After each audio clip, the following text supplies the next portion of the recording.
Hey, welcome back, guys. It's Thursday, August 8th, 2024, and we're back here at the cafe. Good to see you all here. We got an old friend in the house I'm so super grateful to see. Welcome back to you, my friend. You know who you are. Guys, today we're looking at just an updated scenario in the Idaho 4 University of Idaho murders case. There is a new document we're going to look at. There's an interview with the Gonsalves that I wanted to kind of look at, review. And we may have a guest come up join me up here and talk about something in regards to that case as well. Also, we have a bit of an update in the Ellen Greenberg case. For those of you that remember that one, we covered it well over a year ago, I believe it was, but it should be an interesting update to see how that goes.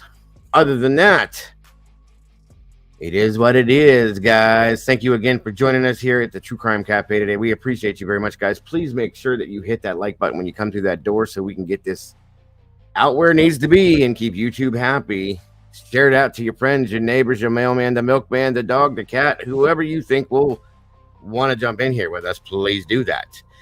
Let's get this show on the road. Here we go.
All right.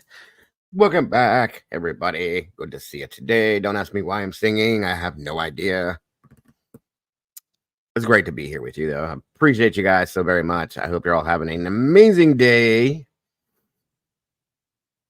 and had a wonderful night last night. I hope everybody's healthy, happy, and safe and sound. It is great to be here with you all. I was planning on, which I'm still doing it, by the way, doing another update with the Delphi, or a refresher with the Delphi case. We had a great show last night, too, actually. Started over with Salty's amazing channel. Had some technical issues. We came here and finished it up. It was a great show. I really appreciate everybody that attended that. And again, I hope everybody did jump on over to Salty's to like that video and subscribe if they haven't. Like I said, she puts a lot of hard work into that and has a lot of heart and soul into this case. So please, if you haven't gone over, subscribe to Salty's channel and liked that video and all the rest of her stuff, by the way, because it's all amazing. Please do that, guys, if you will. I really appreciate that. So It is awesome. Awesome stuff. So thank you for that. But tonight, we're doing this today. And then tonight I will be, there's the link right there. Thank you, Miss Andy. Tonight I'm going to be doing on my night show. We're going to be doing what I was going to do today during the day, in the Delphi stuff, in hopes that maybe I could get Salty there with me. I don't really want to do this without her because she has put so much heart and time into this. She's a great producer, and deserves that airtime, in my opinion. So I kind of wanted to wait for her. So I flip-flopped it and I made it to do it for my evening show, which will be earlier than normal. It's not going to be a late show. It's just going to be a later show. So that's what we're doing, guys. For those of you that want to hear more on the Delphi, which I believe you do, jump in here with us tonight, and that's what we're going to be talking about. But as of today, guys, like I said, we're looking at the University of Idaho. There's a new interview that the Gonzalez, Stephen Christie did via Court TV. I wanted to kind of share that with you guys, review that, talk about it a little bit. As we all see, our amazing friend Eddie is in chat. I welcome him back. All of you, I see you're doing it already. Absolutely, Salty. I figured you would be. That's kind of why I wanted to wait for you. I just felt bad doing it without you. So loyalty is loyalty. You know how that goes. But again, so again, guys, for those of you that haven't, a lot of you guys may not be familiar with Eddie. He's a very good friend of the channel. One Maiden Nut is the name he goes by. I said it right. Been with us for a long time. Took a little break and he's back here now. So he is in chat, guys, and it's great to see him back. Appreciate that very much. So, like I said, we're going to be looking over this interview. There's a new document that dropped, which I do believe is the 16th. The 16th request for discovery. And I'll just go over that with you as well. I believe it might be today. I'm not sure if it's up to how he feels, but Eddie might be joining me up here just to speak on some things that he believes and feels on something with that part of the case as well. So that may happen today. I wasn't expecting to see him today, and here we are. It all kind of flows together. And then on top of that, guys, like I said, we have an update in the Ellen Greenberg case. If you guys remember, it was well over a year ago that we talked about this this case, and it was pretty wild. It was deemed a suicide.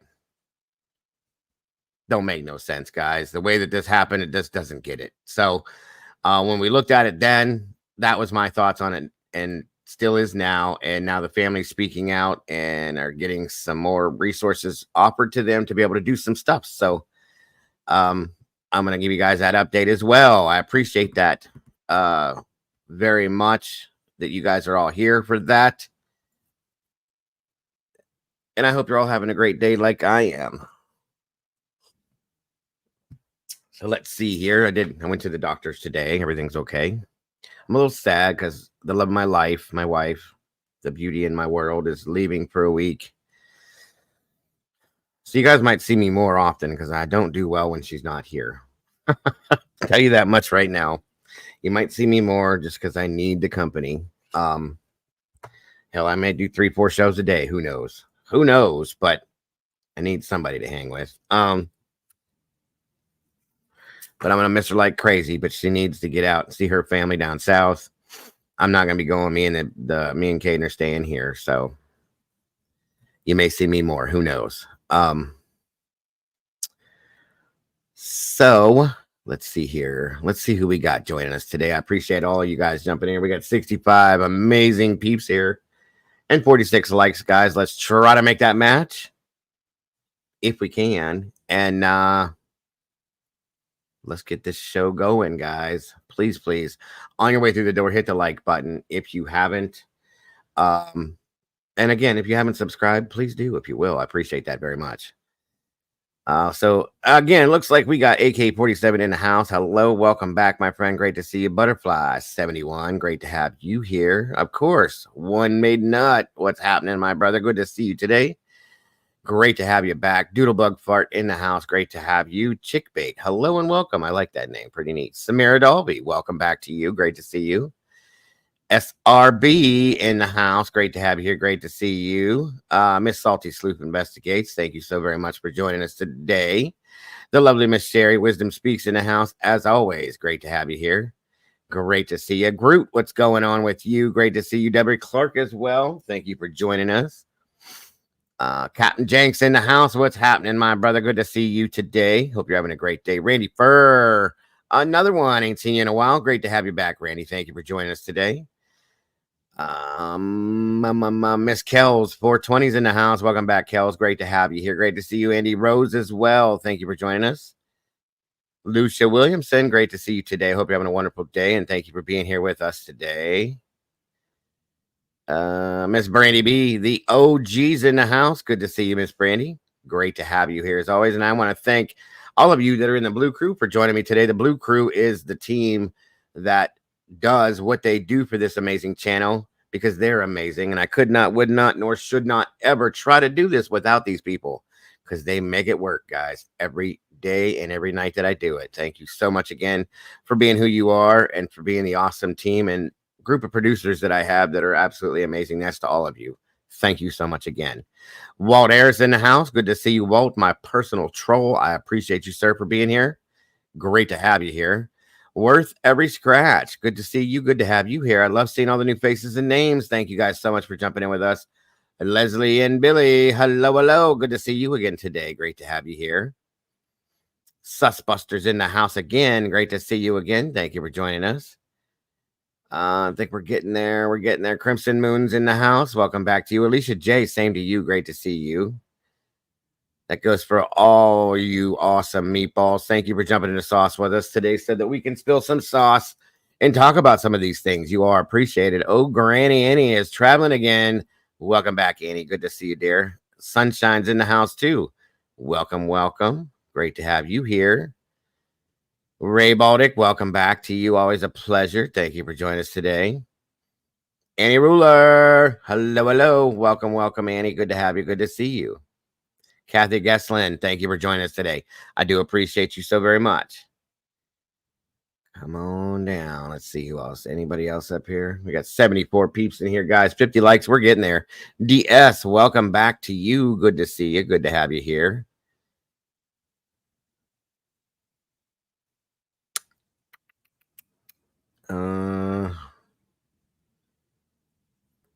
And again, please don't forget to hit that like button as you're coming through the door, everybody. It is so very important to YouTube that you like it or don't like it. Whatever you want to hit. If you want to hit the don't like it, then go for it, guys. No issues there, but make sure you hit one of them. If you could, please, to make them happy. I appreciate that very much.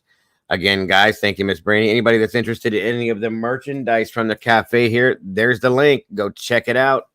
You can end up with one of these awesome t-shirts here, if you can see it. Hoodies, cups, everything you want. We got some different staying t-shirts that are being put in there now. We have a bikini in there. We have underwear. We have boxer shorts. We have all sorts of things. We have coffee, guys. Blankets now. I think Doodle did put throw blankets in there, so you can get a throw blanket now if you're interested. All sorts of fun stuff in there. So check it out. Grab it if you want it. Sammy Reeser, welcome back to you. Great to see you. Pretty cool stuff. And the material and everything, it all seems to be pretty quality stuff. The prices aren't bad. So please, if you're interested, grab something, guys.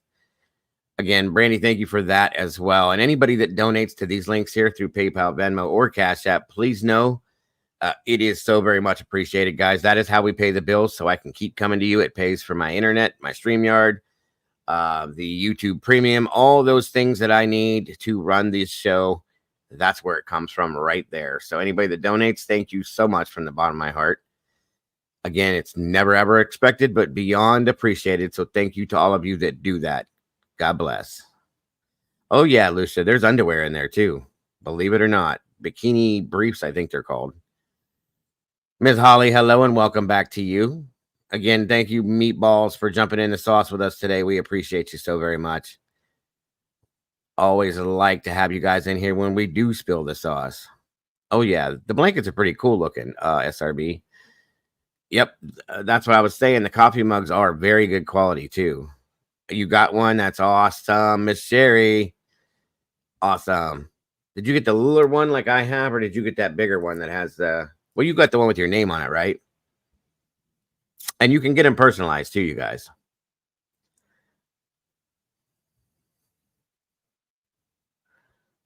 AK-47, good to see ya. Miss Beth Wagner, hello. Welcome and hello back to you, my fellow Sagittarius. Absolutely. Come on in, everybody. Come on in. There is the link right there, folks. For those of you that want to join and have issues with it because you have an iPhone, that's a special link that will help you to become a member via your iPhone. And it does work. Thank you for that, Brandy, very much.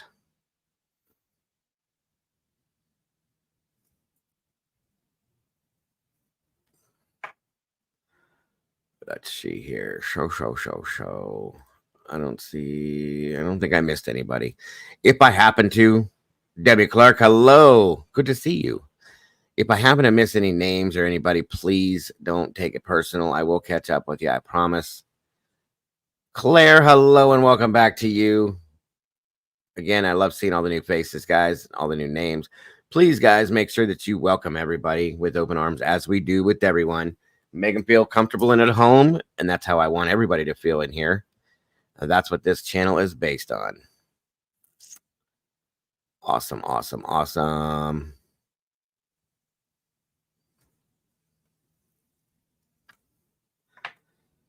Come on in, guys. Come on in.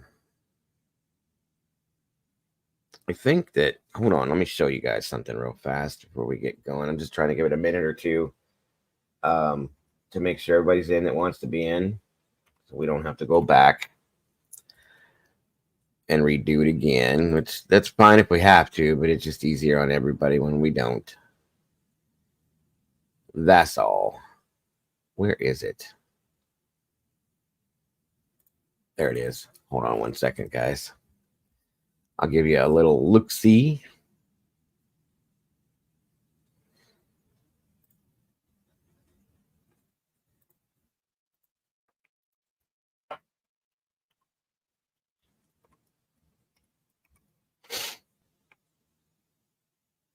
It does this to me every single time.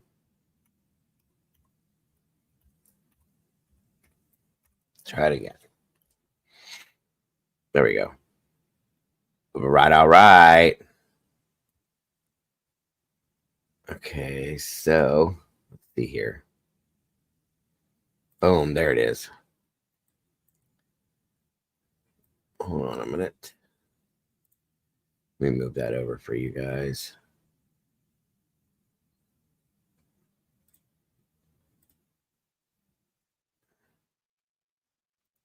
Move that out of your way. And here, just to get a quick look, is the throw blanket. And it's big enough that it'll cover like an entire single bed. Okay, pretty cool looking, I think. It shows different variations of it too. It's a 50 by 60 for anybody interested in the sizes of it. I think it looks pretty cool. I actually like that a lot. And I got to thank Doodle. I think somebody mentioned it last night and she went there and boom, she made it. Thank you, Miss Debbie. I appreciate that very much for leaving your DNA. That is so appreciated. So there is that blanket, guys. Pretty neat. If anybody wants one,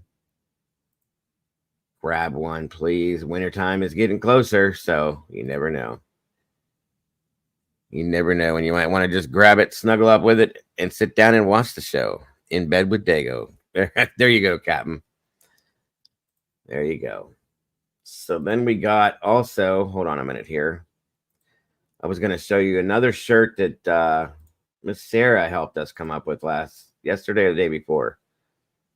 I thought was pretty cool because I say a lot of things sometimes, some of my sayings.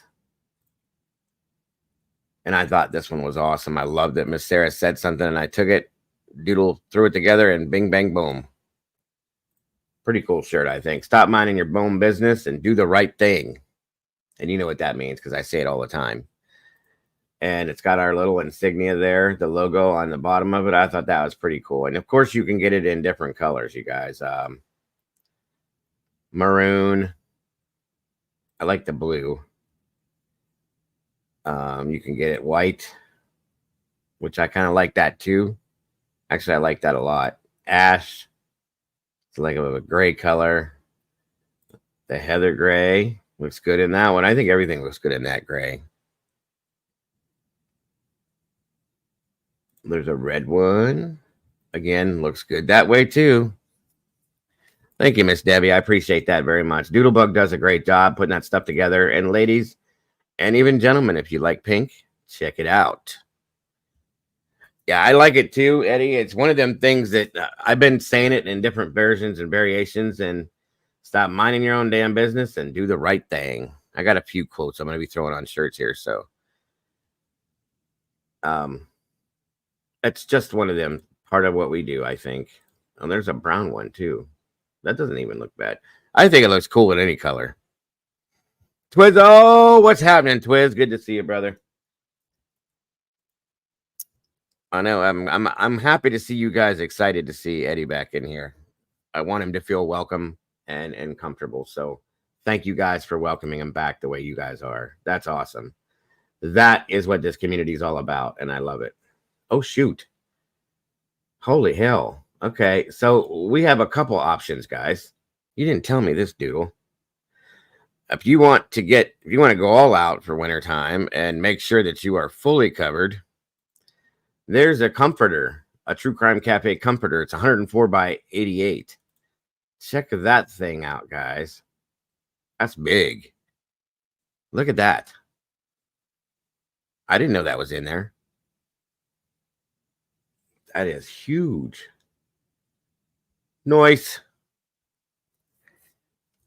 Pretty wild. Pretty wild. So there's that one there. And I also just noticed that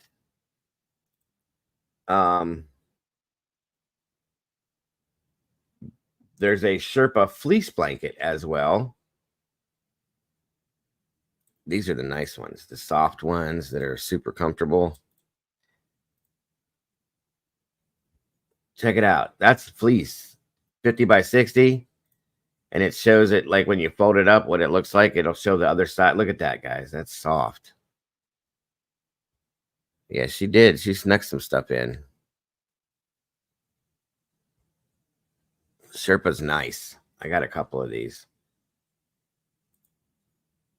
Very nice blanket. Like I said, it's good size, 50 by 60. Hell yeah. That's awesome. Miss Sherry said, that's mine. That's mine. Those are nice. Those are really nice. They're soft too. Like I said, you guys, this stuff that we got is very good quality. The t-shirts, they wash well. They've been they're just good. Mama Bear got the hoodie. A couple people got the hoodies, I think, and a lot of people are getting the shirts. So Tomboy's in the house. Welcome back, Tomboy. Good to see you today. Hope you're having a great day. Thank you for joining us. I think I got everything now.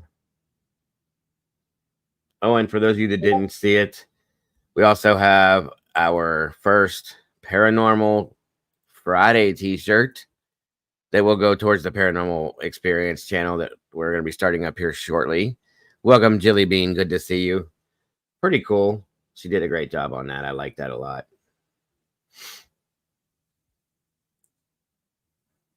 And again, multiple different colors. The green one I kind of like there. Andy said she liked that one. I think I do too. That one. That's the one I care. The color moss, I think it's called.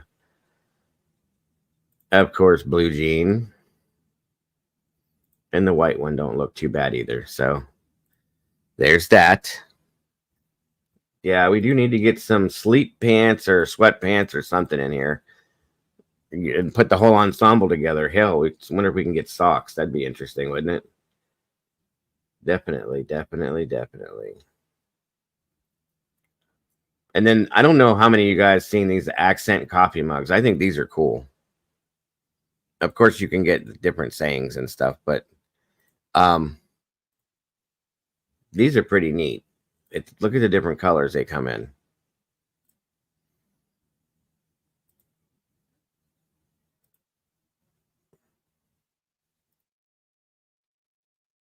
I like that.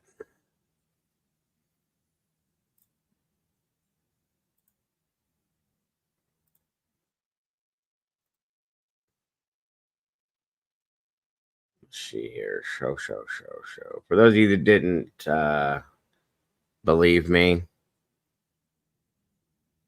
let me show you.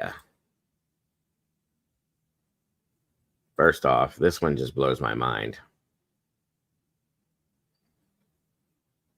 We have the True Crime Cafe bikini, ladies. And this, again, comes in different colors. The strap, I think the strap is what changes colors on this. Once it loads.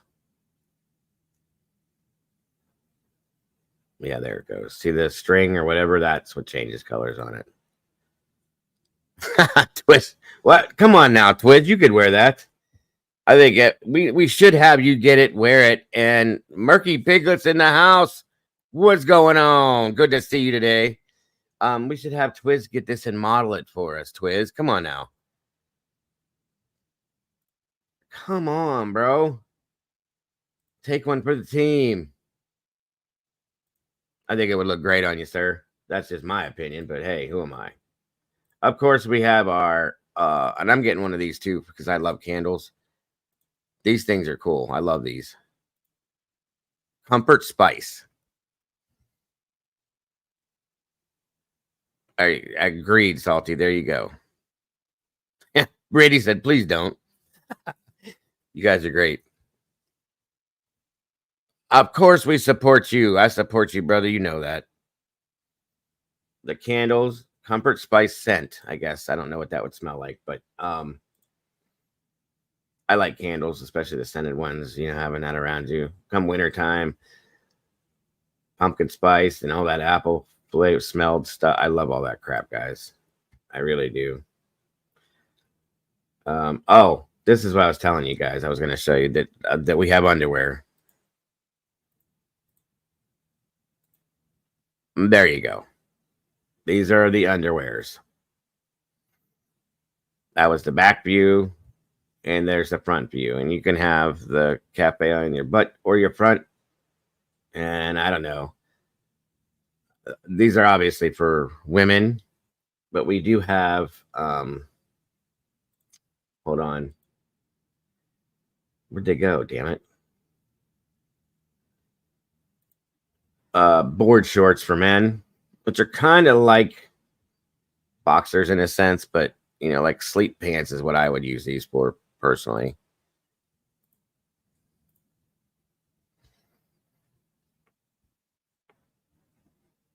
Yeah, the magnifying glass placement, exactly. But there they go. If you want a pair of them, we got them.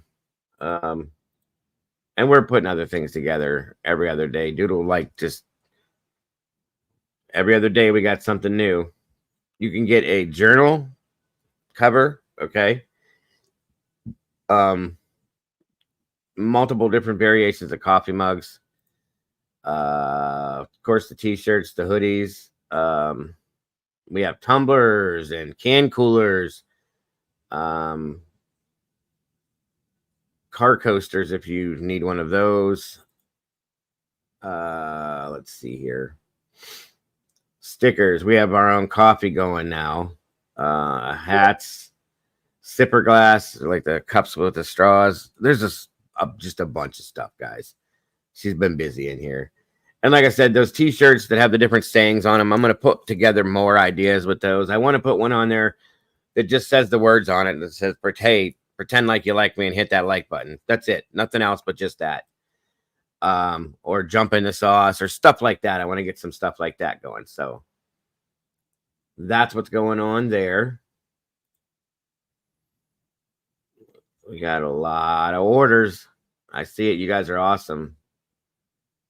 Good Lord. A lot more than I thought we had. Holy hell.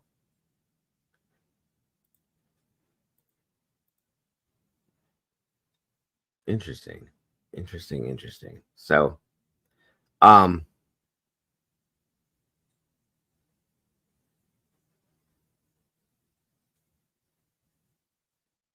all right.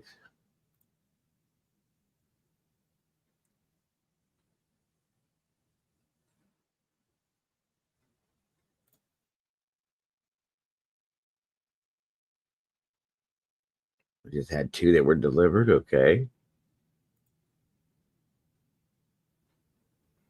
Awesome. Perfect. Okay. And if anybody has any questions or you want something put together specifically, just let me know or let Doodle know. Either way, there's the link for that. Again, you guys, thank you, SRB, if you guys are interested in any of that.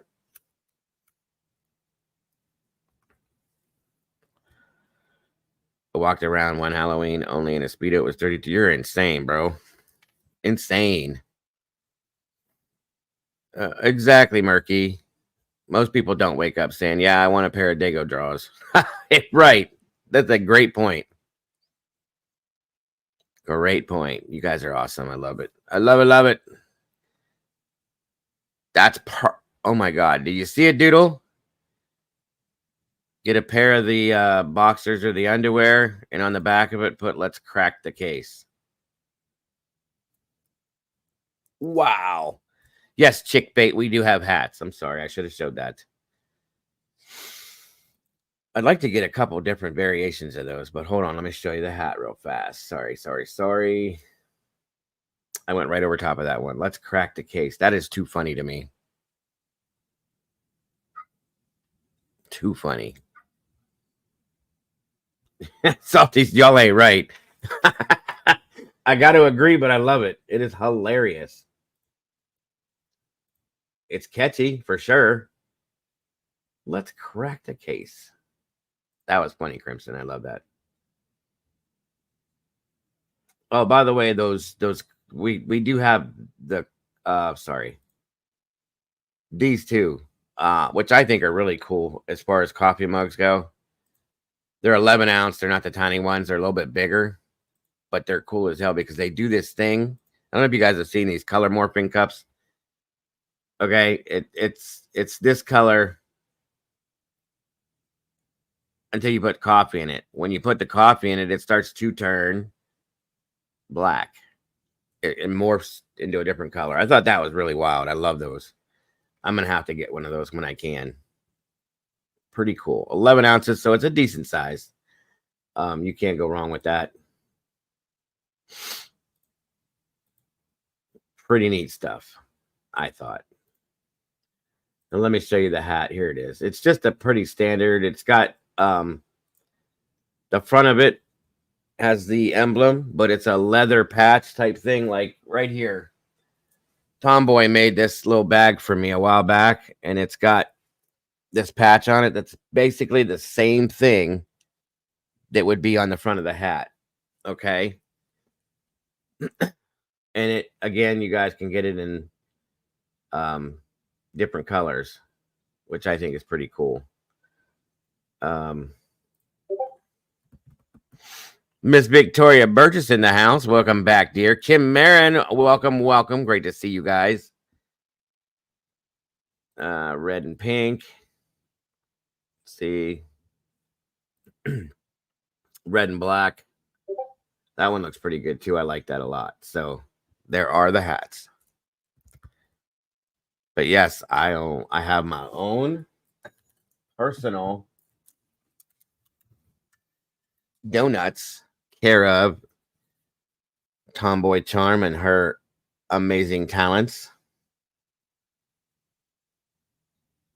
True crime with donuts and coffee. Can't go wrong there.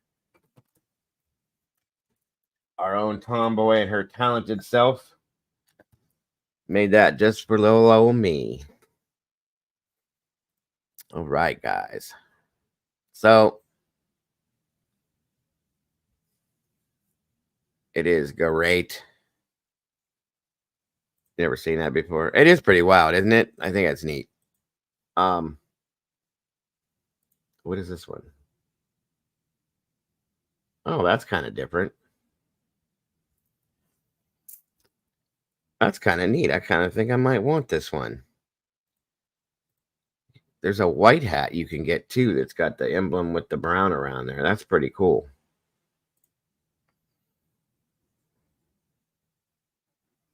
And white and gray. So if anybody's into the hats, there they are. They're unisex for male and female either way. So awesome, awesome, awesome. You guys rock and roll. I love it. I love it, love it. All right, guys. Enough. I just wanted to show you guys everything we have. You know what? I can agree with you because they look real, Captain. They look real. She did a really good job on them. She even put my favorite. I love the maple cream sticks and the crullers. And that's what she stuck on there. Absolutely, chick bait. Absolutely.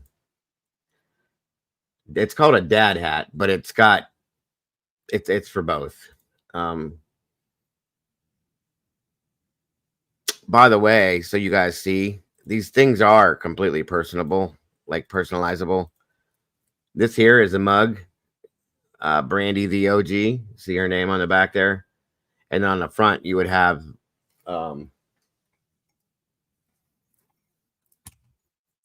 one of these, which is this is what this is. And then like it says, you can have it made to where on the back of it you get your name or whatever you would want. I think they do it on the handle too. So I just wanted to show you that as well. Ro's in the house. Welcome back, Ro. Yeah, Miss Sherry's is pretty cool. I really like hers, by the way. Her design is hold on here. Let me see if I can find it for you. If it's in here. It should be in here. There's also a mug that's got the emblem on the front and on the back. It said, how'd your day go? I don't think that one's in here, Sherry. I don't see it. Oh well, I'll find a picture of it and show you. We have decals, guys, and stickers and all sorts of things. There's one that I got, somebody made, I think is really neat because you guys know I love Scooby-Doo. I absolutely love Scooby-Doo. I always have. Where the hell is it though?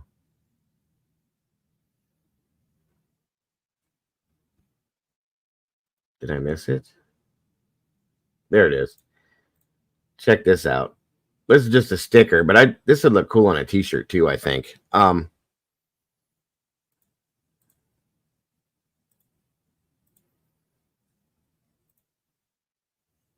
So tell me that's not cool. Scooby-Doo, it's on the shirt he's wearing. It says hit the like button. He's sitting in front of a plate of meatballs, which we know he loves food. And in the background, it says the True Crime Cafe. And you can get it 2x2, 3x3, 4x4, 6x6. Tell me that's not cool. You can get it white or transparent.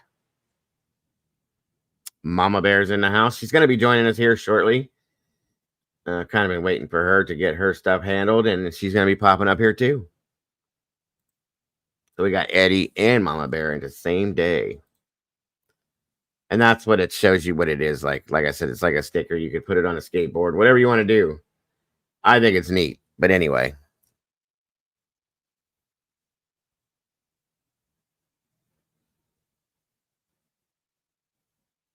Pugopolis, welcome back. Good to see you. Love how your day go brilliant. Thank you, Chick Bait. It's great to have you here, by the way. It's great to see Murky again. Eddie, like a family reunion. I love it. Welcome, guys. There's Mom Bear's link, and she will be jumping up here with us here shortly, like I said. So it's way too early. Twizzo, did you stay up late, bro?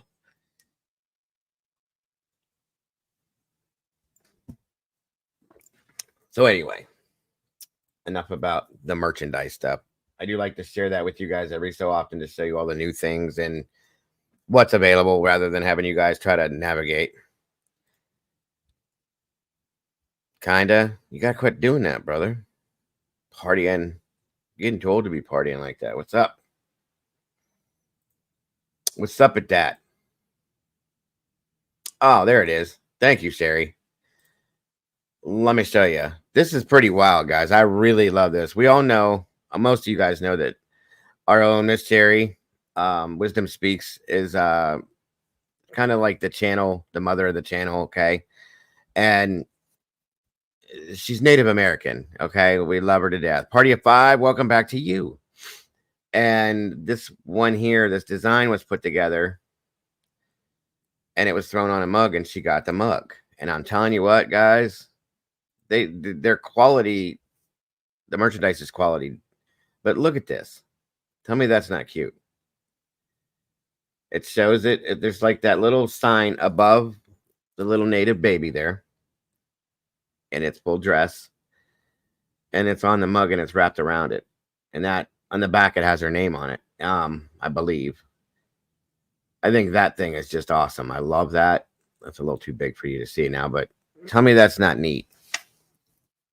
And that's her own personal mug. So I think it's really, really cool. Really cool. I loved that. I did. I think Miss Sherry did the design herself, and then Doodle took it and used it in the shop and put it on the mug. So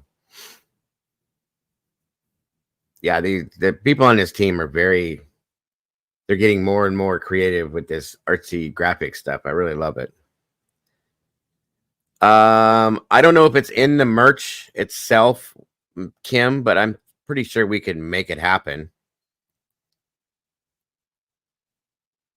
Doodle, if you can hear me, hon, if that's not in there, can you make that be in there somehow?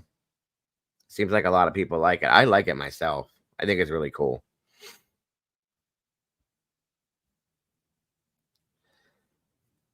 Okay, Sherry says it is in there then. Okay, cool. Thank you. So isn't that neat? I think it's really cool. And like I said, the graphics are really good. No, I showed yours, Brandy. I just showed yours. It's like I washed this other cup once, and it's really good on there, and it's I can't think of what they call that stuff, but it's not going nowhere. Yeah, yours is still in there, Brandy. I just showed it a few minutes ago. I'm gonna get one with my name on it, put it in there too. Make some wild design with my name or something. Canvas seems to be the thing a lot of us are using now. I'm not very good at it, but Mama Bear is really good at it. Doodle, Sherry, Molly, they're all pretty good. So there it is. Thank you for that, Miss Sherry. I appreciate that. Well, it'll be there, Brandy. Don't worry about it. At some point in time, we'll figure it out. No big deal.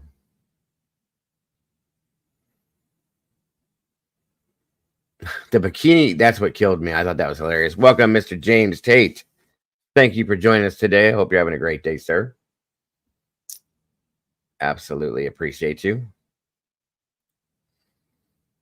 All right, guys. We got 102 peeps in here and 75 likes. We're almost there.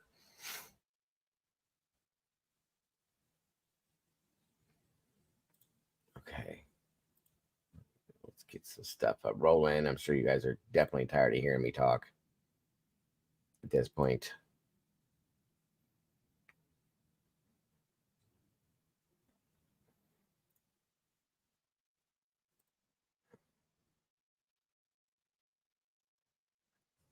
Let me see here.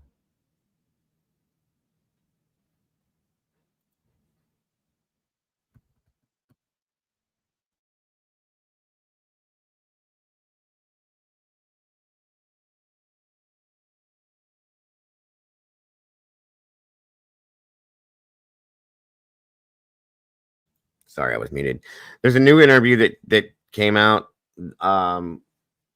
Vinny does Court TV. He's got his own little show. It's called BPI, Vinny Politan Investigates. And they did an interview with the Gonsalves family, and they do a little bit of an update about what's going on over there. So I wanted to show that to you guys, talk about it, watch the interview.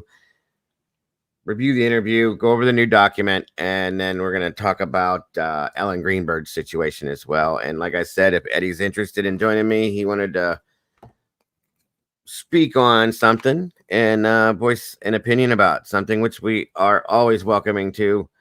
Everybody's opinions and feelings on certain things. In this case, has been going on for a while, guys. So,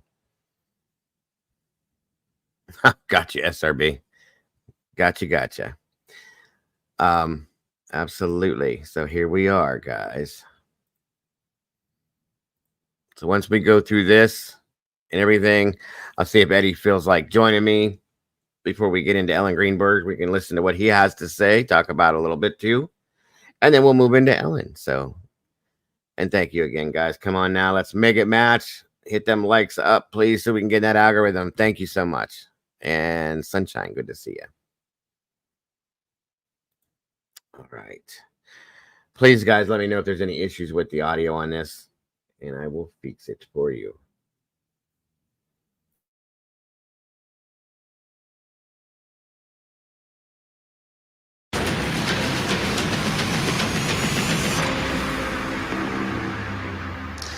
I'm Vinny Polite, and the subject of my investigation, the Idaho student murders. This is the biggest case that we are tracking. This case is about 4 awesome students who were taken from this earth by evil. That is the only way to describe what happened at the University of Idaho. Here's the story. Washington. This accused mass killer has denied the allegations and claims to have an alibi. In our investigation, we'll return to the scene of the crime. What does it look like now? We'll retrace the alleged route of the killer. How were investigators able to track him? We'll search for answers as we investigate the Idaho student murders. So much of the coverage of this story has focused on that crime scene because of what happened there and what it was all about. It was about young people living their best lives inside this home together. Friends who were all doing the right thing and doing well in school, socially, academically, and setting themselves up for incredibly bright futures. But those futures were taken away. I want to show you a picture. This is from October of 2023. This was the scene. They had gone through, got all the evidence out, then they boarded it up and just wanted to keep people away from it. Such an important part of this case, this trial, and this investigation. But this was the last month or 2 months that this building was going to be in existence. There was this battle by the university to demolish that building, which brings me to my question that I want to investigate tonight, which is very, very simply, what does that crime scene look like now? We haven't been there in a while. So joining us live from Moscow, Idaho, Court TV producer Cody Thomas is with us. Welcome, Cody, Sheila. Great to see you tonight. You're out there in Moscow. And that question from me is very simple. What does that crime scene look like now? Welcome, K-Dips. Well, Vinny, of course, one of the first things you notice when you come here now, you can kind of see behind me, the house is no longer here. I know my face is a little cut off right now, but it's no longer here. And like you mentioned, it was demolished. There was some emotion surrounding that demolition because some of the parents felt that it was a critical piece of evidence. The university officials felt like it was the first step of healing. But regardless of that, I did take a look around the perimeter. By the way, this was as of August 5th. This came out, guys, just so you know. Sorry. Making sense of what's left here of the property and also making sense of what could have happened the night that Brian Kohberger allegedly went inside that property. Take a look. We are here at that King Road location where Ethan Chapin, Maddie Mogan, Xana Kernodle, and Kaylee Gonzalez Welcome, Ruth. Lost their lives in November of 2022. And as you look behind me here, I'll step out of the frame a little bit. You can see that house is no longer here. They demolished it in December of 2023. There's still, though, memorials left out here, some stuffed animals, some flowers. Obviously, this community still really cares for these 4 young students, but regardless of this house being here now, we still want to give you a lay of the land of what is still here and what investigators have to go on as far as pinpointing where and how alleged suspect Brian Kohberger got into the house in that early morning hour of November 13th, 2022. Of course, this is the space where the home would have been, in between these private residences and over to the left, these apartment buildings. Now, people who lived in this apartment building back then said it used to be pitch black all throughout this parking lot. As you can see, there's no street lights anywhere, but soon after those murders, this light bulb right here, people who lived at the residence said this light bulb was replaced to give it a little more illumination around this area. And of course, they still have it roped off. Not too long ago, all of this was sealed off by crime tape. And here's some of those memorials I was talking about. As you can see, flowers, stuffed animals. Put a little bit more in focus here, some candles. Looks like a framed picture right there. Obviously, these girls and Ethan were very much so cared for by the community. And you can see this fence going up the right of where the property would have been. Now, all of that is, of course, private property. We can't go up there. And likely that Brian Kohberger could not have gone up there either if he did commit these crimes. But we want to take you up this hill right here to this back parking lot to where his car, that white Elantra that's reported on in the court documents, may have been parked that night. So as we stand here on this side hill, this side road that would have gone up the left side of that property, we can see that it's not really easily accessible by foot. I'll zoom in. Given the fact there's a pretty big drop off right here, it looks to be maybe 3 or 4 feet. You know, you could easily hurt yourself and get injured if you're trying to come off of that. And there are also these rusted, looks as if to be what used to be fence posts. Maybe there used to be a fence here to kind of, you know, keep it separated from this building that is over here behind me. But again, you can see not that accessible, at least by foot, definitely not by car on this side. And also as we stand here, you can tell that it's not that busy of a road. There's not a single car that's come by for the minutes I've been here so far. But at one point in time when the house was here, outside of these trees, it did provide a pretty clear look into the side windows of some of those bedrooms of the house, and even a peek into the kitchen on the second floor where the crimes allegedly happened. Up here is the back parking lot to those apartments. And as I pan to the left, you can see that it also leads right to where the back of the King Road house where the victims lived at the time. Now, of course, the leaves are a little grown up now, but in November when it was a little cold, the leaves were off the trees, provided a clear view right into the back windows of some of those bedrooms and a super clear view of the kitchen, those glass sliding doors leading to the second floor that could have provided access inside the house. Remember that police reported there was no signs of forced entry into the home once they arrived. And they also believe that this back lot could have been where the alleged suspect Brian Kohberger parked his car and scoped out the scene that night of November 12th into November 13th when the crimes happened. Again, this is the back lot right behind where that house used to sit.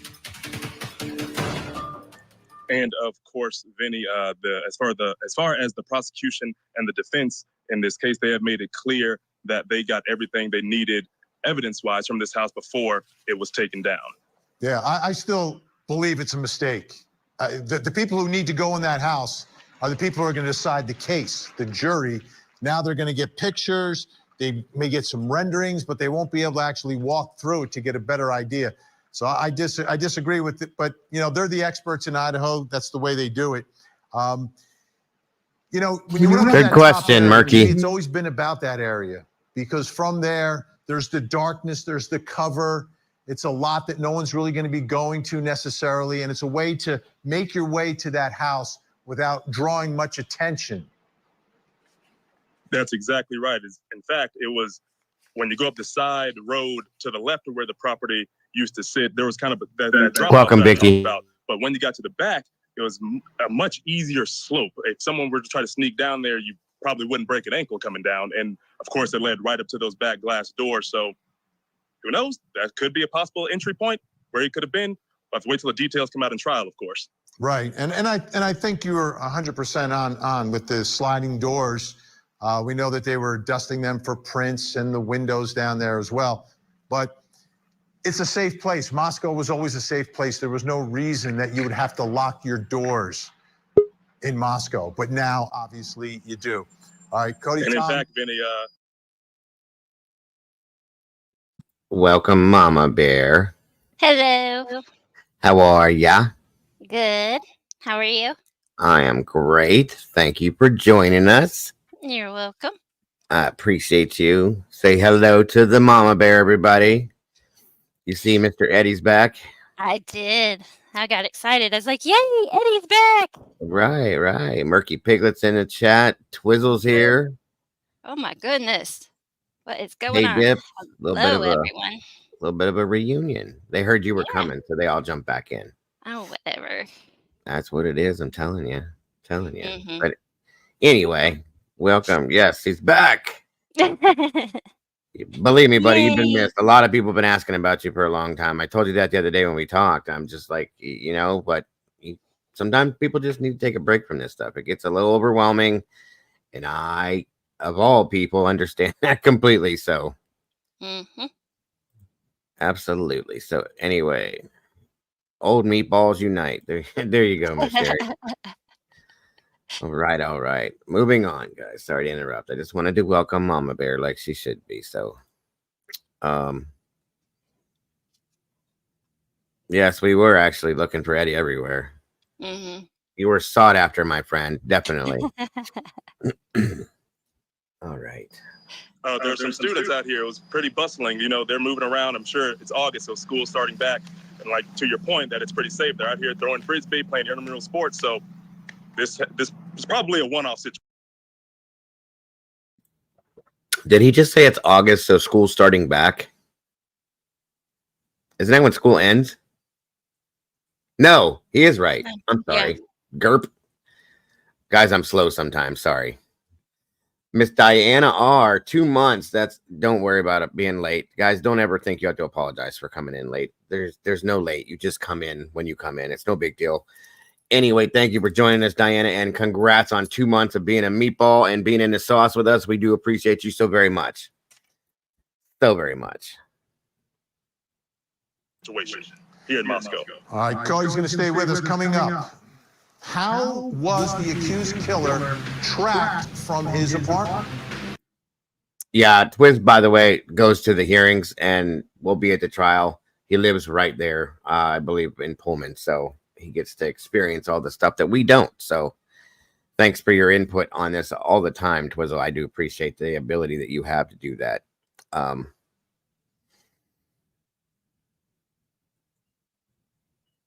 What was I going to say? Oh, thank you, Andy, very much. We're beginning that drive that Brian Koberger would have made that night of November 12th, going into the morning of November 13th on the way to Moscow, Idaho. Join. Skating for over 45 years has taken a toll on my body. I take Cunol turmeric because it helps with healthy joints and inflammation support. Why Cunol? It has superior absorption compared to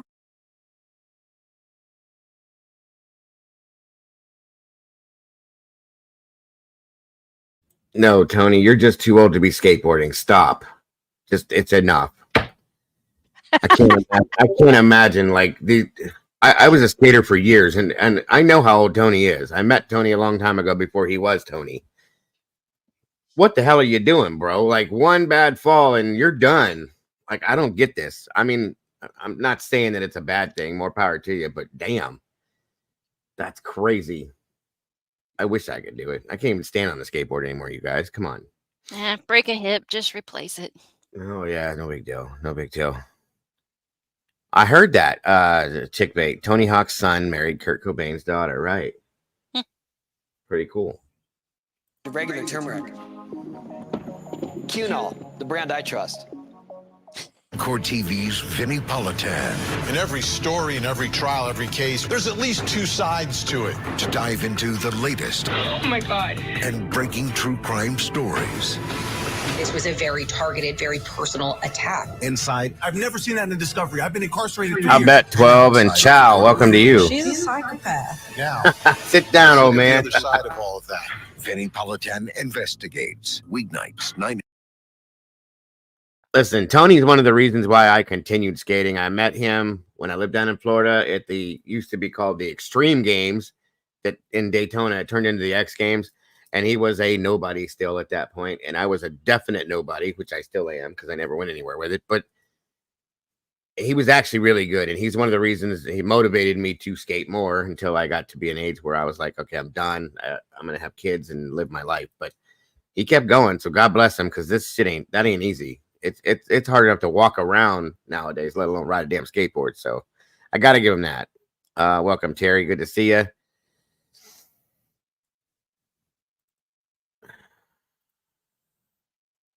But I could have sworn it was you skateboarding at the skateboard park near the Nope, not recently. I wasn't.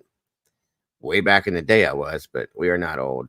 No, you're right. See, Chick, we're not old. Our bodies are old. That's the problem. That's the only difference. It was always an Tony Alba.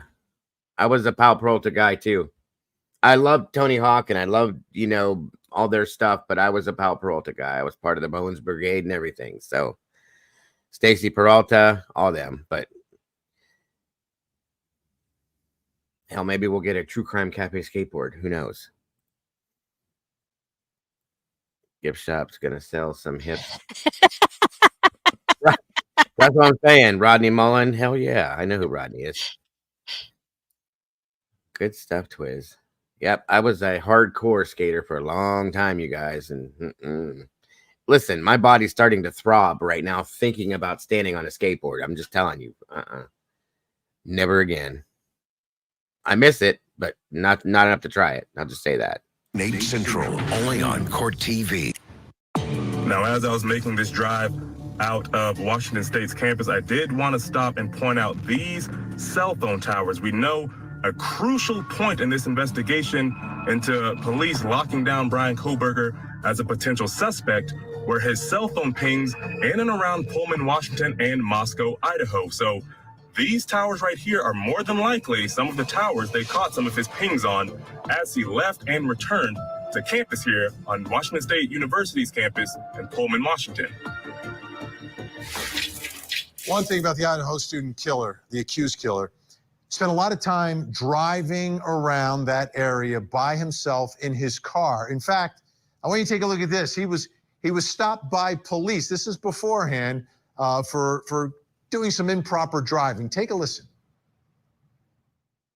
Yeah, there was a little bit of confusion with speeding because someone had stopped. I wasn't sure what they were doing, and then they put on their light to turn. Mm-hmm. So I thought that maybe they were letting me go through. Oh. Did you see that? No. I feel like right before I made the turn, there was someone who made a right. And they didn't have their, their signal on, so I wasn't sure if they were just waiting. Mm-hmm. Yeah, so I would just advise just don't enter the intersection until you can go so you don't get stuck. So him driving around by himself, and that is the theory that investigators and prosecutors have here, which brings me to the next question that I want to take a look at, which is, how was Bryan Kohberger, the accused killer, tracked from his apartment? How did that go? Court TV producer Cody Thomas is still with us, and also joining us now, private investigator with over 20 years of experience, criminologist and profiler Jason Jensen. Cody, let me go to you first. You are there, and you were taking a ride, and you noticed some things. What did you find out today? Well, Vinny, to directly answer that question about how it was tracked, we know it was a combination between those cell phone pings on the surrounding towers and surveillance footage of that white Elantra going to and from his apartment to the crime scene. But I took that drive from his apartment in Pullman here to the crime scene in Moscow, Idaho. Here's a look at what that would have looked like. So right now, I'm on the Washington State University campus. More specifically, I'm at the complex where Bryan Kohberger lived right here behind me during the time of the Idaho student murders. Now, this is the location from where he drove to the King Road house in Moscow, Idaho, just a few minutes across the Idaho state line. I have the location queued up into GPS. I want to take you guys Welcome, on Cynthia. the drive, what it would have looked like for Bryan Kohberger to take that night. The GPS says it's only about 18 minutes away, so not too far of a drive. And of course, right now, it's just after 8 o'clock here in Pullman, Washington. And we do know that Bryan Kohberger left this location around 2:53 a.m. So, of course, it would have been much darker, but at least while we still have a little bit of light outside, I want you guys to see what the drive would have looked like for him as we go from here to Idaho, the University of Idaho, to that King Road house location. So right now, we're going to take a little trip. We're beginning that drive that Bryan Kohberger would have made that night of November 12th, going into the morning of November 13th on the way to Moscow, Idaho. Again, we're here in Washington State's campus, leaving Bryan Kohberger's apartment complex. Now, one of the first things I am noticing is that I don't see, or at least readily see, any security cameras that are clearly in sight. But we do know that according to the probable cause affidavit, that at least 5 cameras on WSU's campus and around the campus caught Kohberger's white Elantra leaving. Sheila, that whole situation was debunked. The person that claimed to be that person was not who that person was. It was a whole fake thing. So that was completely debunked on on my channel as well. So around 2:53 a.m. and coming back after 5 a.m. Of course, we know those murders occurred somewhere in that window of time. Now, as I'm coming up to the exit point of campus, we see a lot of these light posts adjacent to the sidewalk here on my right.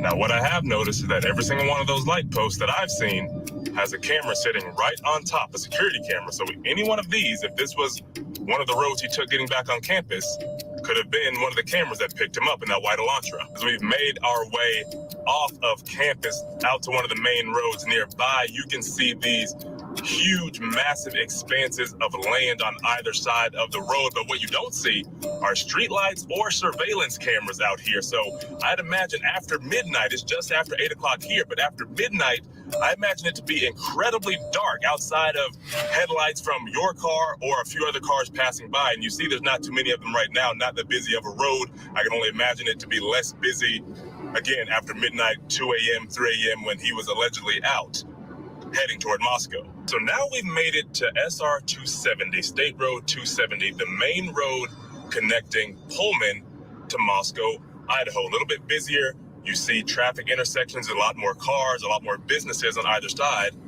There's a sign, welcome to Moscow. And as I'm pulling into this intersection, I see several surveillance cameras. More than likely, some of which that picked his car up, that white Hyundai Elantra, the night of the murders. Here we are. We have reached the campus of the University of Idaho. There's the marquee right there out front. So now we are officially on campus, heading toward the King Road house, where the 4 victims lost their lives that night. There's a little lay of the land, some fields here on the right, looks like intramural fields.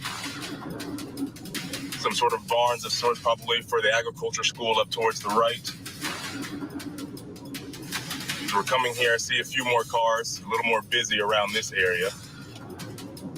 A lot more street lights as well. They haven't quite turned on yet, but there are plenty of them out here.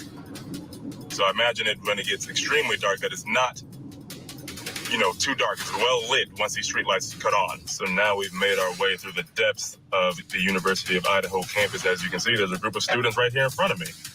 Very busy out here as school is preparing to start back. But right up here, as we make this left turn onto King Road. Up here on the right, I'll slow it down just a little bit. Is where the King Road house would have been. You see it's blocked off right here. This is the drive that Kohberger would have had to take that night to get to this location. on November 13th, 2022. We have just wrapped up that drive from Coburger's apartment in Pullman over here to the University of Idaho in Moscow to the King Road location. Of course, the house still would have been sitting there. The sun has set, and it is still to be determined as to what Brian Koberger allegedly did or where he went once he got here. But this is what that drive would have looked like for him leaving that night on November 13th of 2022. Now, of course, Vinny, one thing I did know when I got on campus here in Moscow was that Sigma Chi house where Xana and Ethan were coming from the night of the murders, and it was only about 200 yards away from the King Road house. Jason Jensen, unique way of tracking the accused killer in this case, a combination of cell phone and video, because that phone is off at some point. So that's how investigators have to piece all this together.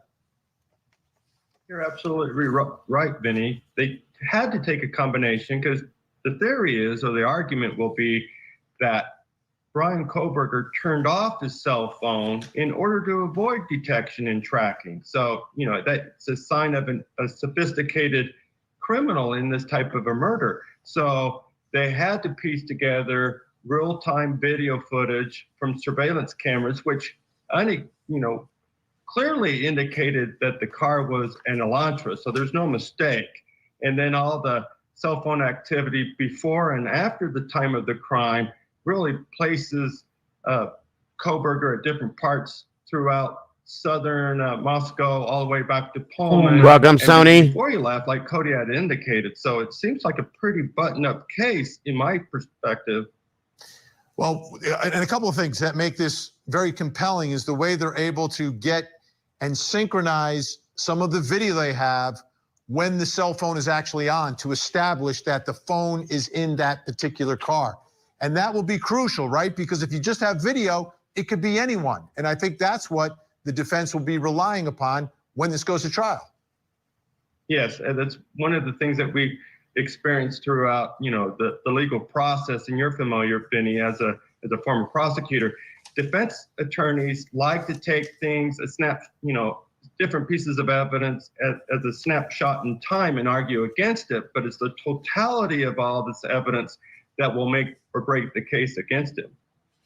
And finally, Jason, they're going to claim that he is somewhere else. So to do that, they should have some way to prove that, either video or cell phone, just the same way that the prosecution is proving it here. No, exactly. You would think that there would be a trail taking him from his apartment where Cody was at to the destination, the nature park where he supposedly was looking at the night sky. So we'll see, right? Absolutely. Jason Jensen, thank you so much. Cody Thomas, great work on the ground in Moscow. I'm Vinny Politan. We will keep looking for answers as the investigation continues. Let's be nice to each other, guys, please. And thank you.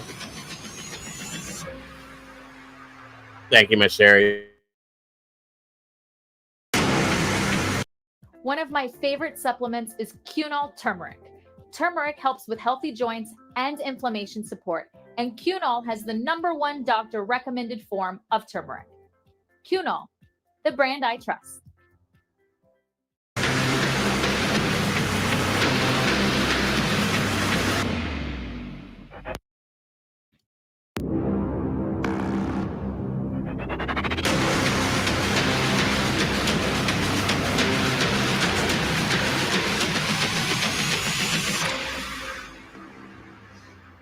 I'm Vinny Politan. As we continue our investigation of the Idaho student murders, I think back to when this story first broke and the thoughts that went through my mind, which I think went through the minds of a lot of parents out there who have sent their children off to college. We worry, but we usually worry about things like grades. Will they get homesick? Will they make friends? Are people being nice to them?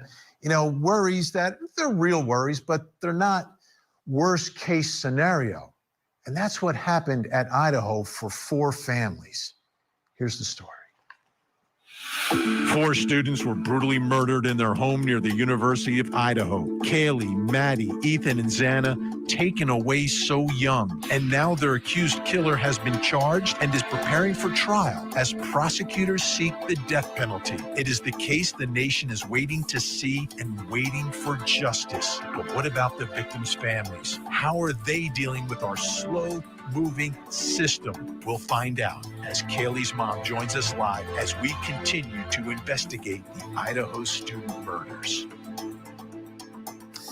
Now, the families have shown incredible strength throughout all of this, but each family has their own journey that they're taking. And at one of the memorials that took place, we got to hear from the Gonzalez family, Kaylee's family. I think it touched a lot of people. I wanted to show it to you one more time. Congrats, Chickbait. Welcome to the sauce. Appreciate you joining the community. And I hope you enjoy your stay here. We appreciate you so very much. Thank you for joining again. Maddie has truly been a blessing in our lives. Watching her grow and mature into the amazing woman she's become is truly priceless in our hearts. She was the world to us. Kaylee is a huge part of our family. The dynamics of family will never be the same. We know this is God's will. It's hard to accept. But she was a beautiful girl. We're gonna miss her. We're gonna miss her more than anybody knows, and I know a lot of people, the ones that know her, are gonna be right there with us. It's gonna be a tough road. That kid is she'll light the day. The world is a dark place without them, but the light of their love and memories will always guide us all. Thank you all for joining us in the celebration of life with these beautiful souls. We love you, Maddie, Kaylee, Santa, and Ethan. It's amazingly tragic, obviously, but then the story in the case moves into our system of justice. And that brings me to our question, which is, it's a big one. What is justice here? What is justice for the families? Let me bring in our special guests, the mother and father of Kaylee Gonzalez. Steve and Christy Gonzalez are with us, as well as the attorney representing the family, Shannon Gray. Thank you all so much for being here.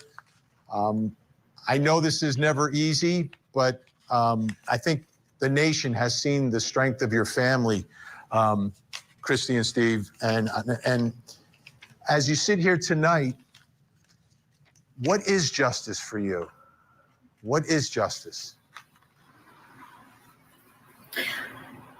That's a hard question that we've thought a lot about. Sometimes I feel that there is no justice. Nothing's going to bring the kids back. And therefore... Congrats, Noni, on 14 months. Wonderful to have you here today. Don't worry about being late, but congrats and thank you for being part of the community for so long. We do appreciate you very much. The only thing that would be justice for me is for this person to be living in agony in the depths of hell. I know that there's a lot of families who don't actually get somebody that is actually charged for it, so I do feel that we are lucky in that. In a lot of sorry, guys. Detectives and investigators put in a lot of hard work, and we're lucky to have that, and we want to be appreciative for that.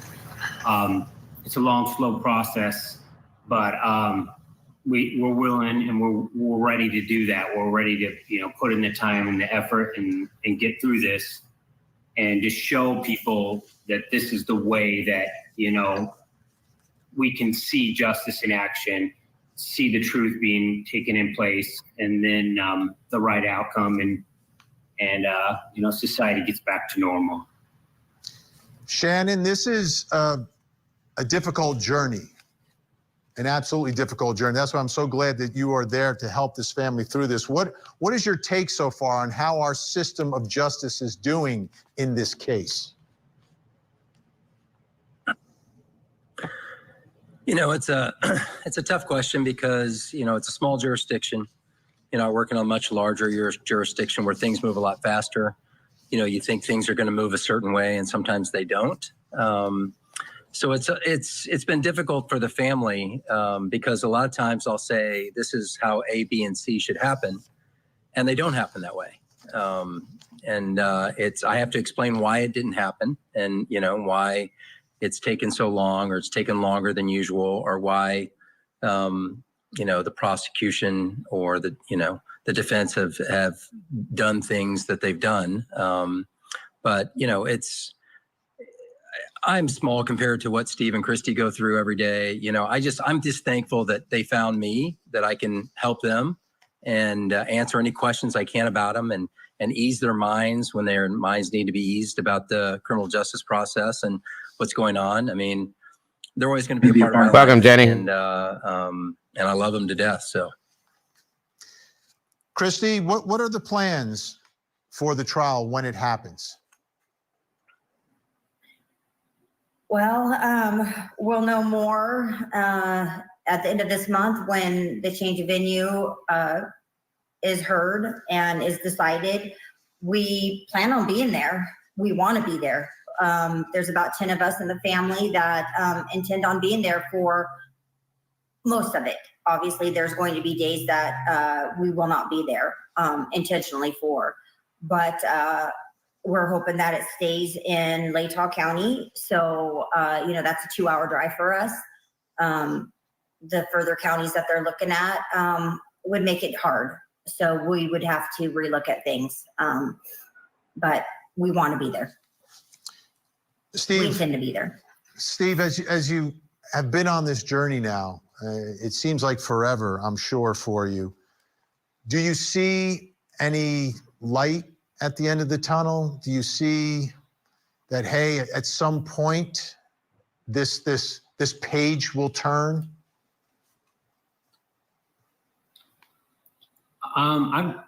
I think of it as this is a living example of how we get things right again.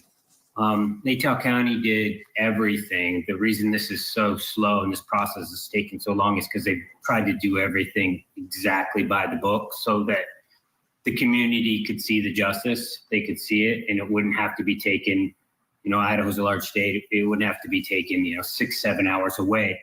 So I look at this as a living example of the way we correct things. When things go wrong, when things fall off the rails, like you said, you send your kids off to college, the last thing you should think of is anything other than your kid being a dumb kid and doing something embarrassing to get them on a camera or something that you're going to see at your employer the next day. That's like really bad. And for murder, for death, that's just not, that can't be new normal. That can't be something that we accept as a society. So I think we can be a living example for everyone, how we can course correct and figure this thing out and hold somebody accountable and, show that this is just a one-off that, won't happen and it's not the new norm. Christy, are there moments where you can have happy memories? Are there moments where you can smile and think about Kaylee? Oh, absolutely. You can't think about Kaylee and not smile, and we have so many happy memories and so many videos and so many pictures. And I look at them all the time. It's those late nights that get you, and you think of the tragedy that unfolded, and it's terrorizing, it's traumatizing, but there are happy moments. There are, Steve, if this gets the conclusion that we're all hoping for, which is the truth comes out and there's a conviction, are you prepared to make an impact statement? Yeah, I just know my family. I know my kids. They're all strong. They're all intelligent, super smart. Every one of them has already wrote it out. They've already got set in stone. So yeah, we're willing to and just thank the community and thank all the people who've put their lives on pause so that we could have that moment, so we could have the justice, because it doesn't just happen by accident. And we've got people like Shannon in our life.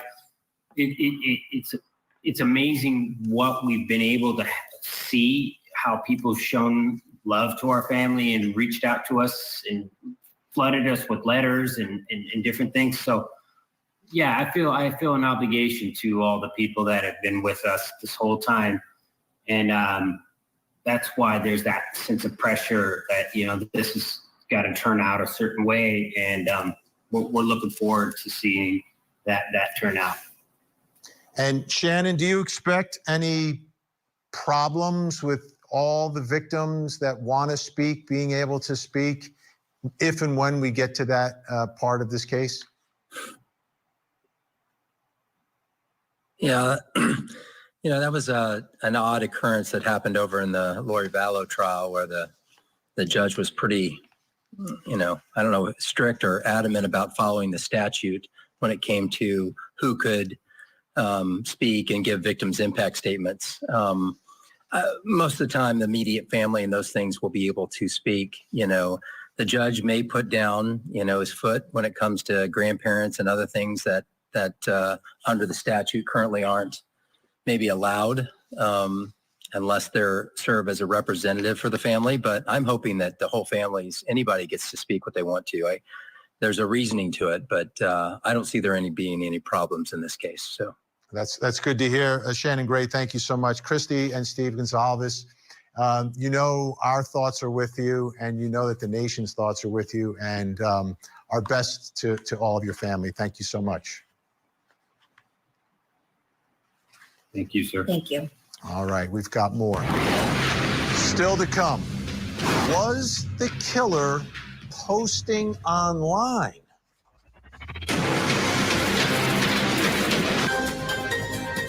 Skating for over 45 years has taken a toll on my body. I take Cunol turmeric because it helps with healthy joints and inflammation support. Why Cunol? It has superior absorption compared to regular turmeric. Cunol, the brand I trust.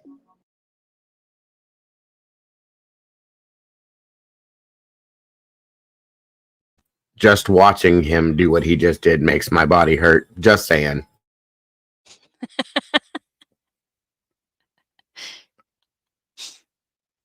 This man is like 7 or 8 years older than me. He's almost 60 years old, guys. I don't understand. Like, damn, I don't get it. Stop doing that. Every time. What are you doing? There we go. On the next episode of Accomplice to Murder. The call came in as a boy not breathing. Paul was the person who had been carrying out a lot of the punishments that Shonda had chosen to inflict upon Tim. Yeah, Captain. I'm pretty sure you can do that kind of stuff. 100%. Yes, Tony. I don't know if you can in county jail. I know you can in prison. I don't know county jail. Well, not in county, probably not. No, but once you get to prison, yeah, they definitely have those abilities. Yeah, I'm 49-12, so like I think I counted right. He's 56, so that's about right. I'm not claiming 50 until November when I actually have to. That's all I'm saying. That's all I'm saying. Don't get me wrong. I know it's coming, but yeah, that was the whole thing, Eddie. At least through here, that was the whole thing. I mean, he could. Who knows? Timothy. At some point, were you instructed to do something with him because he wouldn't wake up? Put him in an ice bath. How does a 15-year-old child die as a result of malnutrition? Accomplice to Murder with Vinnie Politan. Season finale Sunday night, 8/7 Central. Only. I get it, chick bait. Yeah, the whole thing is really strange. I grew up in Moscow, and this sort of thing doesn't really happen that often in this area. I think of North Idaho as a pretty off-the-map type of place, pretty safe place, very family-friendly, and to have 4 murders and then the guys just running around on the loose is a little unnerving. Everyone's on edge, quiet and stuff. You don't see everyone as talkative, like chatty, as like social as they used to be and stuff. Want to go out. I got a text from my mom. She said, "Hey, you're in Steptoe Apartments. Look outside your door." And I looked right outside and I saw the crime tape and I saw the unmarked police vehicles, people going in to do the crime scene search, and I was just flabbergasted that he lived right there. There was so much talk and Welcome, Dragonfly. Thank you. in person and online when this was a manhunt, when no one was under arrest. And investigators were trying to figure out the case, and the public and the students and everyone was scared. Everyone had theories about what was going on here. And a lot of that was online as well. Now, there was a Facebook page called the University of Idaho Murders Case Discussion. And there was someone posting on there. I want you to take a look. You know, that I don't know, Captain. I don't know if that's... I don't know. That's interesting. That's a good question, dude. I never thought of something like that. I've never... Huh. I'm going to look that up. That's interesting. Thank you for working my brain, sir. Massaging it. I like intellectual questions like that. I'm going to look into that. That's quite interesting. I'd like to know that, to be honest with you. Making me think, bro. At some of these posts from someone going by the name Papa Roger. And these posts were very suspicious. Very, very suspicious. And people were looking at them and people started wondering, is this the killer? Which brings me to my next question, which is, was this killer posting online? Like posting online while the killer is at large? You're a mess, dude. Bring in my guest to help answer this question. Clinical and forensic psychologist, researcher, and expert on violent crime, and author of the book, The New Evil, Dr. Gary Brucata is back with us. And also joining me, founder of Crime Scene Collective, Alina Smith. Alina, I want to begin with you. If you can give us a little background about this discussion page on Facebook, which I believe you used to run. What raised everyone's suspicion and what was going on this page? Hi, so yes, I used to be the admin for the page. I created it. And so we Calm had down, this Twizzle. member named Papa Roger. And right from the start, he joined around November 29th and then November 30th of 2022. He started to post and he would just make a lot of comments and posts that made a lot of people uncomfortable. And he would make comments like, do you think the killer took something from the crime scene? Do you think that the killer showered there? How long do you think the murders took, like how long the length of the murders took place? And he said 15 minutes, which in the end we found out that in fact they did take about 15 minutes. He would post about the house, which nights the house had parties, and he was correct on all of that. He was correct on, I think he started to insinuate the weapon. He was correct on that. He was correct. I mean, he was not correct on the body placement, but when he did the map on those pictures that you showed, he was correct on some of those placements. There was just a lot of arguments that he would ensue with other members, and he was so strong-willed on how he was correct on So a lot of red pretty flags. much every aspect. A lot of red flags. So many. So Dr. Gary Brucata, I want to put up some of the posts for Dr. Gary Brucata. Here's one. Regardless of what has been released, I believe this is a sexually motivated crime. Another one. The killer has a sexual dysfunction. Thoughts? Let me go a couple more. I feel like blood ran down a few places, but it has been suppressed. The kitchen was dripping blood, but they won't admit it. And then the one that Alina referenced, they typically held Thursday night parties. Rarely did they have Saturday night parties. Dr. Gary Brucata, whether it's the man who's been accused or someone else, do you believe this could be the killer?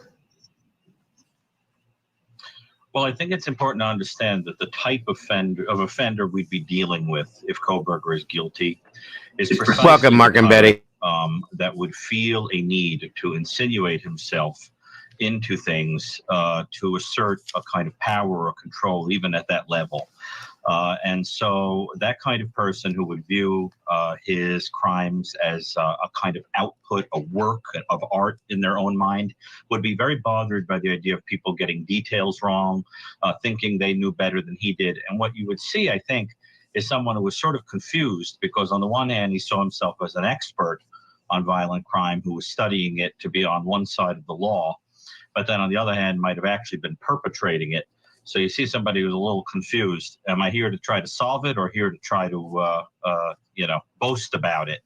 And so I think it's very possible. I've never quite made my mind up about what I feel about these particular posts, but I do think that somewhere this individual would have been insinuating himself Welcome, Bombshell, on the internet in that period between the killings and the time of arrest. Now, I want to put up that post, Alina, that you referenced. I know this won't be popular, but this is where I think the victims were found. And there's a map, and it looks like it's relatively accurate. Is that what it is, Truth? That makes sense now. Of this and when he's actually caught. So this was 8 days prior to when he was arrested. 8 days prior. And right. Does it appear to be relatively accurate here? Because this is information we didn't know, Alina, right? Right. I mean, from what I understand, I don't think it was 100% accurate. It was close to being accurate, but I mean, we still don't know 100% where the bodies were found, and that still is. I think we'll find out when the trial. But you know, I mean, it gave us some inclination on, you know, he knew so much that it made a lot of, you know, speculation. A lot of people run wild with that and start thinking, oh, great, you know, well, he must know because he knew so many other things. But from the information we continue to get from this crime, I really don't think that was one thing he had correct, but he could have been throwing people off with that as well, because that was towards the final week where we're already. And this is when they're closing in. Before we run out of time. On him. Yeah. Dr. Gary Brucato, if, and I'm saying if this was the killer posting, do you think the killer wanted to get caught, or did the killer just want to try to get a little more notoriety out of this? I think that this is the kind of person who was so egotistical that he forgot that he could get caught, and who could not help but boast and insinuate himself because at the end of the day, his ego almost certainly was the cause of this and the cause of his own downfall. And as you've observed him, Dr. Gary Brucato, the way he comports himself, we have about 30 seconds here. What are your thoughts about the man who's been accused here? I think this is a person who was very interpersonally peculiar and tried to deal with that by reducing everybody to a kind of science that he studied like microbes under a microscope. And that's why I think he was a watcher of people who tried to control everything and know everything about August 5th, Mark and Betty. And that someone did a lot of watching on the internet, everything that was going on. Yeah, and watching on the internet and perhaps even participating on the internet. This is a story, obviously, that will continue. I want to say a big, big thank you to Dr. Gary Brucato. The New Evil is the book. We always appreciate your insight and expertise. And Alina Smith doing great work with the Crime Scene Collective. Thank you as well. Okay, folks, that's it. I'm Vinnie Politan. We'll keep looking for answers as the investigation continues. Yeah, Truth. And I'm trying to see who asked the other question. This was released August 5th. Yeah, it says, yeah, August 5th. It's newer. I mean, it didn't have a lot of new stuff in it, but new broadcast. You know what I mean? I don't know. Brucato reminds me of a mob boss. When every time I see him, the way he kind of leans in and he's talking, and it's like he just has that look. I don't know. It gets to me a little bit. Mocha, what's up? That's who he reminds me of. That you come to me on the day of Brian's trial. You're asking me these questions. I don't know what to say.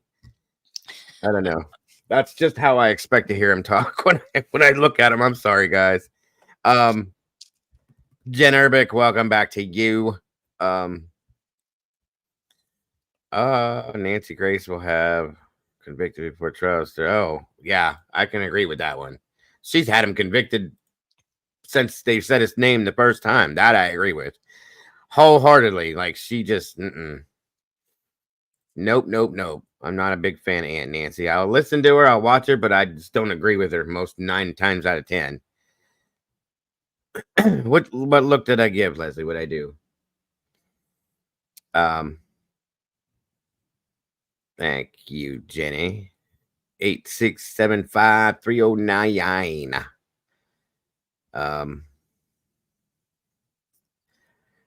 Hey, forget about it.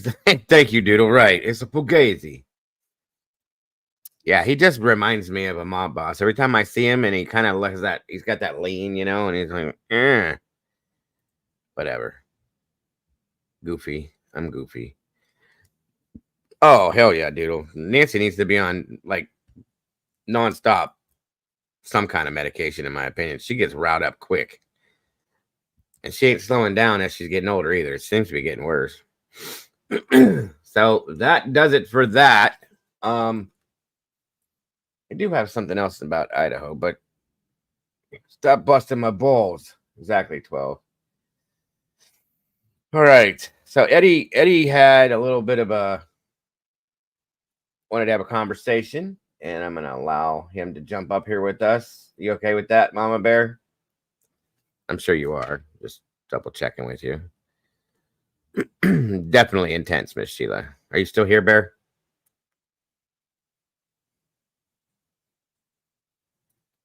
Poof. She disappeared.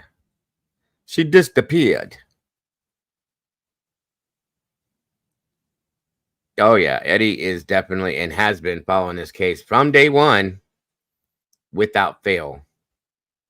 She just left me, like, just dangling, like she doesn't even care. El Bariqua, welcome. Good to see you all. Thank you guys all for joining us today. I appreciate you. So, let me get this in. Yup. Amen, Salty. So everybody, and I really appreciate, I see you guys are holding your tongues, being respectful with each other, and that's all I ask from you guys, because we all have different feelings, opinions, and theories about this case. All I want is for you all to respect each other.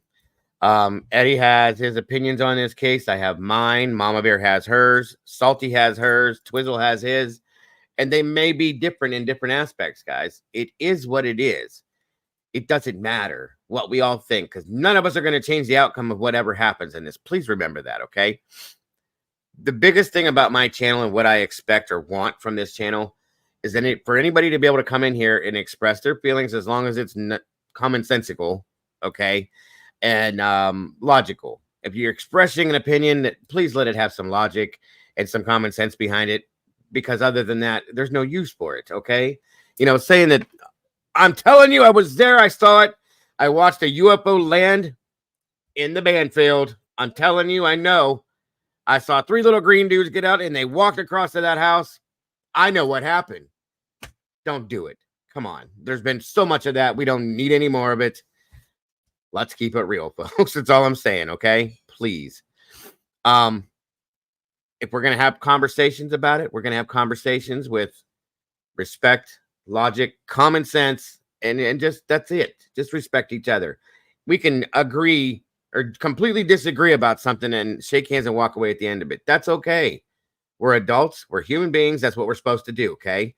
That's what makes this interesting. Debating different opinions and theories and feelings, it happens. This case has been dangerous with that, and I'm not going to have it, guys. So please respect everybody's feelings and thoughts and opinions, including anybody that is on my panel. You know, of course, I don't want anybody coming up here doing what was done before, talking about stupid ass vampires and dumb shit like that. That's ridiculous now. Come on. So that's what I'm saying. We're not in high school. We're not middle school or elementary school. We're not talking about cartoons here. We're talking about people's lives. We're talking about victims of or families of these victims that see and hear these things. Okay.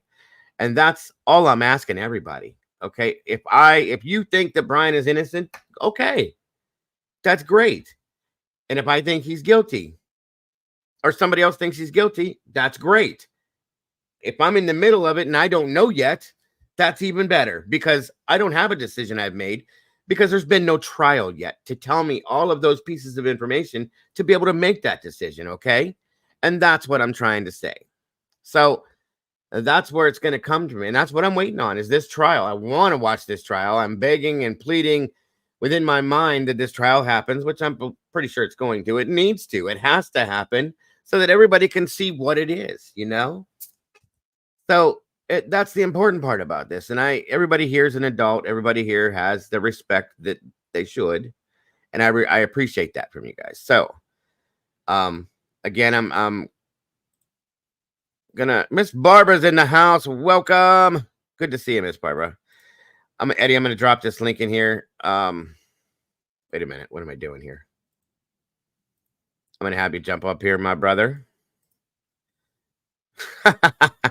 Right.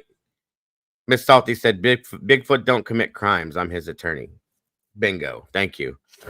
Come on up here and join me, bro. And Miss Mama, are you here, Mama Bear, yet? Maybe not. Okay. Annette McBee, welcome back. Good to see you. So she's Eddie's gonna jump up here, join me and Mama Bear. Again, I want everybody to respect him as well. Any guests that I have on the panel, most everybody in here knows and loves Eddie anyway. So please be respectful and welcoming as we do. Now, see, that's something I could possibly believe there, Miss Jenny. He's definitely a different breed. Yes, and you will, if you're not good and you can't behave, there will be no cake from Doodle. Oh, take your time, bud. The link's there whenever you're ready. At this moment, it's just for him, okay? It's just going to be me, him, and Mama Bear.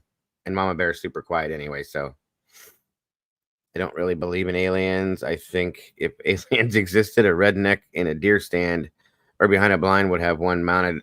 You know what? Truth, I do believe that. 1,000,001%. No lie.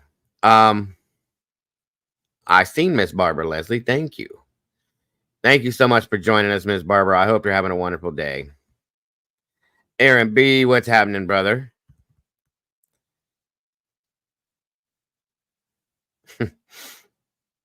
That would be cool. A Bigfoot 23andMe. Hell yeah.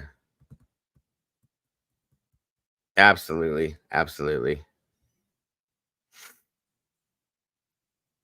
Yeah, Eddie, just give him a minute, guys. He hadn't done this in a long time. He's got to sign in, get everything together, and then all that fun stuff. So, again, I appreciate everybody joining us today. Please, guys, if you haven't, we're at 118 likes, 127 people, 28, 29, whatever it is. Thank you, guys.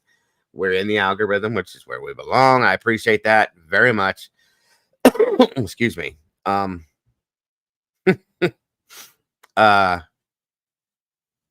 show today so far. Uh-oh. There's the cake. I take offense to the redneck deer hunting comment. Aliens are real. Hey, we'll find out. We do Paranormal Fridays in here. You never know. No problem, Mom. I'm a huge skeptic, so I have to be proven things to be able to see it. Oh, 100%. And they probably have for years, too. That's just the way our government runs. So that's the stealth bomber, all that kind of stuff. You know, they've had that kind of techno. The only thing I do question after, I'm just talking while we're waiting for Eddie, but I do question some of these things as to where some of this technology did come from that came like out of nowhere. You know? Oh, yeah. The scientists and doctors and all them peeps that used to work for Hitler, they were putting stuff together over there a long time ago that we would never expect to see. So yes, I think that's him. It is. Hello, sir. Can you hear me? I can hear you. All right. There's that voice. Welcome Thanks for back. having me. Always a pleasure, my friend. Welcome back. We have definitely missed you, sir. So I can introduce myself. if you'd Please like. do, because there's some new people in here. So go ahead. So for those unfamiliar with me, I've been following this case, like Dago said, from the very beginning. And I have stepped away for a little while. The reasons, well, there's so many reasons, but in general, it just pretty much has to do with the injustice that there is in this case. I did call Dago a couple days ago, and in this time that I've been away, I've put together quite a bit of, I've organized my thoughts, and I put together this, I guess it's like a journey. It largely has to do with facts and misinformation. And I asked him if it'd be all right if I got a chance to come up on the panel and share it with everyone. And he said it would be all right. And I kind of ambushed him today. He wasn't expecting me today, so I don't know if we should have it today. If you did, no, I didn't do this on purpose. It's weird though that it all fell into place because I just saw this Court TV thing, and I'm like, well, okay, let's put that out. And then when I seen you in chat, I'm like, well, hell, just it works together. It works all hand in hand. So that's fine with me. It worked out well. I am prepared, and I know that this is the latest thing, this Goncalves interview. And if people want to jump up on the panel and talk about that, I understand. I haven't had enough time to formulate any thoughts on that. I'm not sure if there's a whole lot of content that can be not really, I don't gathered from that. But right. If people want to do that, I understand. You might have to change your thumbnail if you want me to kind of lay this out, because like I said on the phone, there's a lot of points to this, and they are all interconnected, and it's kind of like I'm building something, but to omit and to try to abbreviate it, it really wouldn't do it much justice, and a lot would get lost. I do have to stress this because I don't want any surprises. Like I said on the phone, I'm not sure if this is an hour or 2 hours. Depends how. Well, I got time. You know, I've done long streams. We're only here 2 hours so far, so we got time. It's up to you. If you're up to doing it today, you can do it today. If not, but it's up to you, brother. This is your floor right now. You make that decision. You know I'm behind you either way. So, are you still there? Uh-oh.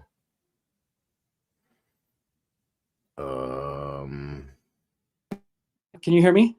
There we go. Yes, sir. I don't know why my phone did that, but yeah, it's up to you. Okay. Whatever.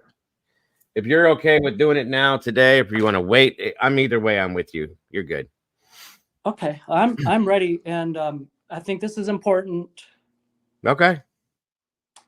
It's like I said, it's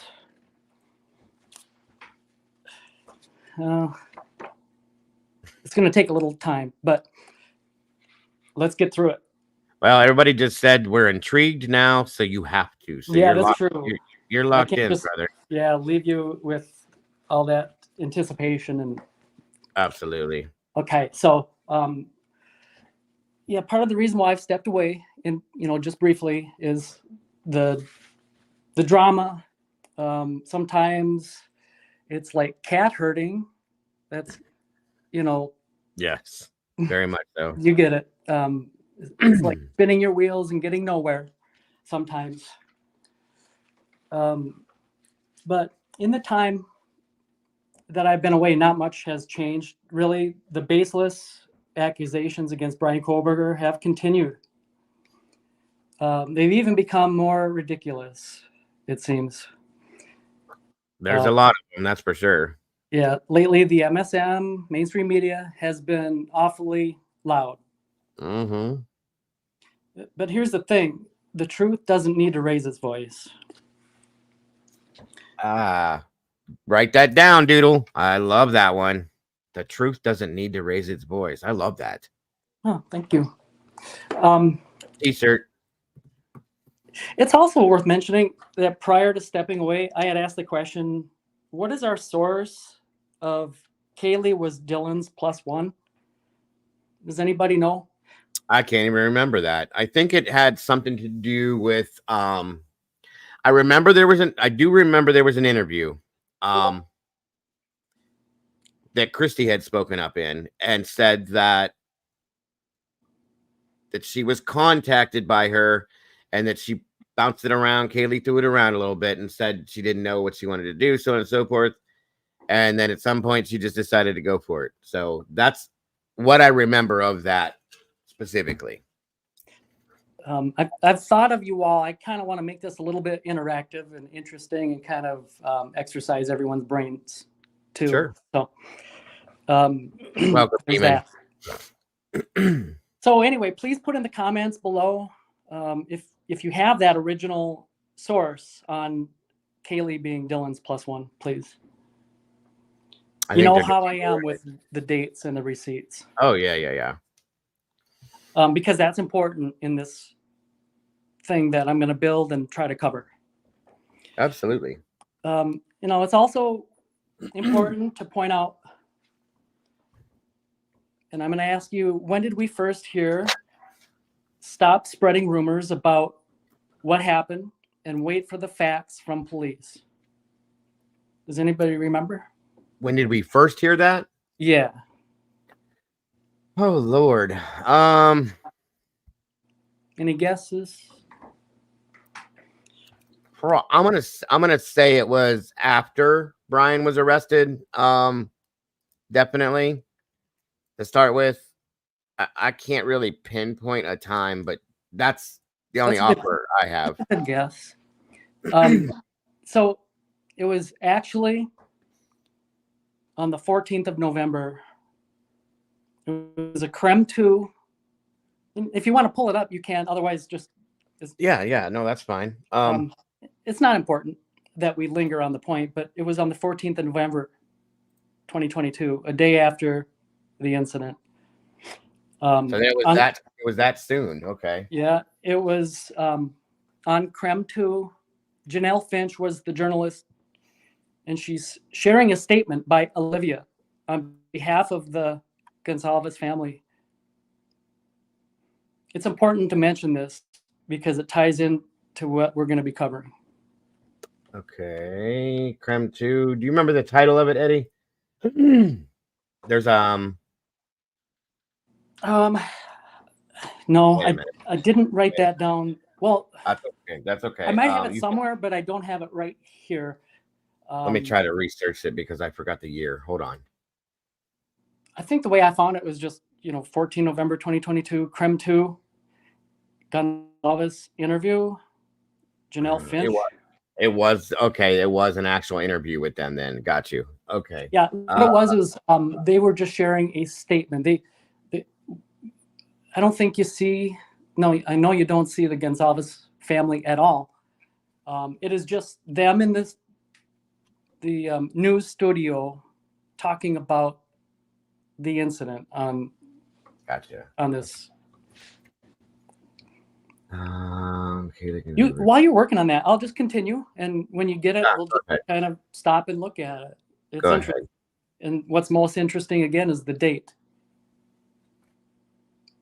and by who. So I'll continue on. So I stepped away after the January 26th hearing. It was the motion to dismiss hearing. Right. I want to recall you all to that hearing because today it is one of the most informative hearings for us.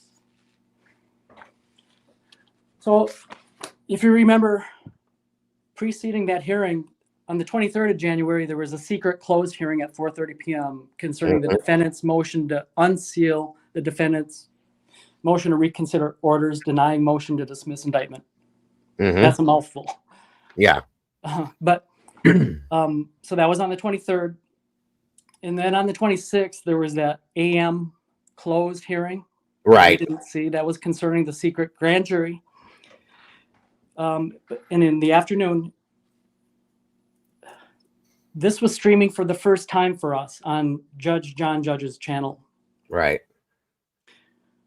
So Jay Logston in this hearing, I'll just point out a couple key points here. He argues that the state has decided that it wants to kill someone. Can you decipher what is being said? By Jay. It's just a thing to consider, not really to... You mean what he's actually saying when he's speaking about that? Yeah. Yep. I think I remember hearing him. Yeah, he said that, but... Yeah, definitely. And Yeah. I know He's saying something. I know the state, of course, argued what he said, but I was probably irritated more than anything. But I remember him saying what you just said about killing someone. Yes. Yeah. Is there more to that I'm not getting? No, just, consider, if you're able to really decipher what is being said when he says that. So moving on, the case could go on for 28 years. We heard that. Yes. Bill Thompson argues that the victims' families are entitled to a timely disposition. Mm-hmm. To minimize harm and disruption to the community, the trial should be held in the summertime. Mm-hmm. He believes that the prosecution will be ready for trial this summer, 2024. Right. And says that the trial will take 12 to 15 weeks and announces that they intend to file a motion for change of venue. Yep. She explained to us the significance of the 51 terabytes. Absolutely. She mentions that the discovery is not indexed. It's like 52 card pickup. Mm-hmm. She mentions looking for the incomplete video, which has the missing audio. And most importantly, I feel, she asked, how does the state come to Brian Kohlberger's? Right. How does Brian Kohlberger come to the state's attention? So they've read the PCA over and over, and their team is still not sure how the state decides on Brian Kohlberger. Exactly. Those were her exact words, actually. Yeah, and we can't gloss over that.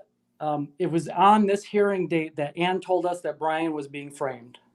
Of course, she cannot say it in those direct words. No, right. But yes, that's what she did say in essence. Yeah, because after all, how does one go about proving corruption or a cover-up? Imagine if she did say that, Mm-hmm. the fallout and the backlash. Oh, it'd have been horrible, right?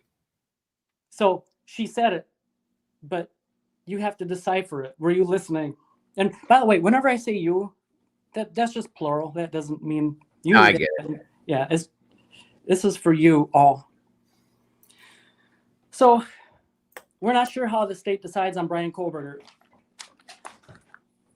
Here's an Idaho 4 trivia question for you all. When was the first time that you heard this? Who said it first? Well, the answer is we heard it first on January 6th. And that's 2023, by the way. A year prior to this motion to dismiss hearing, only just a handful of days following Brian Kohlberger's arrest. Lana of Truth and Transparency says it on her live. If you want to go to that live, it's at the 6-minute and 15-second timestamp. Okay, and what was that again that was said? Well, I'm taking notes. I'm not sure Lana's exact words, but Ann asked the question. We're not sure how the state decides on Brian Kohlberger. That same thing, right? Okay, I just wanted to make sure sentiment. you were on the same thing, right? Yeah. So I don't mention that Lana said it for the purpose of building Lana up. By her own good work, she does that well enough by herself. Of course. I mention it to help show how significant it is to any proper investigation. And Ann Taylor is trying to communicate that to us. Mm-hmm. So there's a lot of points. We're getting through them, but No moving worries. on. So another reason I've stepped away for a while is that it's difficult to not be controversial in this case. I don't like to be controversial. But it seems there are two camps, and they're bitterly divided. Nowadays, when you speak the truth using logic and reason, you're likely to be controversial or a conspiracy theorist. By now, it is clear to see that even though Brian may be found not guilty at trial, there will be always those who insist he is guilty. Mm-hmm. Those who are 50-50 and wanting to see more before forming their opinion, are you waiting it for one day to slap you across the face? Because it already has.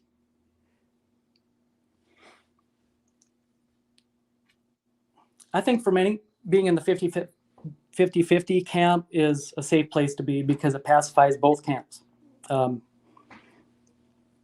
Just do not ever consider me a 50-50 person. Oh, no, I know that. Yes. So concerning the guilters, ask yourself, why do hardline guilters care about what is being said on open-minded platforms? Good question. Why trouble themselves with trolling the sites and gaslighting to try to control the narrative and stirring up strife and discord? Oftentimes going into fantasy land to think up a narrative to make it be Brian, to demonize and attack those who disagree with their narrative. At this point, many of the guilters are trying to not see it. Many of the guilters feel or even know Brian is innocent. Some are so deeply entrenched that changing their opinion now would make them feel foolish. Some feign belief in his guilt to spite the other camp. Trolls, in other words. Some hold their position to maintain their loyalty to those ones that they are supporting and following. Some may even be getting paid to push the false narrative. It's not a stretch to consider that. Most telling is that none of them would be behaving the way they are or talking like that if it was their child or family member in the same position as Brian. Moving on. Let's talk about what we can use as facts in this case. Does anyone in chat want to throw up any of their thoughts or suggestions or ideas on what we can use that is ironclad as facts in this case? It's not a trick question. I got a list here and I'm turning to it, but hold on one second, Eddie. Mama Bear, are you here? Yes. Okay, I gotta step away for 1 second. Keep going, Eddie. I'll be right back. I just gotta grab. Keep going. So okay, here's our list that I have. It may not be a complete list. So what about court documents? Family interviews or statements? Grub truck video? Body cameras? What about press conferences or press releases? Notice the double standard with these. Those are not sworn statements. Police can lie, but yet they are taken as gospel when it's convenient for some. What about leaks by sources? Can we use leaks by sources? Corner club picture, sidewalk security video. What about Howard Bloom? What about court hearings? What Ann and Jay and Miss Massoff are saying? What about the private driver talking on the phone to News Nation? Linda Lane? What about mainstream media?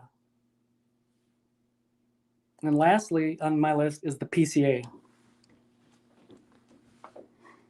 So the PCA, it's a compromised document. Much of the PCA is noise and disinformation, entirely circumstantial. At this point, if you're trying to make sense of it, you know, the 10-minute attack, what Dylan saw or heard, you know, the bushy eyebrows, etc., then it is you who are being ridiculous.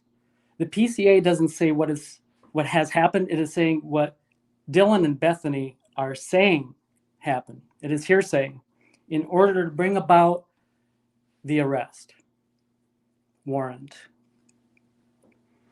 So if one part of the PCA contains false or misleading information, then the entire thing is questionable.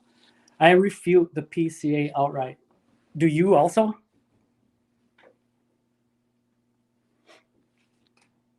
So just remember, sometimes when you repeat things enough, they become truth.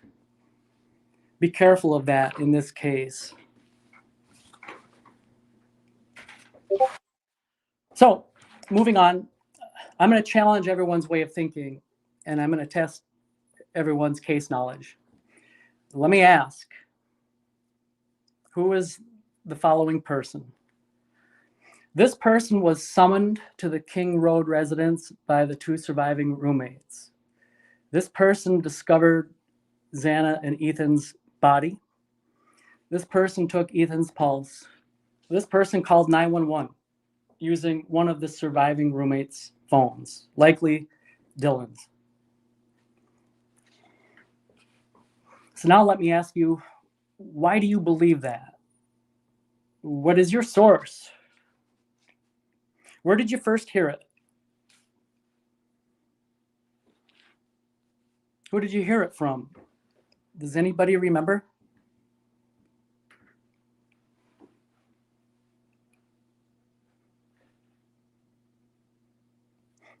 I don't believe I do, but I do remember hearing it. I'm back, by the way. Let's pause right there. Is that the Creme 2? Yeah, this is the one I think that you were talking about. This is one I found for... Let's try it. If it's not, I'll just jump in and... Okay, yeah, I got that date on it, so I believe this would be it. All right, let's see. It's very short, so... No problem. Oh, hold on. Let me make sure. And if it'll get you struck, don't play it. Oh, no, it shouldn't. Okay. Something I'm sure I played this probably 2 years ago. Excuse me. So.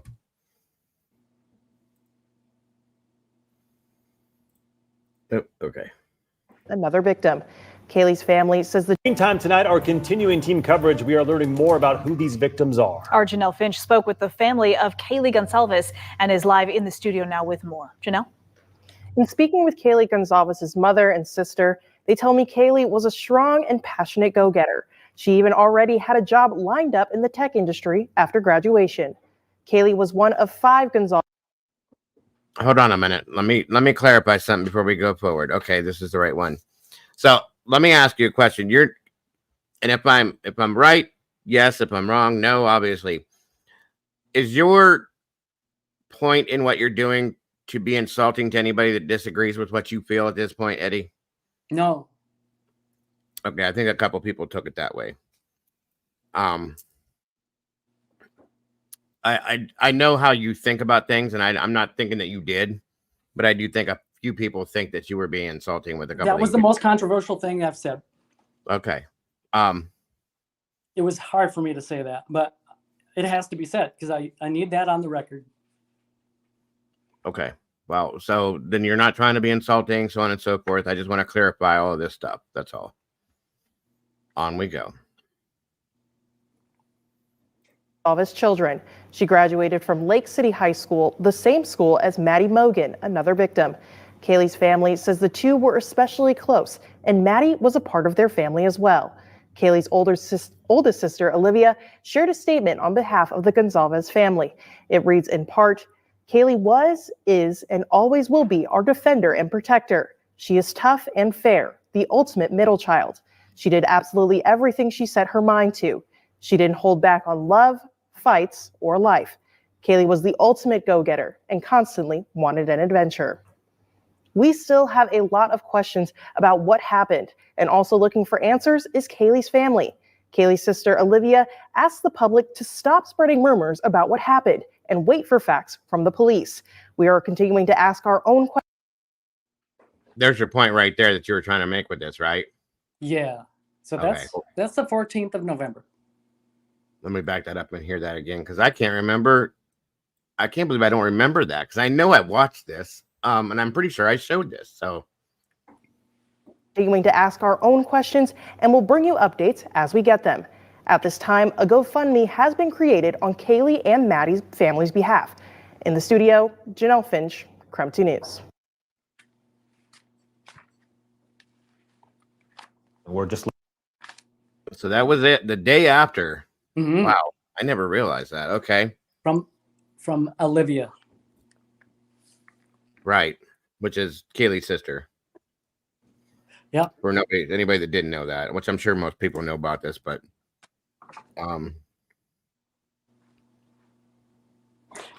this all goes together. It's okay. all gonna tie in to And everything. that's all you wanted out of that clip, right? Yep. Okay. All right. So November 14th is the first time that we hear Meantime, tonight, to not start rumors, go with rumors, this and that, and everything else, let the police, so on and so forth. So yes, that's the first time, November 14th, 2022, the day after the crime was committed. Gotcha. Yes. Stop spreading rumors about what happened and wait for the facts from police. Which is stating that there were rumors being put out and the rumor mill was going nuts 24 hours after the crime happened, which I would have never guessed that, to be honest with you, but okay. Maybe not. Okay. I get what you're doing. Okay. No problem. Go forward. Here's another interesting, if you want to do videos, might take you a minute to pull it up, but it's your own video.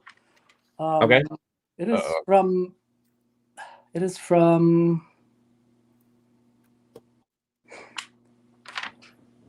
the 29th.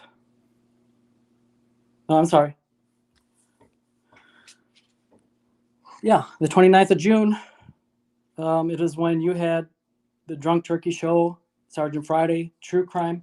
Thou Shall Not Kill, True Crime. Oh, wow. Okay. Hold on a minute. What was the date again? November? 29th of June. Or June. I'm sorry. Where did I get November from? June 29th. 23, right? 23. Yeah. That's what I thought. Okay. Let's see if it comes up that way. Because now we're getting back to the 911 caller. Gotcha. June 29th. We're going back a minute, brother. It's all right. That's okay. Let me find it here if I can get there. Way back here. Way back here. I wish the typing in the date would actually help with my channel. Mind you, this will tell you how much I like Eddie, because I don't like listening to myself, guys, and I hate watching my own videos. So, but I am definitely willing to do it. 1 second here. 7 months ago. No, we're over a year ago at this point. Yeah. A year and 2 months. Holy hell, I didn't think I had this many vehicles. Videos. Where the hell did I get vehicle from? Sorry. I was just looking at something that said the word vehicle. I knew that's where it came from, but what? Sorry. So, what do you remember the title of the video, bud, or no? I think it is Ethan's best friend calls 911, or I'm not sure. Don't quote me on that. That's okay. It's okay. Let me see here. So I'm at a year ago. You said November 20 or June 29th. Why do I June keep going 29th. November? Oh my God. Doesn't give me that year there. Oof. I'm really making you work for it today. Oh, that's okay. That's okay. That's good. He needs to. Absolutely. So if I found something with Deborah Collier, like that should have definitely been after that. So, hey, there's me with a beard. There's me with a beard after I dyed it. Lord. There's me with a beard when I didn't dye it. Yuck. Definitely look like an old man. Oh, good Lord. Nope, that's not it. Wait, here we go. Maybe. Nope. Sorry. When you're scrolling through them, can you see the photos? So like if yeah, that's what I do see is the photograph of the thumbnail. Yeah, like if you have a guest on the panel, it'll have their little logo. Their likeness. Yeah, that's what. Is that what's on the thumbnail? Yeah, look for the one with Sergeant Friday, Thou Shall Not Kill, Drunk Turkey Show, sleuthy goosey as well. Oh, so it was everybody up here. That okay. Oh shoot! Wow. Wait a minute. Are you looking to Mama Bear or no? I'm getting ready to. Yep. Yeah, I So know. let's see if I can. My technological. All right, so I don't know if it's under. Maybe it's under videos instead of the lot. No, it's not. Okay.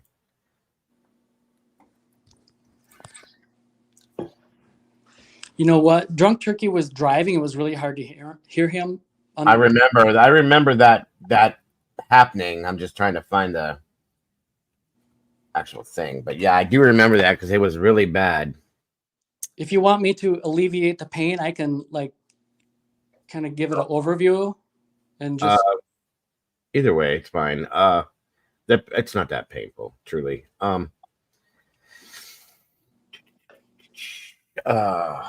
I'm just not searching. I was trying to take a shortcut, but can't do that sometimes.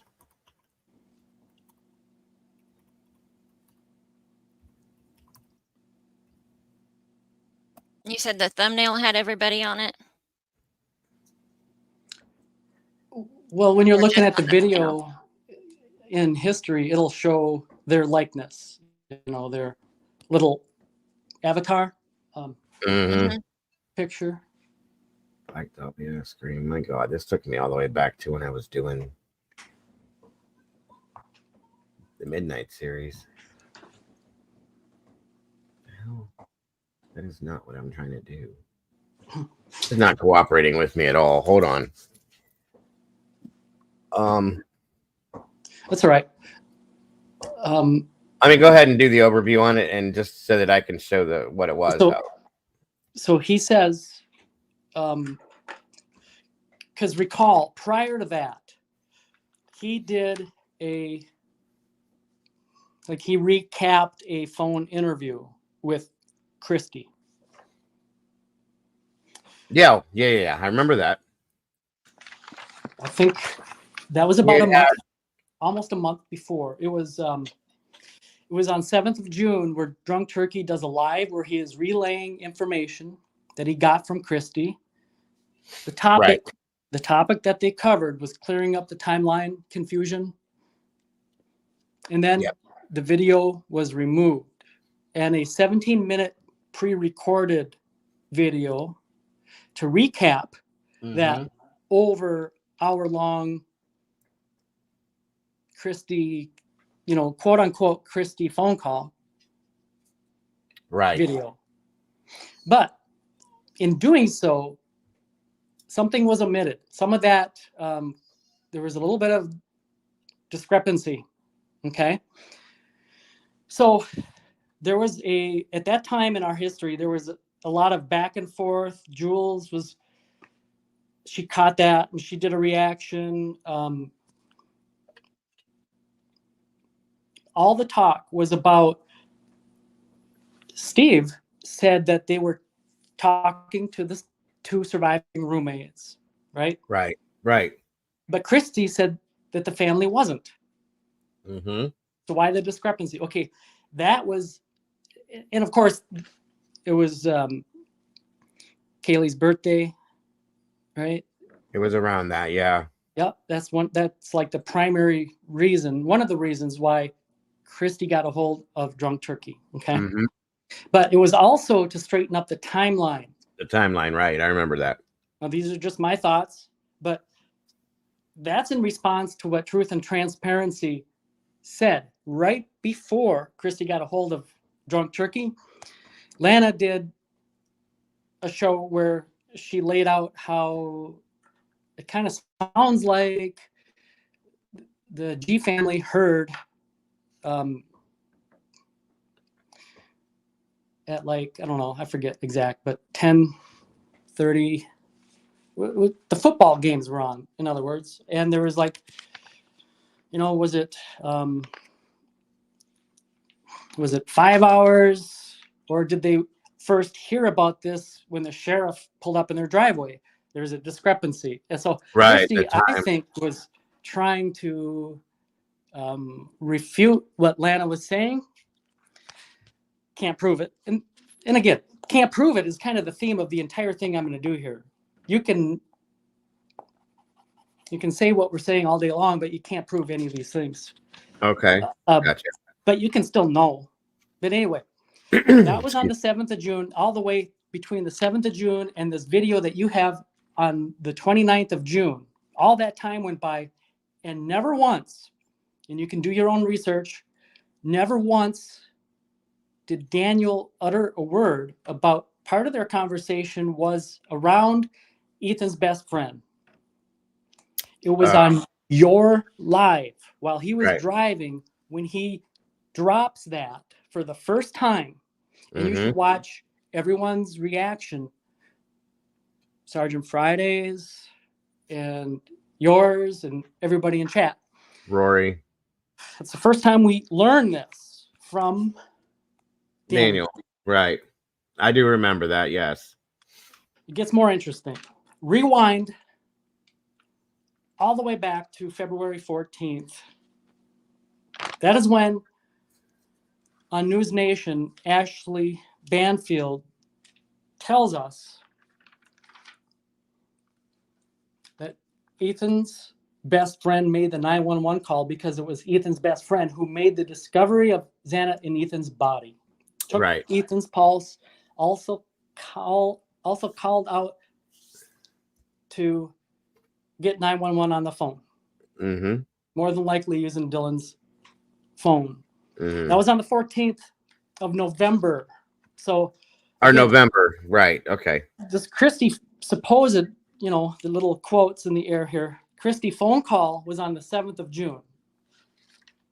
So if your answer was News Nation on the 14th of February, it was the first time that we heard information about that question I asked. Who was the 911 caller? Who was the person that was summoned to the house? Who was the person that found, et cetera, et cetera? If your answer was News Nation on the 14th of February, you'd be wrong, because about 9 days prior to that, Daniel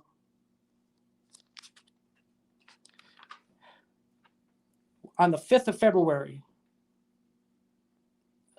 on his video, which is titled Ethan Chapin Family Questions Dylan's Story, and it's an and sign, like a ampersand sign. And leaked new details, 5 February. Timestamp of 5 minutes and 45 seconds. Daniel tells us that it's Hunter with no last name. Of course. Yeah. Yep. And then he lets you put it together. You draw whatever conclusion. So 9 days before News Nation had this, Daniel had it. He never mentioned his source. He just said a source, a couple sources, he said.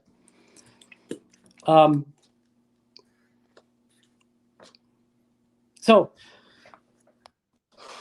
in that video, if you watch, he'll play a clip from the memorial when Hunter Johnson is talking, and he tells us what Hunter was feeling. Yeah, I remember. He's distraught. He's emotional.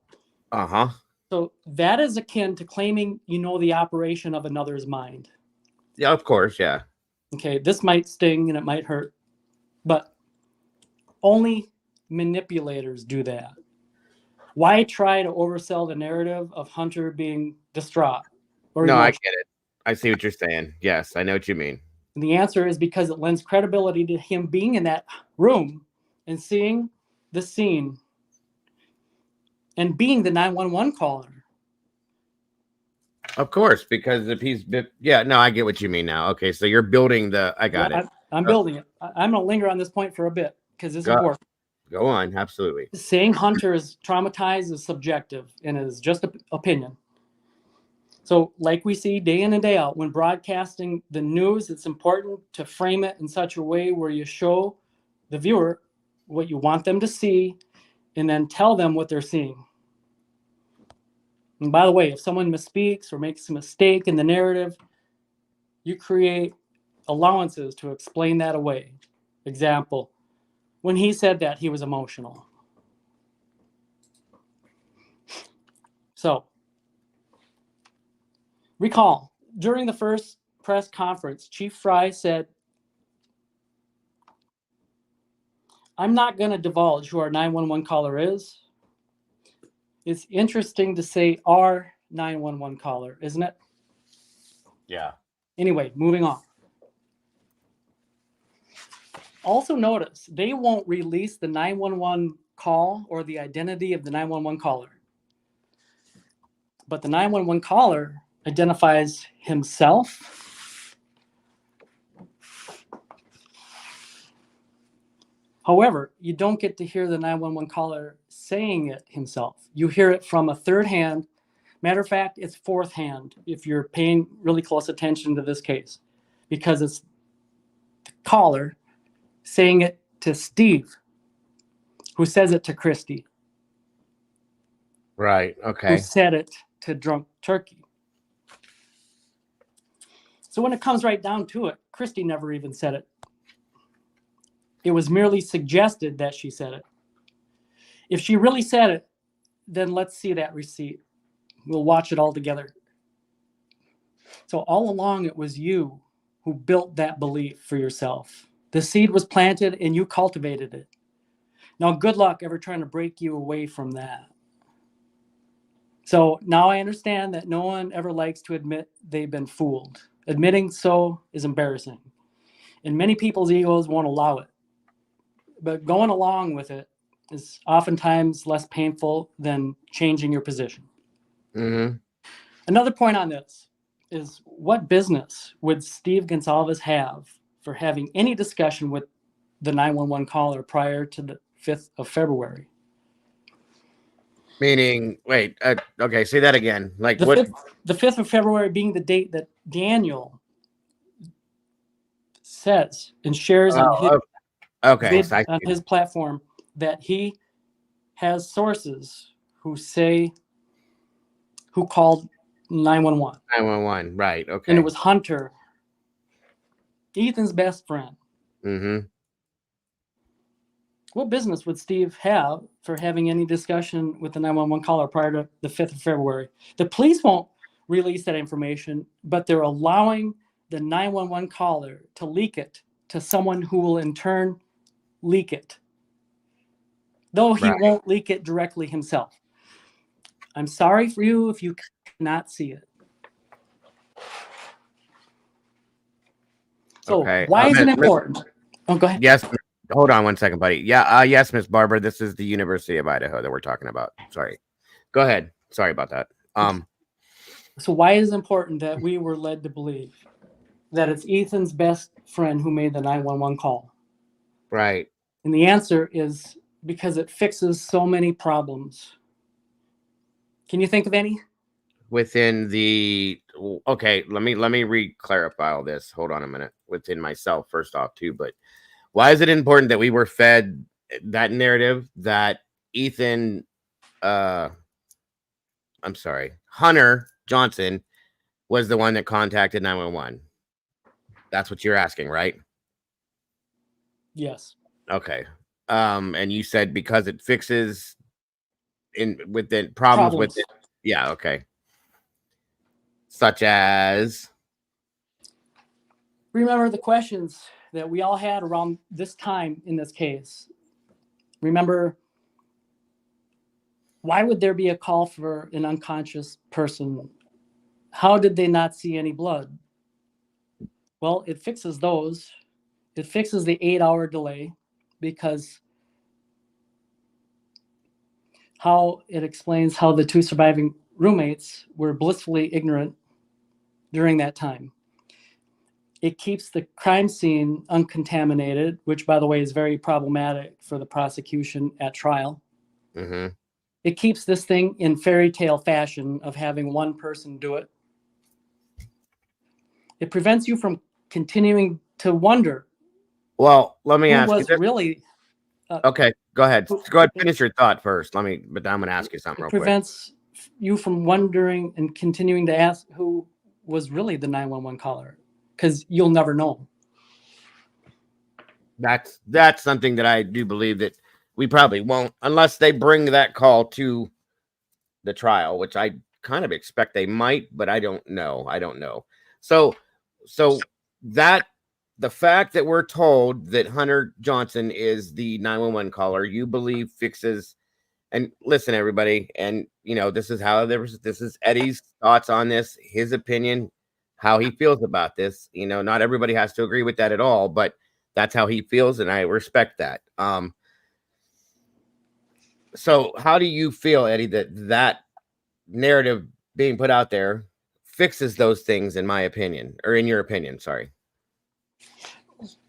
Like I just laid out, there's problems with the narrative. That narrative in itself, or the whole thing in general? The whole thing in general. Okay. And there always is when you're doing this type of thing. And it fixes those problems. Gotcha. I'll continue with being able to answer your question the further I go. No, that's fine. That's fine. I just was curious. That's all.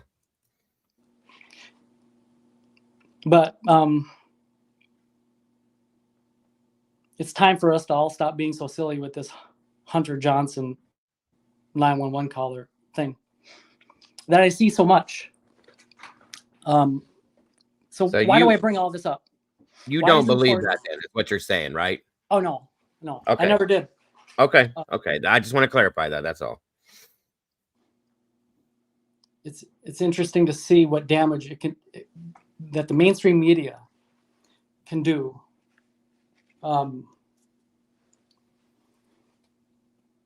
So why am I bringing all this up about the 911 caller? Because if you believe this, what else about this narrative have you accepted as fact? Right. There's the saying, one lie is enough to question all truths. Yeah, very, very true. Let's get our heads together and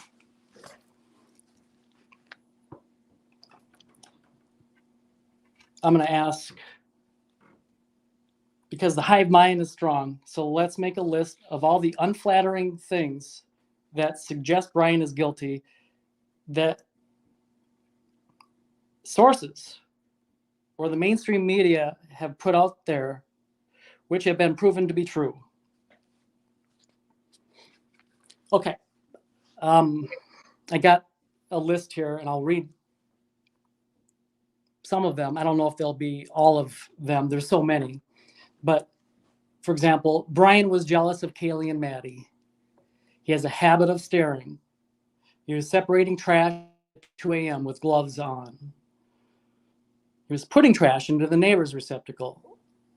He asked, was anyone else arrested? There's possibly a Dana Smithers connection to Brian Kohlberger. He was stalking them at the Mad Greek. Terminated from WSU from his teacher's assistant employment. He slid into the DMs of the victims. He's an incel. He was stalking the victims. He installed cameras at a classmate's apartment to spy. He followed all 3 victims on Instagram. Some say that there was a connection to BTK. There's angriness and bitterness towards women. He graded harshly. He stole his sister's phone. He surveilled the house while parked behind in the upper parking lot. He purchased a K-bar from Amazon months prior. His sister turned him in or suspected him. There's probably many others. Lately, it's been bomb making or an intention to make bombs. So of all those... Yeah, that was a new one. I forgot about that, right? The ones that have been proven to be true, stealing his sister's phone while he was a juvenile. So what you're saying is sibling rivalry as a minor dependent child? I will say that one thing I've always thought was bullshit. Doesn't make you anything other than a kid taking your sister's phone. It doesn't make you a murderer, in my opinion. But anyway, that's one I just never did agree on ever. So go ahead. Sorry. So if you think it can be all this deception and that Brian Koberger is guilty both, then you are easily deceived. Draw whatever conclusion from it you will. But for myself, it is whatever they're saying, just know that it is the narrative. It's important to recognize that we've all spent so much time trying to make sense of nonsense. That's true. Let me bring up the incel theory. Another test of your memory. When was the first time we heard it brought up? And the answer is, I want to say the first week. Yeah. Really close. It was on December 23rd. Oh, well then. News Nation. It was close. But that's what I've found. Could it be sooner? It could be, but the point would remain the same. Mm-hmm. Brian Koberger was arrested on the 30th. Ask yourself, what explains this? Wait a minute. Say that again. What the date? If they're talking about this incel theory that they're floating around, right, on the 23rd of December, mm-hmm, and he was arrested on the 30th of December, right? How can you explain that? Is it a coincidence? Just a coincidence? That he was arrested on the 30th and they had brought out the incel thing on the 23rd, or the fact that they both happened? That their incel man turns out to be exactly who they had wondered. Oh, okay, I got you. Well, I mean, laying the foundation of this narrative is what they're doing. They're building brick by brick. Can you all see it? Notice how the narrative doesn't make any sense.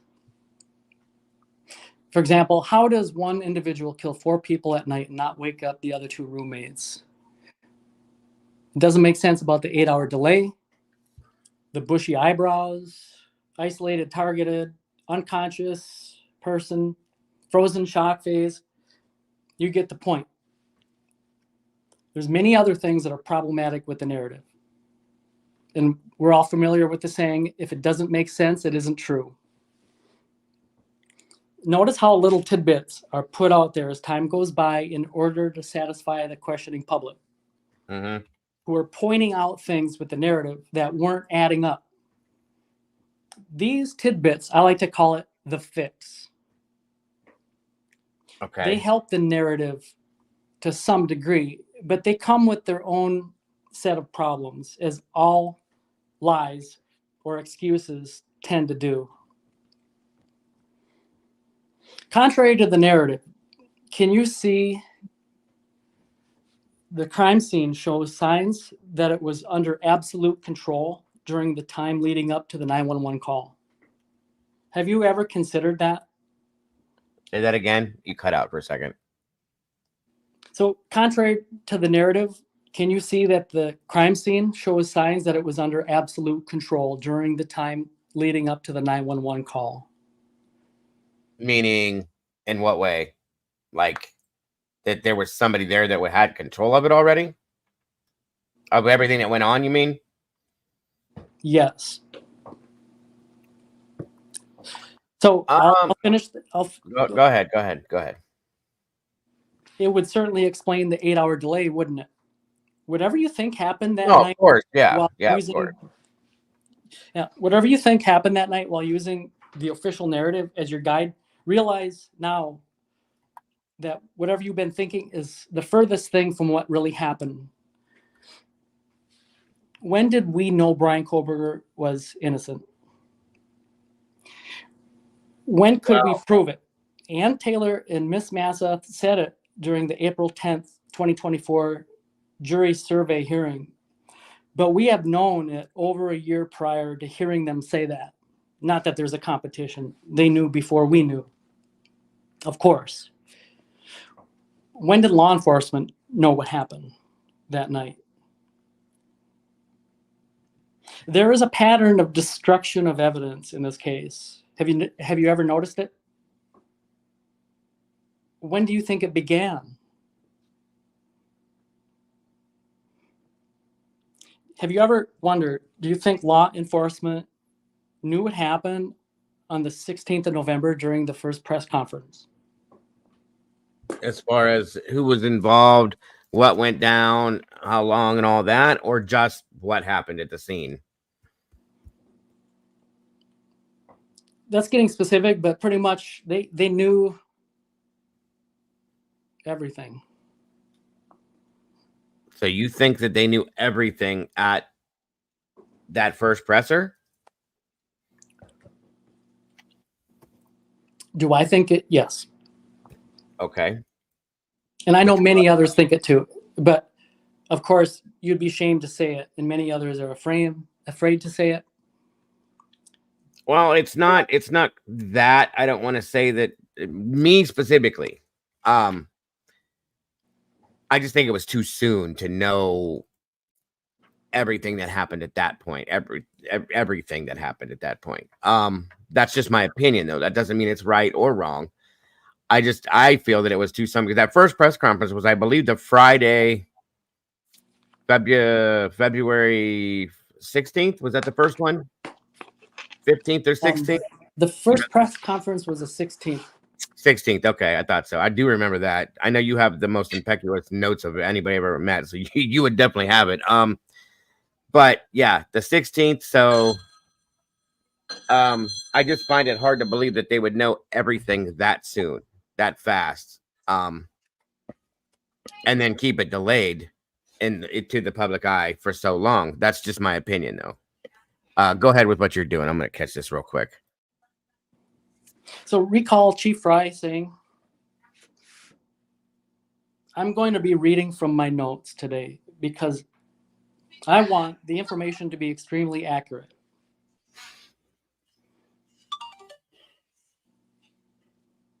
Do you believe that it was to be extremely accurate or to ensure that he stays on script and to limit the information that was put out under the guise of integrity of the investigation?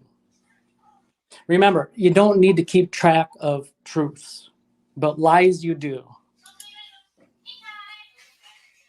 You can always deal with the follow-up questions later by answering, I don't recall, I don't know, I'll check into it, I'll get back to you with the answer.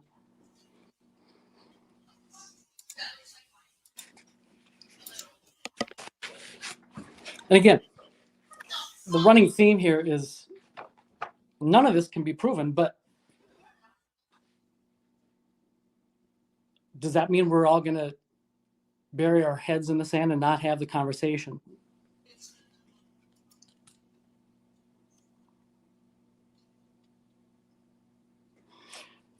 So moving on.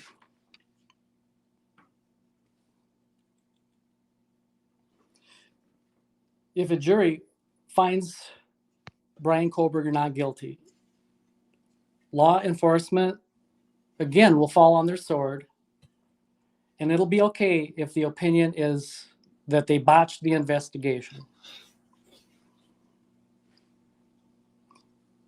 It'll be okay if the sentiment, the takeaway is, if only they had taken more time to do it right. But college started soon, so they needed to rush. If only they didn't get tunnel vision with the sheath DNA. If only they had the big city resources and experience. So in other words, it'll be okay if you believe them to be, the Mayberry gang.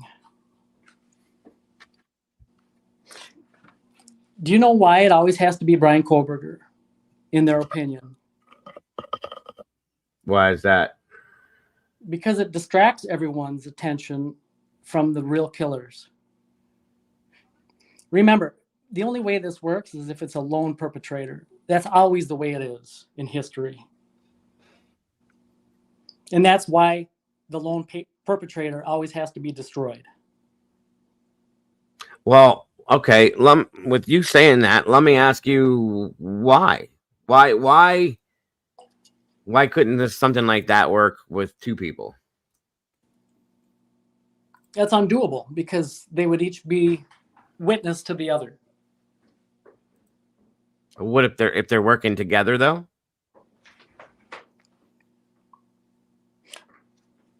Well, there's two patsies. They're not working together. If you're going to frame two people, well, that's a lot of effort. Why do that? Okay, I see what you're saying. I understand. You I can found only that. Frame one. That's the only way this works. Yeah, I get it. You didn't know what I was talking about. No, I see what you're saying, but and I found that Mama Bear found that video and sent it to me, by the way. But I don't even think we need it at this point because I do remember the whole thing. And it did happen. It was talked about. So yeah. See, at this point, if we read one of the latest documents about, I think it's change of venue. There's a couple of them. Yeah. It's a lengthy document, and we've recently seen it. And like on page 13, the word accused is in all caps. That is a tidbit. Don't overlook it. For the longest time, I thought he was framed, but that means, to me anyway, I interpret framing as you trick someone to be somewhere so that they can fall for what you set up. I don't even know if I think that anymore. I think the big trick here is that the media will convict him before there is a trial, if there is a trial. They're going to make him into a monster. Indicting him was the big trick.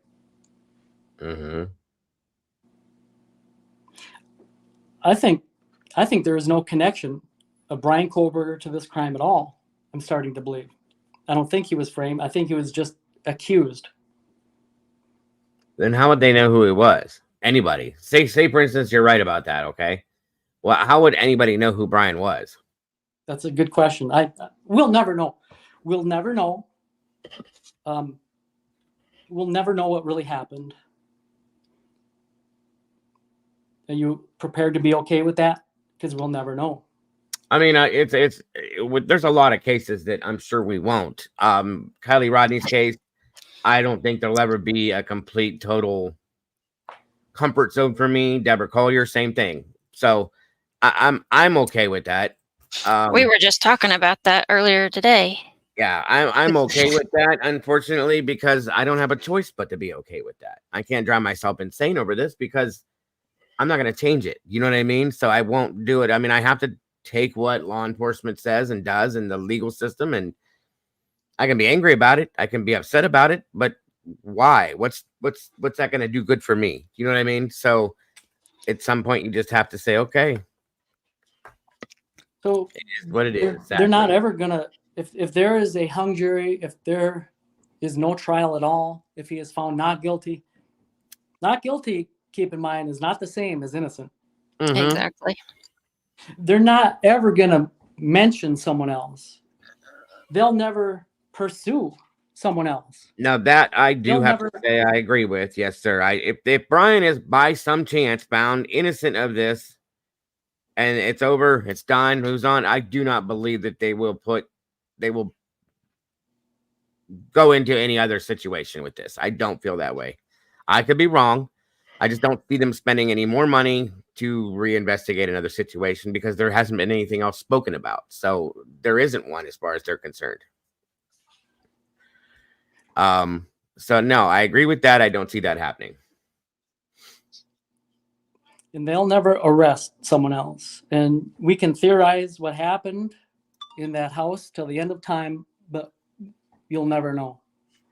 I think the only thing that we will get as far as any of these answers that you're talking about is what comes out during the trial. Now, it's up to interpretation, and I mean this respectfully to everybody. It's completely up to your own interpretation how you take and accept what does come out during that trial. Whether he's innocent or guilty, Eddie's going to have his own interpretation. Mama Bear and I will have our own interpretations of what we believe, whether we believe that is the truth or not. There's nothing that anybody can do to change our minds on that. Even if they show us blatant proof, like you said in the beginning, there are going to be people, if it shows that Brian is 100% guilty, and they show all sorts of these different pieces of evidence at us from somewhere, and say, okay, he did this, here it is, boom, boom, boom, boom. There's going to be a bunch of people that said, no, he didn't. I don't believe he didn't. You're not going to make me believe that, and that's going to be the end of that. And exactly the opposite. That's just how this works, guys. And that's okay to feel that way. Okay. It doesn't mean that, I'm not saying it's okay. There needs to be true justice in this case, just as much as there needs to be with any case, Delphi, everything else that we've looked at. That doesn't mean we're always going to get it. So, you know what I mean? It's what it is at this point, and it's not worth letting it eat you from the inside out, in my opinion. I personally am very anxious to see this trial. I hope that there's a trial. I'm praying that there's a trial. I'm hoping that everything that is involved in this case comes out within this trial, and we can see it for whatever it is. I don't care. I just hope that we can see it all, and I hope and pray that it is true. Okay, there's that too. But there's no way that we would ever be able to know for sure if it is or if it's not. We just have to take their word for it. So that's really our only choice. So that's why I don't ride on this case anymore. I don't sit on this case anymore. I will bring information as it comes because I still follow it, and everybody sure still does, and we still want to see. But to me, it's not worth the stress or the anxiety that it has brought to people. It's just not. It causes a lot of problems on the YouTube platform. And again, the most important thing I feel that has come negatively out of this case is that I believe truly that the victims' families do watch these and have seen these things, and it could harm them. It could affect them emotionally. That's the one thing that I just have never been comfortable with. Not saying this show per se, but just anything in general. Anything that has come out that is nothing anywhere near what it was. You know what I mean? There's a lot of crazy stuff that's happened. So that's the one thing that bothers me about this whole thing. So that's another reason why I kind of backed out of some of what I was covering with it. Take care, Chick. Thank you for joining us today. I appreciate you very much. So I have to say, that's how I feel about it. Everybody has different feelings and different thoughts on this. Eddie, you have yours, and you've been in this deep. I know that. And you've been you're note taking. You're very good with it. I mean, I can't imagine even getting close to remember some of the dates and times that you have. But I've seen 6 different people have 7 different theories on this and opinions on this. You know what I mean? What you're saying, I do respect every bit of it. Some of it, I question it because that's just me, my opinions. You know what I mean? Some of it, I can see exactly what you're saying. And it is very interesting too. I would like to know one thing you brought up it just flashed is that whole thing with the drunk turkey thing, how that came out and about and all that kind of stuff is interesting. That is interesting to me. Hey, Bonnie, good to see you. So that I got to say is quite interesting to me because I never thought of it like that. But that doesn't mean anything. It doesn't. But no, I see what you're saying. Yep, exactly. At the end of the day, that means nothing. It gets us nowhere. You can think nowhere. Your takeaway from it is going to be what it is. That's kind of, like I said before, the running theme of all of this that we're discussing is prove it. Prove any of this. Because you can theorize, but you'll just be a conspiracy theorist. But you can still know. You can know what's going on. Sadly, Yeah. you can't prove it. That's very true. That Maybe is Ann very Taylor, I pray Ann Taylor can prove it. I have no doubt she can. I absolutely agree. I have faith in the fact that she's doing the very best at her job that she can at this point. I think she has stepped up. She's definitely making I think we talked about this the other day. I think she's definitely making waves in some sense. I don't want to say waves, that's not the right word. She's proceeding in a way that she wants to. She knows what she's doing, what her goals are, and I do believe that, truly. So I do, and we have, for nearly this entire case, heard people ask the question, well, if Brian didn't do it, who did? of course. And the answer is, what does any of that have to do with Brian Kohlberger? That's true too. That's That an is entirely true, too. different deal. And honestly, you'll never know.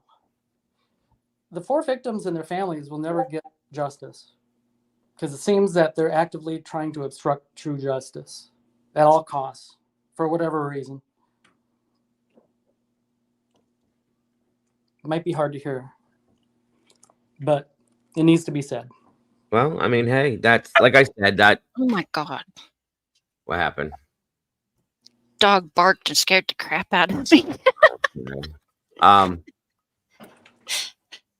Yeah, I mean, everybody, like I said, everybody has specific opinions about this, that, and him, and the whole situation. That I agree with you on that. We may never know. We may never know, truly. He may. The thing that I have an issue with this whole thing, I'll be honest with you, and it took a lot of soul searching to get to that point on that, and it's a real fact. There's a 50% probability that Brian Kohlberger is completely guilty of this. It in my opinion, of course, based on what has been presented, there's a 50% probability that Brian Kohlberger is innocent of this. Okay, it's going to get decided one way or the other, regardless. So that's just how that works. It's going to happen, and I don't know that I will ever, unless, like I said, unless during this trial, I see something that goes, holy shit, that is without a doubt proof to me that he did it or he didn't do it. There it is. That's the only way it's going to be okay for me to say, I get it now, or I'm okay now with it. Do you know what I'm saying? But regardless of that, whatever happens, we have no choice but to accept it. And if he's found guilty, or what I was going to say is the problem with all of that is if Brian Kohlberger did not do this, okay, by some chance he did not do this, because I'm still in that, even though I'm 50-50, I lean towards the fact that he didn't, only because, and I've told you guys for the longest time, because I just haven't seen enough evidence to prove to me that he did it. That's all. But if it comes out to be that, and he's found innocent, okay, then we're back to what you just said. There is nobody being held accountable for what happened. There's no justice in that. Now, on the other side of that, if he's found to be completely innocent of this, but he actually did do it, there's actually justice issues on both sides of that. Then there's no justice for the fact that these victims were made victims, and secondly, a man is out walking free that did something so heinous. That's the other side of it too. So there's a couple ways that this is going to be, that I have had fears with the whole time.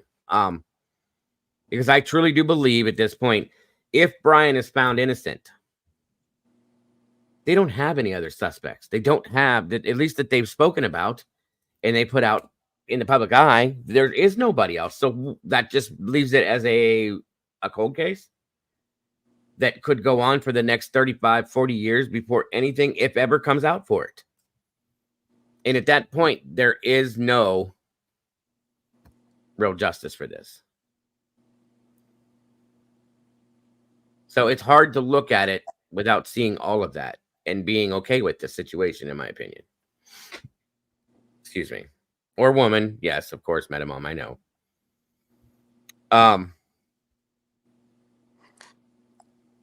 It's a lot. It is a lot, you guys.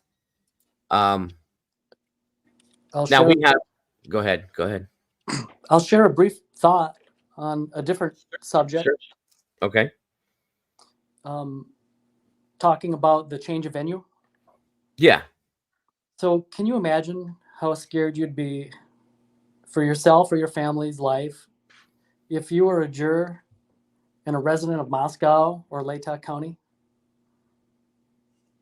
You'd feel obligated to go along with it. Everyone has. You mean along with like just saying, hey, he's guilty, right? Is that what you're saying? You know, I've had that conversation with somebody else already, and yeah, that's the same thing they've said to me. Like, do you truly feel that if you were a resident of that area and you were to be and say, I don't think he did this, the repercussions you could possibly face from that? And I had to agree, and I said, yeah, I guarantee you it could be a bad thing, you know? Definitely.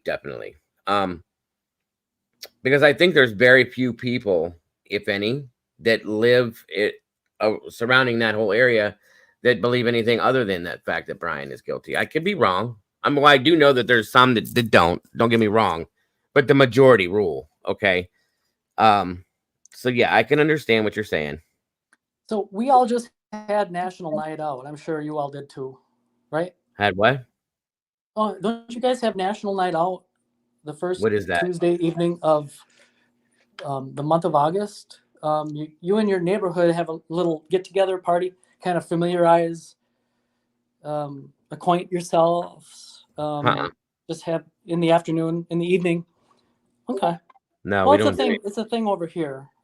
Every year, it's That's called pretty National Night Out. So, anyway, talking to a few of my neighbors that I normally don't talk to, and ask them if the name Brian Kohlberger means anything to them, and nobody. I mean, everyone with the workaday life, with jobs and obligations and family, nobody knows. And that might be surprising to hear, but we are immersed in this who follow true crime. It is just a small handful of us. It seems like there's a lot of us, but there's not.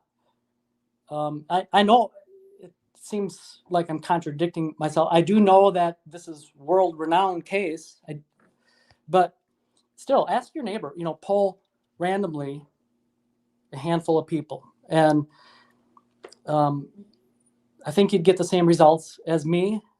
And the point being is, where do they get their news from? They're not going to get it from these true crime channels and stream all day long. They're going to hear what they hear on the news. In other words, mainstream media. Right. Well, and that is a problem in some senses. I do agree with that. Needless to say, their takeaway is going to be poisoned. Sure. Absolutely. That's a problem. That's why we're all here and we don't watch the news, most of us, because of those reasons. Well, again, once you hear the lie and once it's affirmed, so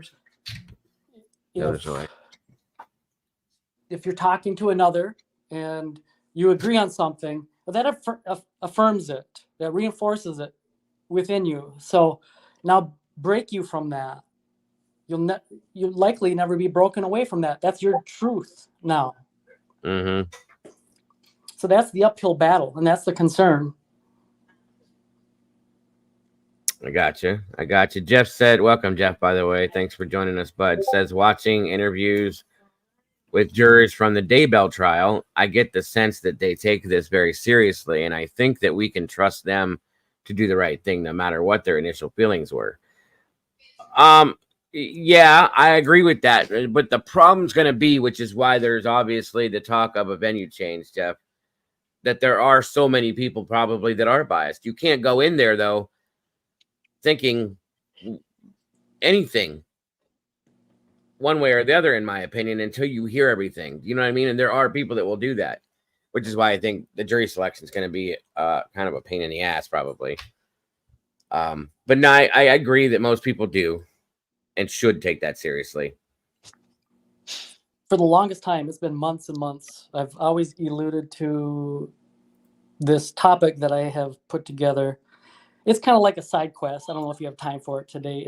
It's thinking about the sheath. I know people are fascinated about this, and they're just longing to have this conversation. I don't know. It's up to you if you want to continue, or I can be done. Or no, go ahead. Go ahead with that. That's fine. I have a couple other things to hit on, but we have a little time, so don't worry about it. To complete my thought about when I asked, when do you think law enforcement knew? And if you ever stopped to, well, if you ever wondered it, that's amazing. And that's great. And if you ever stop to think about it, so the way I break it down is like, okay, if they knew on the 16th during that press conference, then did they know a minute before the press conference? And of course, the answer is obvious on that question. Of course they would have. That's a minute. It's just a minute before. So if they knew a minute before, what about an hour? Or, the night before, they knew there was going to be a press conference. So they would have, of course, they would have known then too. And you just keep backing it up, right? Mm-hmm. At what point do you say, no, they didn't know on that time prior to the press conference, between the time of the crime and the press conference? At what point do you say, what is the point in which the answer is, if they knew a minute before, they would have known all the way back to the incident itself. Now let's talk about the sheath. Okay. This is just a thought experiment, right? So, and again, that's part of the reason why I ditched, because who wants to go around accusing? But how can we do this case without asking questions? It's impossible. And without hurting feelings or getting the other side to attack, etc. It's impossible. Well, it is possible, but you have to have a group of people that are willing and able to not get upset and angry when somebody disagrees with them. And that's a problem. It's hard to put, not saying that everybody's like that, but it does happen. It definitely does. So that's where the problems came into effect. And we all saw it for what it was. You know what I mean? There are a lot of good people. A lot of people in this community have the ability to do that. There's other communities out there where they don't do that, and they can't do that. They don't want to do that, and that's why this happens, and everything you're talking about happens. 1 second. Answer my question. I didn't even see it. I'm sorry, hon. If the prosecutor has an eyewitness, do they have to tell Ann before? Oh, absolutely. No. You're not allowed to do any kind of surprise witnesses or anything like that. That is highly against, that's a no-no. So, yeah, if there's anybody that comes in, they have to be known, and that's for both sides, Leslie. Same with if the defense does it, they can't just surprise the prosecution with the new witness and go, here, today we're having Joe Schmo pop. Sorry, Joe, if you're in here. I didn't mean, I just said that. But today we're having, Joe Schmo come on the stand today, blah, blah, blah. And of course, prosecution will stand up and go, no, it doesn't work that way, Your Honor, and boom. So, absolutely, Leslie. Good question, though. Sorry, Eddie, go ahead. Okay, let's talk about the sheath.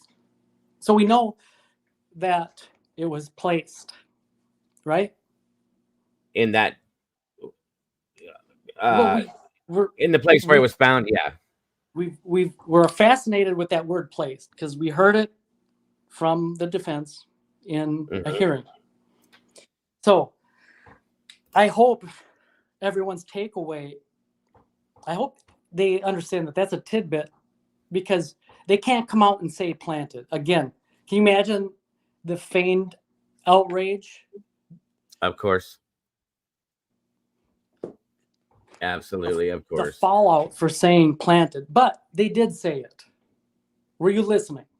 Oh, so they said it without saying it. Yes, I know what you mean. Yes. Yeah. They said it, and we heard it. And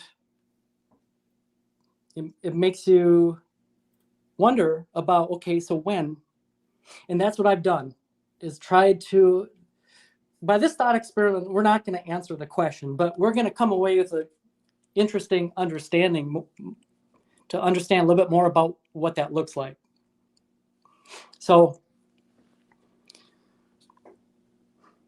to begin with, I think we could all agree that we need to divide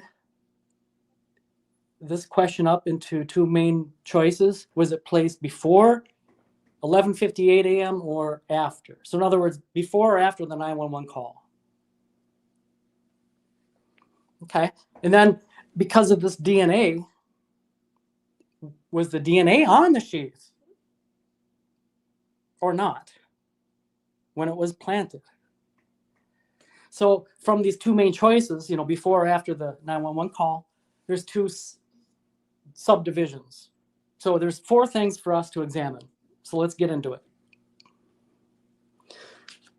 So the first one, let's just start with, it was placed before 11:58. And does it have DNA? Yeah, let's just imagine it with the DNA placed before the 911 call. So think about that. That would indicate a very malicious and extremely detailed plan. More than likely, the agency would be the killer or set up by whoever is the killer. How far in advance could they have planned that out? How did it get his DNA on at that time? A strong argument for before 11:58 is the 8-hour delay. It's the most ideal time to place it, as there would be no witnesses. But an argument against it would be, why not just dump it right there on the floor by the bed? It must be very difficult to place a sheath on the bed without getting your DNA on it. Can you picture that? Think of that. Do you use a wooden dowel stick? You have to remove it from this Ziploc bag, because after all, you carried it with you this entire distance, wherever the sheath was stored, to the crime scene. Is it in a bag or a box?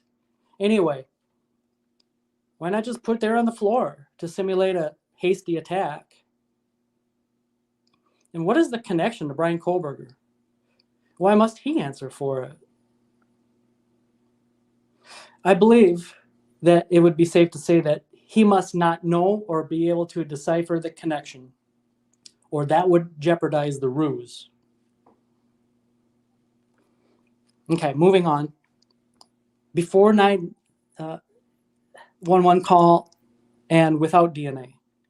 Let's examine that. And this one is a toughie for me, at least.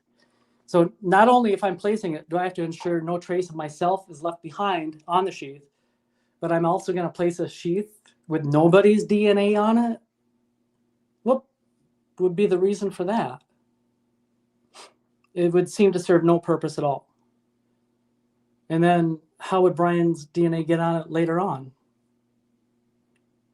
Unless the agency wants some unknown yet to them person to eventually take the fall for it. But then just put it right there on the floor, right? You don't have to be careful with that. You just open the bag and turn it upside down and there it drops. Well, either way, this scenario is also the agency would be your killer. So option 2, after the 11:58 timeline. So in other words, after the 911 call, and it has DNA on it. So when we talk about this possibility, no matter what, if it arrives after 11:58, then that would have to be performed by the agency. So in other words, law enforcement arrives, they learn who did it at that time, and they want to cover for the people who really did it, or who was in favor with law enforcement like that. So they provide this sheath with Brian's DNA on it. It was standing at the ready in some storage facility waiting for a case just like this. How long did they have that? A month, a week, a day? to be placed at a crime scene if ever there was one in their community, whenever there's happens to be a random quadruple stabbing that occurs, so that he can answer for it, so that the real killer should not be discovered. But if the agency can place the sheath directly after 11:58 a.m., wouldn't they also have the opportunity to place it before 11:58? Matter of fact, there's only several hours difference after all. And placing it after 11:58 is more challenging due to there would be witnesses by like the forensic technicians working the scene who surely would not be in on it. In other words, the ruse. So I think we can discard that one as an option. So how would they get his DNA though? Well, again, these are all good questions. And again, we're not going to come away with knowing what happened, but we can ask questions. So lastly, let's talk about it was placed after 11:58 without DNA. In that case, you'd still know who actually committed the crime or who was connected to doing the crime. Mm-hmm. Or else what would the point of it be? If you knew who did the crime, for real, like in the real world, just simply conduct your investigation by procedure and call it a day. So there's no DNA on the sheath, and they want whoever did this to remain undiscovered. And they determine that probably immediately upon arrival. Hence the 8-hour delay. So they're going to have some completely random, unknown yet to them person answer for it. Remember, it's hard to frame people who have some connection because that connection may be the unraveling of the frame job. So it's better to have a random person who you set up for this. And also, you'd have to be careful in setting up random people because they may be able to alibi out of it. Also, it is absolutely necessary to set up a single person because setting up multiple people is undoable. So, as difficult as it is for me to believe a sterile sheath was placed after 11:58 a.m., it is even more difficult for me to believe that a sheath was placed before 11:58 a.m. with Brian's DNA on it. And it's spooky to think about these things because it means it could happen to you or I. Of course. Very much so. So Very it's the question in the PCA, it mentions that it was later notice, which suggests there may be no body cam of it or no photos taken of it laying there next to Maddie's body. If that is the case, then there can only be one takeaway from that. Because again, why not just simply drop it right there on the floor to simulate a hurried attack? I agree. In the June 26th hearing, I've referenced that Anne mentioned some of the problems with the discovery coming in. And one of that being that there's 13,000 photographs and they are not indexed. So it cannot be determined by her the date they were taken or what officers took them. I wonder, do these photographs answer any questions about the sheath?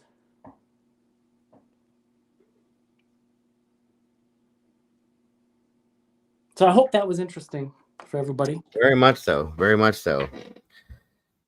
Here's a morbid thought. So placing that sheath where it was placed would be very difficult, and it would require putting it underneath a body. Did they bring a stick or use some item in the room, like a wooden dowel rod that they brought with them or a coat hanger to do this? They'd put it on the bed. They'd take it somehow. Did they have to don protective gloves, take it out of this bag or box, put it on the bed? Who would do that though? Body and that. I mean, what a morbid thought. Did they touch Maddie's body in order to get it partially under her and then roll her body back over it? I mean, that would have to be the circumstances, but there's a couple other questions that go along with that. First off, who would do it? Who would take the chance of doing it in front of everybody else that's in that, in, CSI or other officers or whatever that are there, and when? Which was the question you asked yourself. So, Well, yeah, there are two other options that we haven't covered. Brian did it is one option. of course, So that is, why that is contrary to them using the word placed. right. Yeah, because I always did. I mean, that's the defense's job to do something like that. But the way they said it, it was placed there rather than the suspect dropped it, or it was dropped or left or forgotten or whatever. It was placed there. I get it. You know what I mean? Why would they want the takeaway? Why would they want everyone's takeaway to be that Brian placed it? I mean, that's just ridiculous. Of course. And then for what purpose? He wants to show everyone how smart he is? Teasing them? He puts himself in a crime scene in a capital state and then snubs his nose saying, "There's my DNA and you still can't convict me." I mean, it's silly. If that's someone's takeaway, I don't know what to say about that. There are people that believe that he did it, and the reason why he did it was just to see if he could do it. I've heard that. Or they claim to believe it. Well, yeah, either way. I mean, I've heard that many a time said, so yes, of course. Definitely interesting though, and I do appreciate and respect your thoughts on it. It's obvious that you put a lot of thought and a lot of time into that. Lord knows we've had a lot of time to look at it for sure. Was there anything else you were going to touch on? No, I appreciate you, allowing me to use your platform. That's generous. No, absolutely. There's no worries, brother. You always got a place here. You know that. And it's great to see you back. I appreciate you very much. Well, go ahead. I can hop out. Okay, that's if you choose to. Sure, that's fine. I'm just going to read this document real quick, and then I have a couple other things that we need to touch on today too. So, okay, I'll just hang out and chat. Okay, thank you again, Eddie. I appreciate you very much, and thank you for your insight, your input, and your feelings on that. I really respect that. Thank you, Dago. All right. So this again, guys. Again, thank you, Eddie, for that. Very much appreciated, sir. This is the newest document. This was dropped, I believe it was August 5th, and it is the defendant's 16 supplemental request for discovery. This one here says that please take notice that the undersigned pursuant Rule 16 of the Idaho Criminal Rules, the 4th, 5th, 6th, 8th, and 14th Amendment to the Constitution of the United States and Article 1 and 1, 2, 13, and 17 of the Constitution of the State of Idaho requests discovery and inspection of all materials discoverable by defendant per ICR. .16b18 and the aforementioned constitutional provisions, including but not limited to the following information, evidence, and materials outlined in Exhibit O, dated the 5th day of August. And that's, again, it is clearly what it is. It just shows and states that is they have put through their 16th supplemental request for discovery. So there's more discovery that they're still pulling and asking for that will be, I'm sure, brought up again in this next hearing that we have so many of that they have scheduled. That's the only document that I've seen thus far that's new, other than everything else I've showed you guys. I imagine they did Crimson. We would never see them, at least until the trial.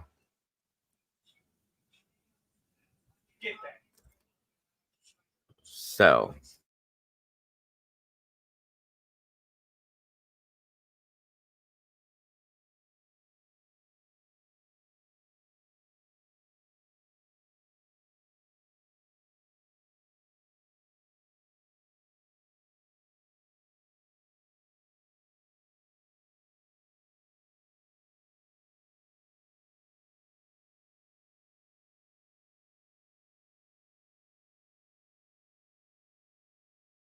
Okay, guys, I'm sorry. I don't know how long I was muted for.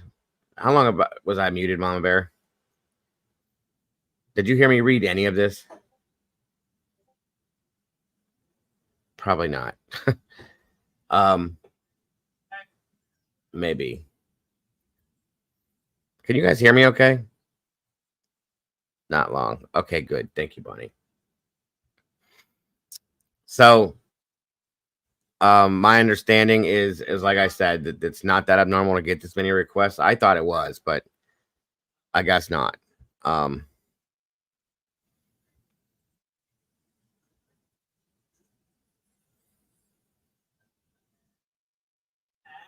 So there will be hearings. There's more hearings that they have. They have all these hearings that they have scheduled for different variations of things that they've done. And there's going to be more coming. And like I said, I believe this is probably going to be talked about within one of these hearings at some point beforehand. So I can't remember. I had it written down and I lost it when the next one was scheduled for. So I can't even tell you that right now. I'm sorry. Take care, Jeff. Thank you for dropping by. Appreciate that. So while we are in Idaho, before I jump into the Ellen Greenberg stuff, I did want to throw something else at you guys real quick that I thought was kind of interesting. 1 second here.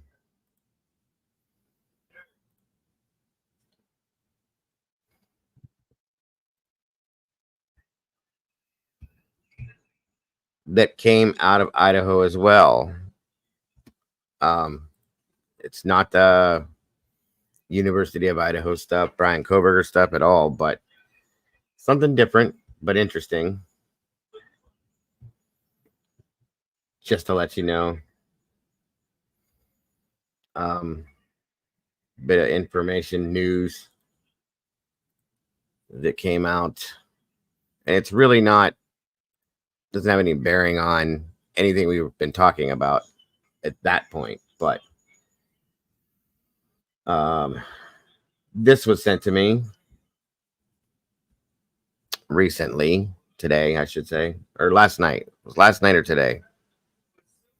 Trying to remember. I think I got it today, this morning. So it says Idaho prison gang member and accomplice sought after ambush and escape are in custody, police say. Skylar Mead was sentenced to 20 years in 2017 for shooting at a sheriff's sergeant during high-speed chase. Okay, so there's all sorts of stuff happening all over the place. It's just news, basically, I'm showing you guys. A white supremacist Idaho prison gang member and an accomplice were in custody Thursday after a brazen attack to free inmates as he was being transported from, to free the inmate as he was being transported from a Boise hospital, authorities said. Escaped inmate Skylar Mead, a 31-year-old member of the Aryan Knights gang, and his accomplice Nicholas Umfenor, I think that's how you pronounce it, fled the scene early Wednesday morning and were arrested 2 p.m. Thursday in Twin Falls, authorities said. Police throughout the region were looking for both men. Mead was sentenced to 20 years in 2017 for shooting at a sheriff sergeant during a high-speed chase. Authorities said they were alerted of the attack at 2:15 a.m. Wednesday as Idaho Department of Corrections officers prepared to bring Mead back to prison from St. Alphonsus Regional Medical Center in Boise, where they had taken him after he injured himself. Mead had been imprisoned at Idaho Maximum Security Institution in Kuna, about 12 miles south of Boise. Police said that Nicholas Umfenor is suspected of shooting 2 corrections officers during Wednesday's ambush in the ambulance bay at St. Alphonsus Regional Medical Center. A warrant with a $2 million bond has been issued for his arrest on 2 charges of aggravated battery against law enforcement and 1 charge of aiding and abetting an escape, police said. He and inmate Skylar Mead drove off early Wednesday after the shooting in a 2020 Honda Civic with Idaho plates. The car was later located near Leland, Idaho. Officials described Mead, 31, as a white supremacist gang member. Mead was sentenced 20 years in 2017 for shooting at a sheriff sergeant during a high-speed chase. 3 corrections officers were shot and wounded during the attack. 2 allegedly by Umfanor and 1 by responding police. 1 officer shot by the suspect was in critical but stable condition. Police said while the second wounded officer had serious but non-life-threatening injuries, the third injured corrections officer also sustained non-life-threatening injuries when a responding officer, incorrectly believing the shooter was still in the emergency room and seeing an armed person near the entrance, opened fire. Thank God nobody was killed. The brazen, violent, and apparently coordinated attack on Idaho Department of Corrections personnel to facilitate an escape of a dangerous inmate was carried out right in front of the emergency department where people come for medical help, often in the direst circumstances. Boise Police Chief Ron Winiger said in a written statement. See, that's crazy. That's too much, and that's dangerous. So the reason why I'm reading this to you guys, guess who his attorney is? Ann Taylor. So she's got that to take on as well. So we shall see. We shall see. The rest of this stuff is just details, other details of stuff. So I thought it was kind of interesting that Ann is going to be handling his case. Hold on a minute, guys.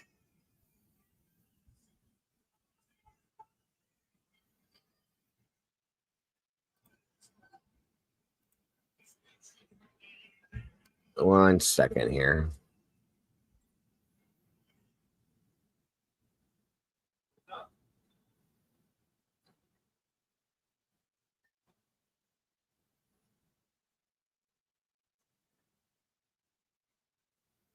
Oh, okay.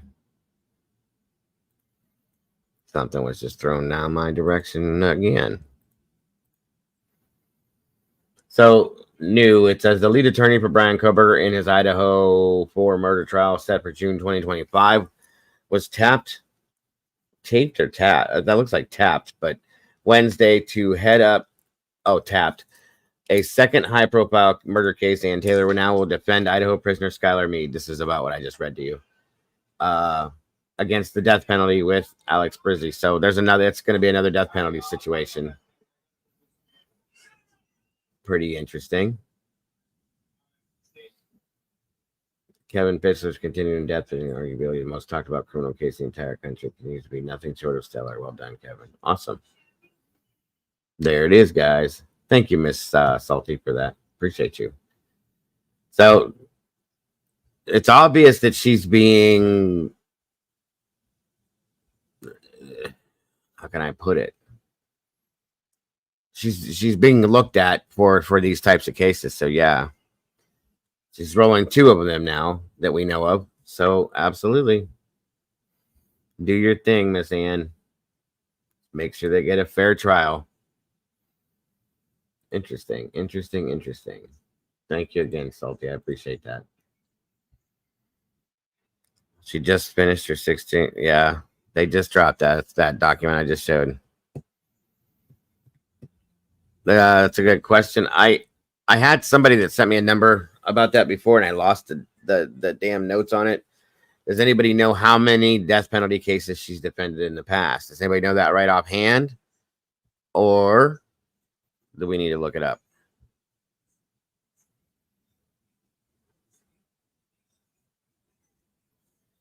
Probably not. Probably wouldn't be something we know. Let me see something here real quick.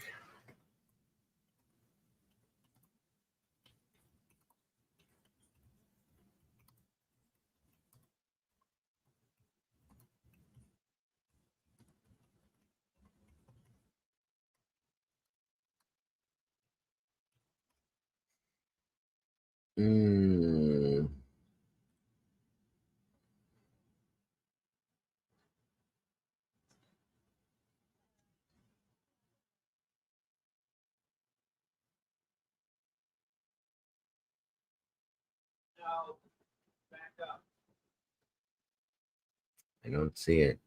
I'd have to get in and look that up. It's not in the generalized info here.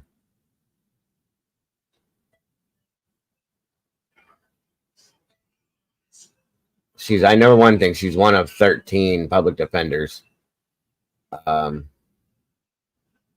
She used to work at Kootenai County's public defender office from 04 to 12, and then shifted to private practice before returning to take the lead. And now she's actually been bumped up again, as we had talked about, to the state level, as we have talked about before. So I'm going to end up looking that up when I have a little bit more time to look into her just a little bit more, just out of curiosity.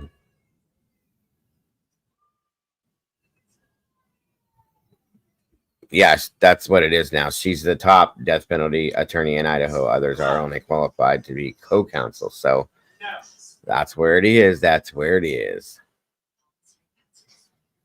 Absolutely. Now, moving forward, does everybody, well, not everybody here would, because you weren't all here with me, but a lot of you were. I just don't know if a lot of you remember. It's been like a year ago now, a case that we went over in regards to an unfortunate situation where a lady by the name of Ellen Greenberg lost her life. It was investigated. It was covered by quite a few people. And at the end of it, it turned out that they claimed that it was suicide. When I covered it, Mama Bear was with me then. We talked about it. Are you still here, Mama Bear?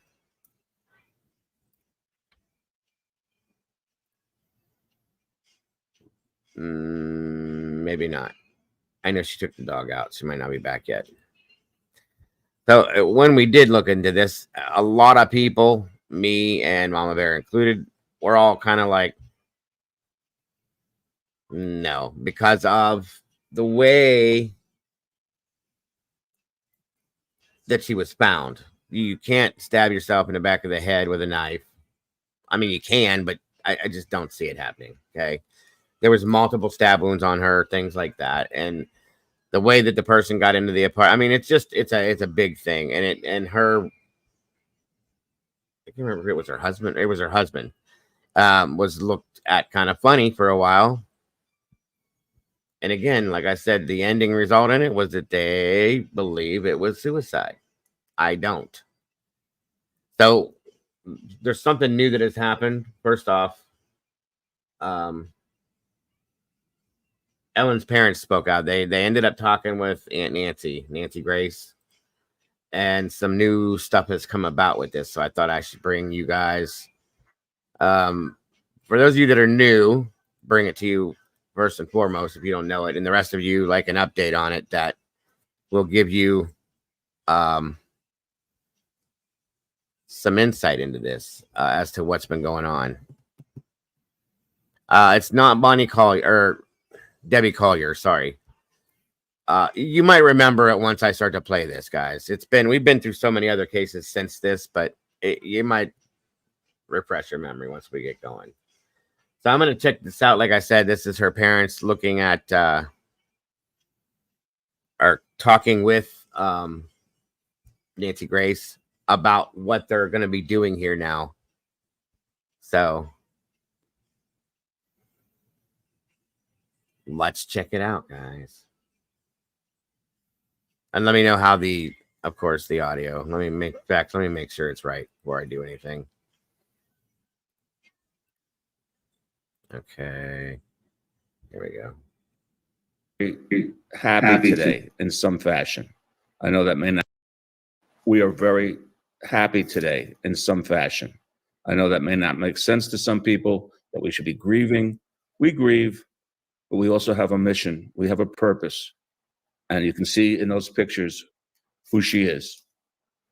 Recently, I've had two lawyers, one working for the state of New York and one working for the state, not for the state, one is a criminal defense lawyer, tell me I should fire my lawyers, I should stop spending money, I'm not going to get anywhere.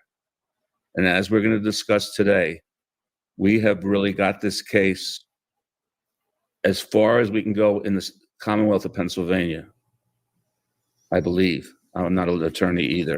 Well, and I have to say, you do have a success today for over 13 years, you and Sandy have been fighting this suicide ruling.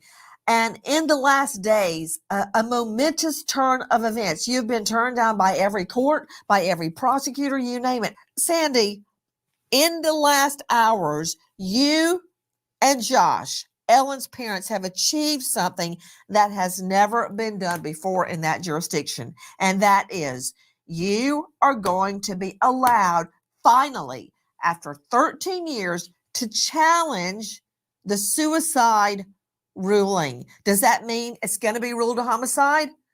No. Does that mean that there is a person of interest or a suspect? No.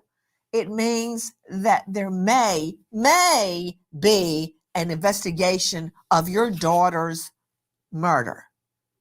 Correct. Yep. Which I never. By the way, for those of you that aren't familiar with this, I'm going to show you, once we're done with Nancy's show here, what I'm talking about. So don't go nowhere. Hang loose. Expected to get such great news and to advance this far, but I'm not giving up. She was someone that we were raising to be the best possible version of herself, and poof, she's gone. We'll never be grandparents. We'll never have grandchildren, but I want to make her proud of us. I gotta agree with you, Truth. She does that all the time in a lot of different cases, and it is unnerving a little bit, because you gotta wonder, like, you gotta realize it makes these people feel like shit, I would think. You know what I mean? That's just wrong to do. I'm just saying it. I feel like it's wrong to do that. Crazy. Good point, though. Very good point, Truth. I hope we are. I want to ask you something, Sandy. I remember the day that you and Josh and I went to the cemetery, and I walked up to where Ellen is buried. And you, but especially Josh, hung back. You could hardly even bring yourself to walk up to her plot in that cemetery. And then you couldn't speak. Why is it you couldn't bring yourself to walk up to that headstone? It's hard to believe that that's where her body was laid to rest. And weeks after, she had died in the wintertime, and weeks after, I'd be driving at night and it's rainy and cold and nasty. And I think of my child's body lying in the box in the cemetery with all this nastiness all around her. And I just can't believe, she's just been completely eliminated. This is not we expected to be at this time or to get to this time. We wanted a quote unquote normal family. We wanted Ellen to be happy. We wanted her to have a relationship like we do. I mean, I don't know. We don't really just discuss this very often, but most marriages don't last after an incident like this. And we're now going on our 45th year of marriage. So there's a lot here. That is true in a lot of senses. We don't speak about, but we have fought for Ellen. Justice for Ellen is the term we use. It's a term. Maybe it sounds like a cliched term. I don't know how it sounds to other people, but that's what we are doing. And that is something that we have, that keeps us solid, real people together. And even as a team, it helps us as a team. I'm talking about with attorneys we work with Mr. Brennan, who we work with everybody. It keeps us going as a team.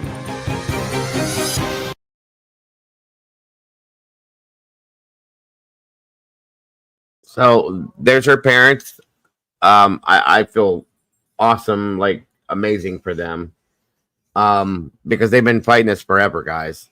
Ever. And there's no way. I'm going to show you something here real quick. For those of you that aren't familiar with this, I know a few of you probably are. I know Salty is, I believe, and a couple other people are familiar with this. I think it's crazy, honestly, that anybody could believe that this woman did this to herself. Okay. I just don't see how. So let's see here. Holy heck. Hold on a minute.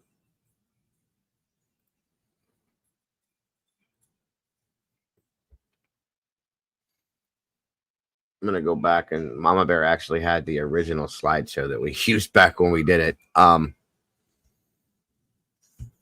Joey, do you pack your car? Coffee. I want a cup of coffee. Defies sanity and common sense. Yeah. Gotcha. So, no, you weren't here for this, Andy, and a few of you guys weren't, but it really is.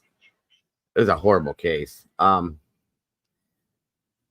So here she is, a beautiful, beautiful woman. Pearl Girls Opinions. Welcome. Thank you for joining us. Of course, born 83. She was 27 years old, passed away January 26th of 2011. So it's been that long, okay? Ellen was a first grade teacher at Juniata Park Academy in Philadelphia, Pennsylvania. She was engaged to Sam Goldberg. He was a TV producer of NBC and then later golf.com. Ellen and Sam lived together at 4601 Flat Rock Road in apartment 603. That's her and Sam. Ellen's parents are Josh and Sandy or Sandra Greenberg. That's them. We just saw them on Nancy. So this is just showing her in class with her kids. On January 26, 2011, Ella was at school teaching her first grade class when they canceled school early due to a blizzard, forcing Ellen to leave work early. By 6:40 p.m. that evening, Ellen was pronounced dead as a result of 20 stab wounds. Now, this is where this gets strange. I want you guys to hear this. 20 stab wounds, 8 to 10 to her back and neck, and 10 to her chest.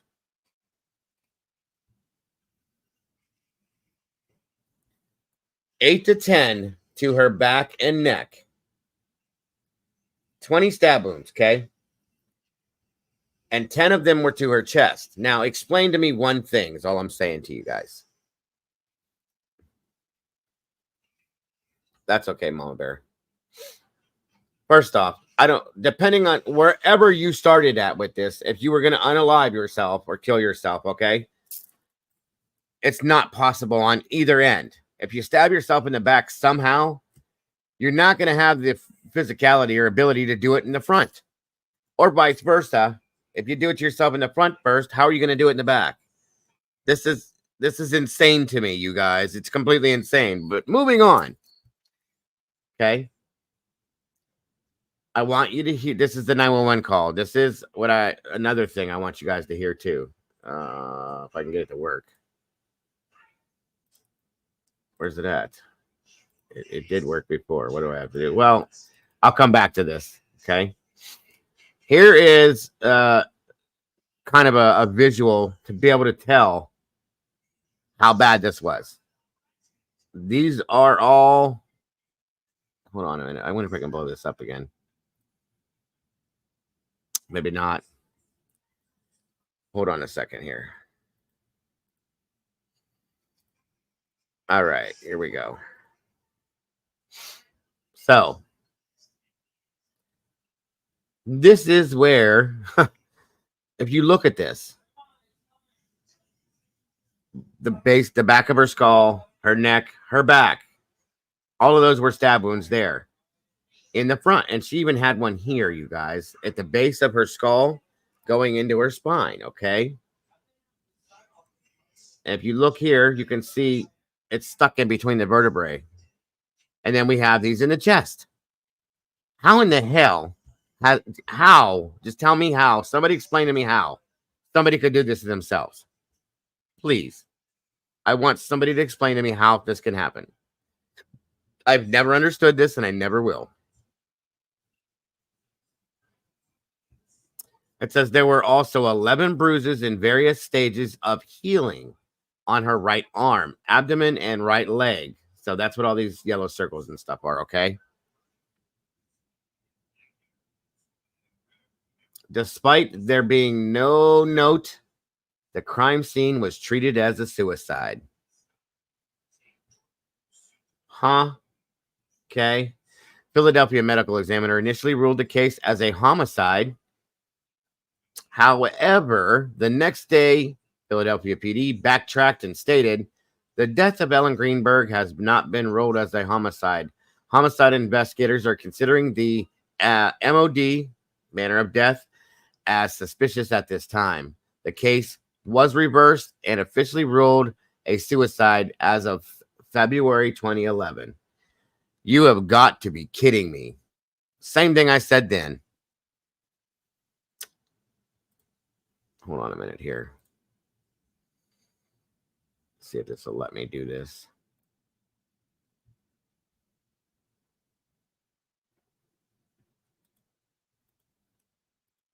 I don't know why this won't let me do this, but anyway.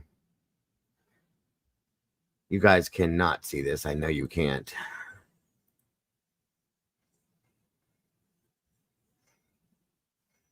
Okay. Give me a second here. I can't blow this up for some reason because it's already been reproduced once, I think. So this says, Dear Dr. Greenberg, pursuant to your request, I have reviewed all the records and materials pertaining to the death of your daughter. Clinical summary is that Ms. Ellen Greenberg, 27 years old, was found dead by her fiance, Mr. Samuel Goldberg. Remember that, guys. Found deceased by her husband in her locked apartment. Remember that too. January 26th of 2011, Mr. Goldberg reported that he had left their apartment for the gym in their apartment building at 16:45, which is 4:45 p.m. that afternoon, and returned between 17:15 to 17:30, which is an hour, basically an hour later. He stated that he tried to contact the decedent via text messages, telephone, and email for approximately 1 hour in attempting to get back in, but he got no response. Confirmed by incoming texts and email in decedent's cell phone between 17:32 and 17:54. The 911 call was made at 18:33. The solid bar door guard was broken, consistent with Mr. Goldberg's report of forcing in the door. An apartment security man was reportedly present during Mr. Goldberg's entry. He was briefly instructed to start CPR until he noticed a knife in her chest and was instructed to stop. Medics pronounced death at 18:40. This all happened within just a very quick period of time. You know what I mean? There was no evidence of struggle. Valuables were present. Nothing was missing in the apartment. The decedent was found supine in the kitchen. Her head had an upper body resting against the lower half of the kitchen cabinets. Blood was present on the head, in the hair, and on the neck. Multiple chest wounds were observed. A knife was embedded in her left chest. It was single-edged, serrated bladed, approximately 12.5 centimeters in length and 1.5 centimeters wide, with a handle approximately 12.5 centimeters in length. The right hand with blood in it. In it was closed in a loose fist. There was no note or anything to indicate suicide on the computers or in the rest of the well-kept apartment. The last outgoing call in the decedent's cell phone was for 30 minutes on 1/26/11 at 14:33. The recipient of the telephone call was not identified. The decedent was clothed in a t-shirt, sweatpants, underwear, a zippered shirt, and UGG boots. Blood was present on the head, in the hair, on the front side of the shirt, in the front of her pants, and on the top of both boots. A pair of eyeglasses was on the floor to her right, and a white towel was grasped in her left hand. It is not known if there was blood on the towel. A hair tie scrunchie was on her right wrist. The decedent was in a committed relationship with Sam Goldberg. They had been together for 3 years and were recently engaged. Her parents had no reservations about the relationship. There is no knowledge of any verbal or physical abuse. No report of a detailed interrogation of the fiance is available. How did the decedent behave before Mr. Goldberg went to the gym only 30 minutes earlier? Her mother stated that when she spoke with the decedent that morning, they had a pleasant conversation. She gave no indication that something was imminently wrong.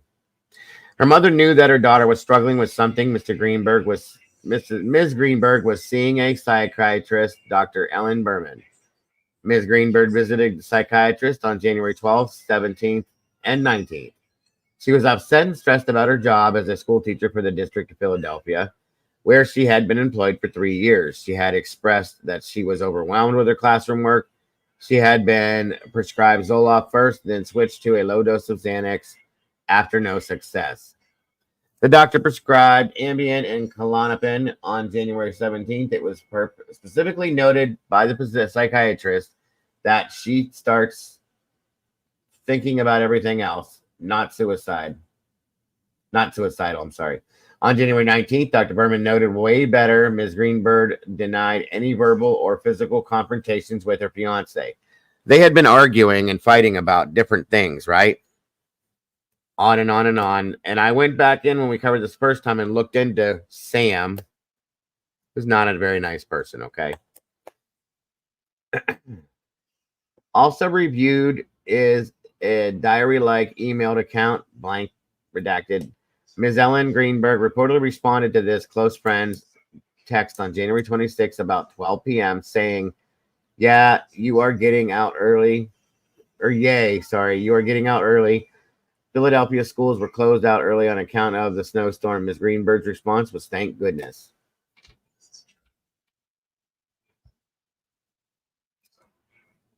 So again, Philadelphia City Assistant Medical Examiner Marlon Osborne, MD, listed multiple stab wounds as the cause of death. The manner was ruled to be suicide. I can't stand stuff like this, you guys. This stuff drives me insane, okay? There's no way possible that this is a suicide. Now, understand who her husband is. Sam Goldberg is an executive with NBC and other things, okay? There's this, and he's very well known. There's a problem with that, in my opinion. Stormy, welcome, hon. And this guy, in my opinion, from the look that we looked into him, is an abuser, a narcissist. He's an emotional and mental abuser, and obviously physical as well. And I don't care who hears me say it, because when we looked into him, we found those things. What's up, WB? Welcome. So here are the wounds once again, okay? There are multiple stab wounds to the chest, abdomen, 1, back of the neck, 10, and scalp, 1. Hear that again. 8 stab wounds to her chest, 1 in the abdomen, 1 in the back of the neck, 10. I'm sorry, I have that backwards. Multiple stab wounds to the chest, abdomen, 1 to the back of the neck. They have that backwards. 1 in the scalp, and then 10 to the back of the neck. 10 stab wounds in the back of the neck and head, guys, right here. You saw those visuals, right? That's insane to me. A knife with a 12.5 centimeter blade was present in the 10 centimeter deep chest wound. There were injuries to the aortic arch, the left upper lung lobe, liver, and dorsal cervical spine cord at C2 and C3. The knife was wedged between C2 and C3, guys. That takes a lot of force to do that, okay? It's not just a this. You have to really, like, jam it in there to do something like that. There were associated bilateral hemothorax and hemopericardium. The wounds were listed as follows. Chest, 8 wounds. Front to back, 0.2 centimeters deep midline. Front to back, 0.2. Those two right there are front to back, 0.2 deep at midline. Right to left, a 1.4 centimeter deep right chest, front to back, slightly upward. Front to back, 2.7 centimeter. Right of midline, 0.2 centimeter deep front to back. Left to right, front to back, slightly downward to horizontal, 10 centimeter deep left second ICS. sharp end. Let's see, 3 blunt end at 9, superior mediastinum, aortic arch left upper lung, lobe 600 cc's left, pleural hemothorax 500 cc's right, pleural hemothorax and 120 cc's hemopericardium, front to back 0.2 centimeters deep and front to back 0.2 centimeters. Front to back slightly left to right, 4 centimeters deep, vertical blunt end at 12 o'clock, sharp end at 6 o'clock, through the right 6 ICS, and then 1 in the abdomen, front to back, slightly left to right, 6 centimeters deep, and 1 to the head, which went into the skull, okay, as I showed you. The rest of those, it just describes it's the same thing again and again. Multiple contusions in various stages of resolution, meaning bruises that are healing, were present on the upper and lower extremities, legs and arms, right upper arm, right forearm. There's 3 of them, right lower abdomen, right thigh, round contusion in a vertical row and above the right knee. Lots of bruises, 3 of them, and then all of those combined. 223 color photographs at the scene and autopsy have been submitted. No toxicology reports are found in the material submitted. Reportedly, the tests were negative. Ms. Greenberg had been seen psychiatrist Dr. Berman. Her handwritten notes from the 3 patient visits have been reviewed, and there have not been any summary of detailed interrogation of the fiance. What was the most likely manner of death? This is what kills me, okay? This is from the medical legal. Oh, it's a medical legal question. What was the most likely manner of death? This is completely ridiculous. Suicidal stab wounds can rarely be multiple. Suicides by stabbing are becoming less frequent, with simpler choices being drugs, hanging or gunshot. Cutting of the wrist and throat is often associated with suicide, whereas stab wounds to the back are unlikely to be suicide. Sorry, guys, the writing is so small and I need new glasses, so that's why I'm hesitating. A murder usually involves multiple stab wounds to the side, back, or stomach. In a suicide, there may be additional cuts across the wrist or tentative stabbings to see if it will hurt or to work up courage. There will usually only be 1 wound and most likely to the chest. Again, how do you stab yourself in the back of the neck 10 times? I can't. I just don't. It doesn't make any sense to me. I hope you guys are all getting this. The stab wound to the back of the upper neck and lower head found at autopsy were unlikely suicidal stab wounds, especially, and you're hearing this, right? Unlikely suicidal stab wounds, especially the different directions that K, L, Q, R, and S, which are the labeled stab wounds, with vertical direction left to right, straight vertical of M, N, and T, and right to left horizontal O and vertical P. So this is the ME saying they're most likely not suicidal stab wounds. Okay. The locations of the wounds high up in the back of the neck and lower back of head are also unlikely. Wait. For self-inflicted. So again, unlikely. A suicide victim will frequently leave a note. There was none. There was also no indication that the decedent was suicidal from the standpoint of her own family, friends, professional associates, and the psychiatrist who had evaluated her. There had not been any indication that she had the intention to commit suicide. When she had a telephone conversation with her mother and later at that midday, during the texting with a friend at approximately noon, it would be important to find out from the fiance how she behaved barely half an hour before when he left their apartment as claimed. Suicide victim will rarely stab themselves through their clothing. Instead, she will open her shirt to expose The skin stabbing through clothing may indicate homicide, and it is not known if fingerprints on the knife were taken and examined. The opinion from this person says, following the review of all submitted documents, the results of the autopsy and accounts from the investigation based upon reasonable degree of medical certainty, it is my professional opinion that the manner of death of Ellen Greenberg is strongly suspicious of homicide.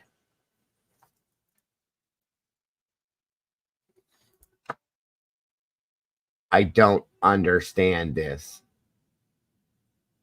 I don't get this. So this just shows that tissues, yeah, none of that shows anything there. Oh, wait a minute here.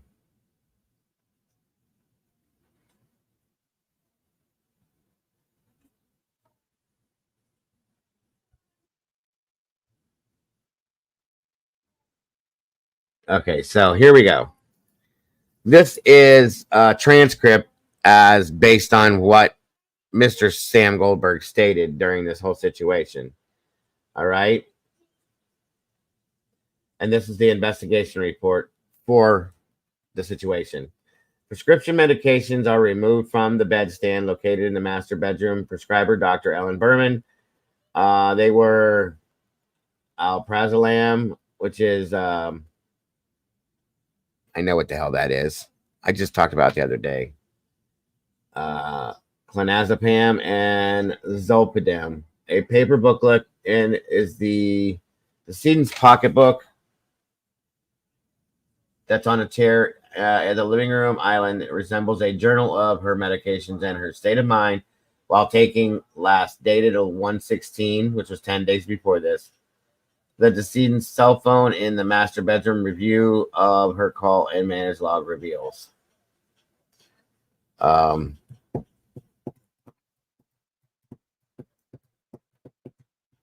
Ativan, yes, thank you. Well, I'm about to end this, so I guess I'll be going over there too. So anyway, and it is Ativan. Anyway.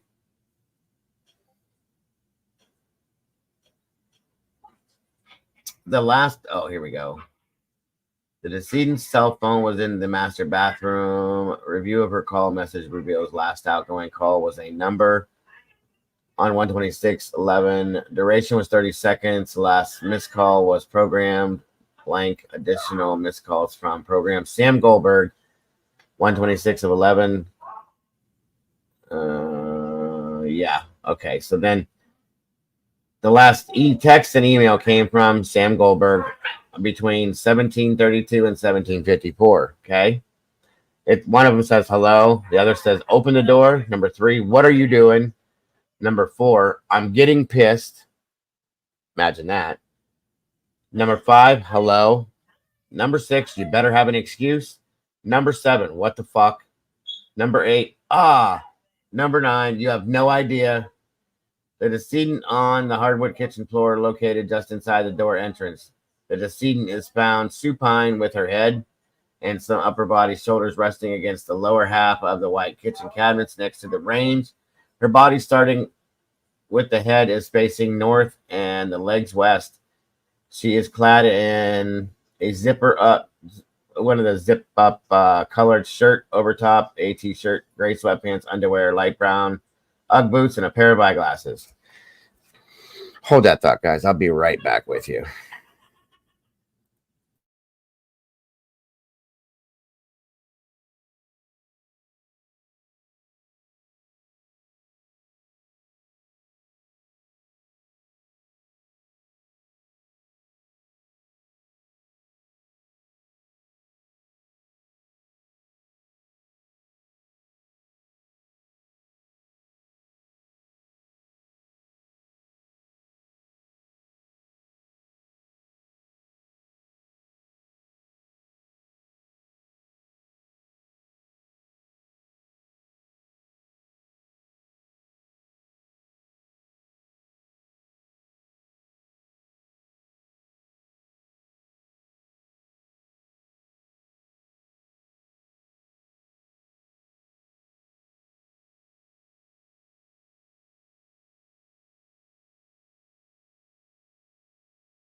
Sorry, guys. Okay. And then it goes on to describe the knives again, where they're embedded and how. So in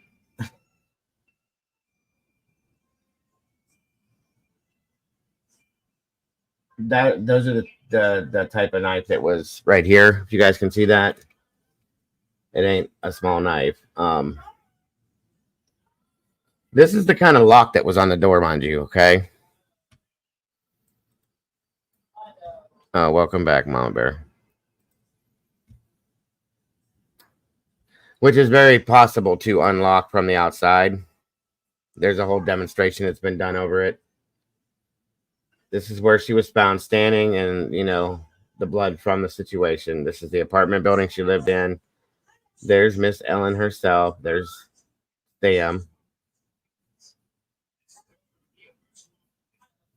And now he's married to somebody else. So I never understood this situation. I have always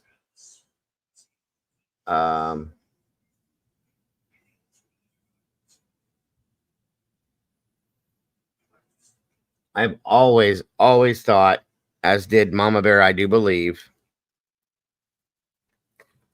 that her husband was responsible for this. And I still do. Can you hear me, Mama Bear?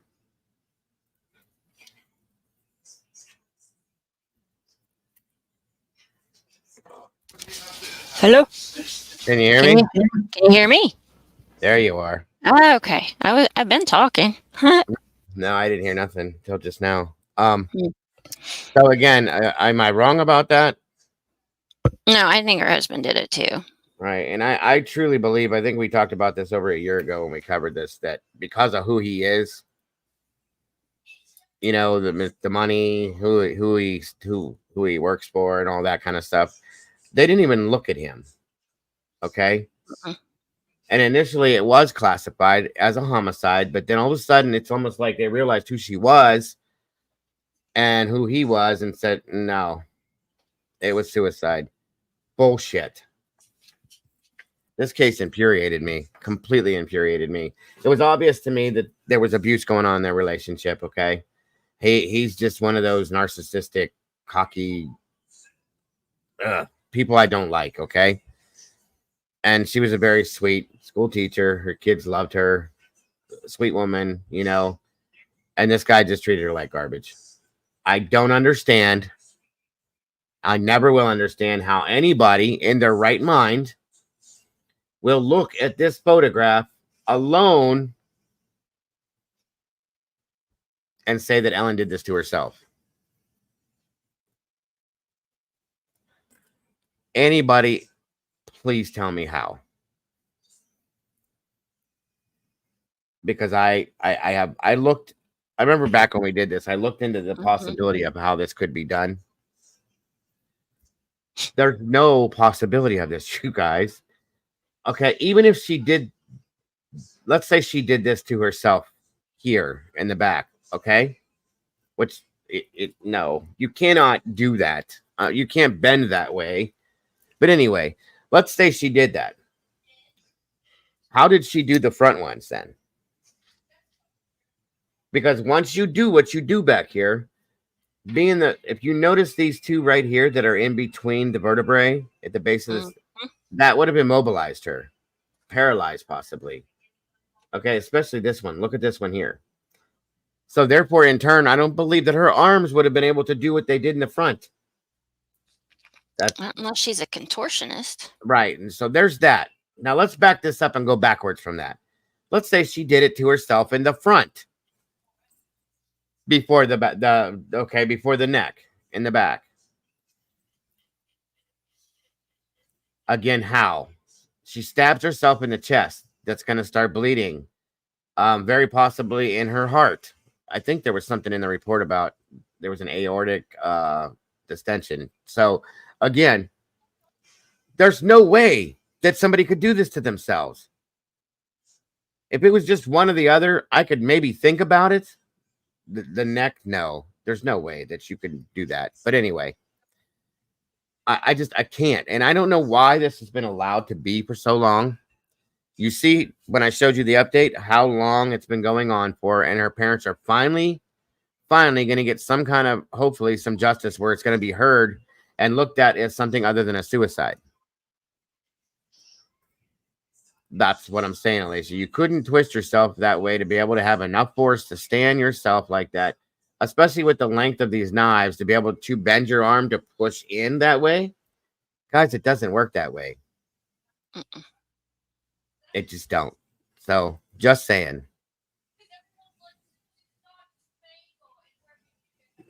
It doesn't seem like you guys are very interested in this anyway. So, did I have the 911 call on there? Yeah, it's there, but it doesn't work. Look.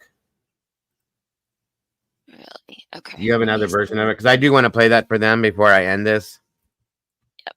Let me see if I got it on another one. I'm sorry if you guys aren't interested in this, but I just wanted to bring an update to it because I thought it was really crazy and it definitely does not get the justice it deserves. All right.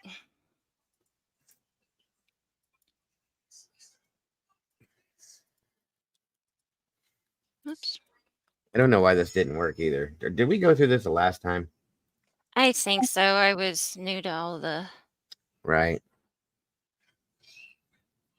Let's see. It's on the fourth one. All right, hold on. Let me look one other place.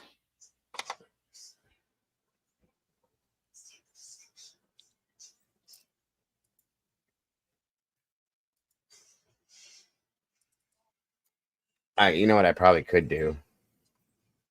Hmm. I just got an idea with this. Hold on a minute. I get a lot of the calls from there anyway. Give me 1 second.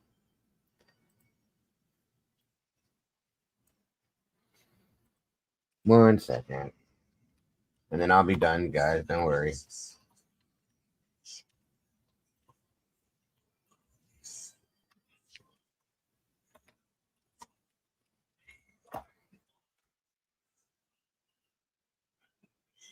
Let's see here. Give me a second.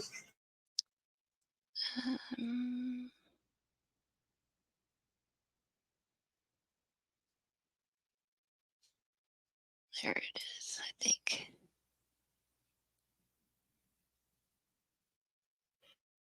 Okay, I got it. Here we go. Okay, cool. This is and it's even transcripted on the screen for you to read it, but this is her husband once he gets into the apartment, okay? Which he did have a maintenance guy with him to get in, but still. Just listen to his voice and the level of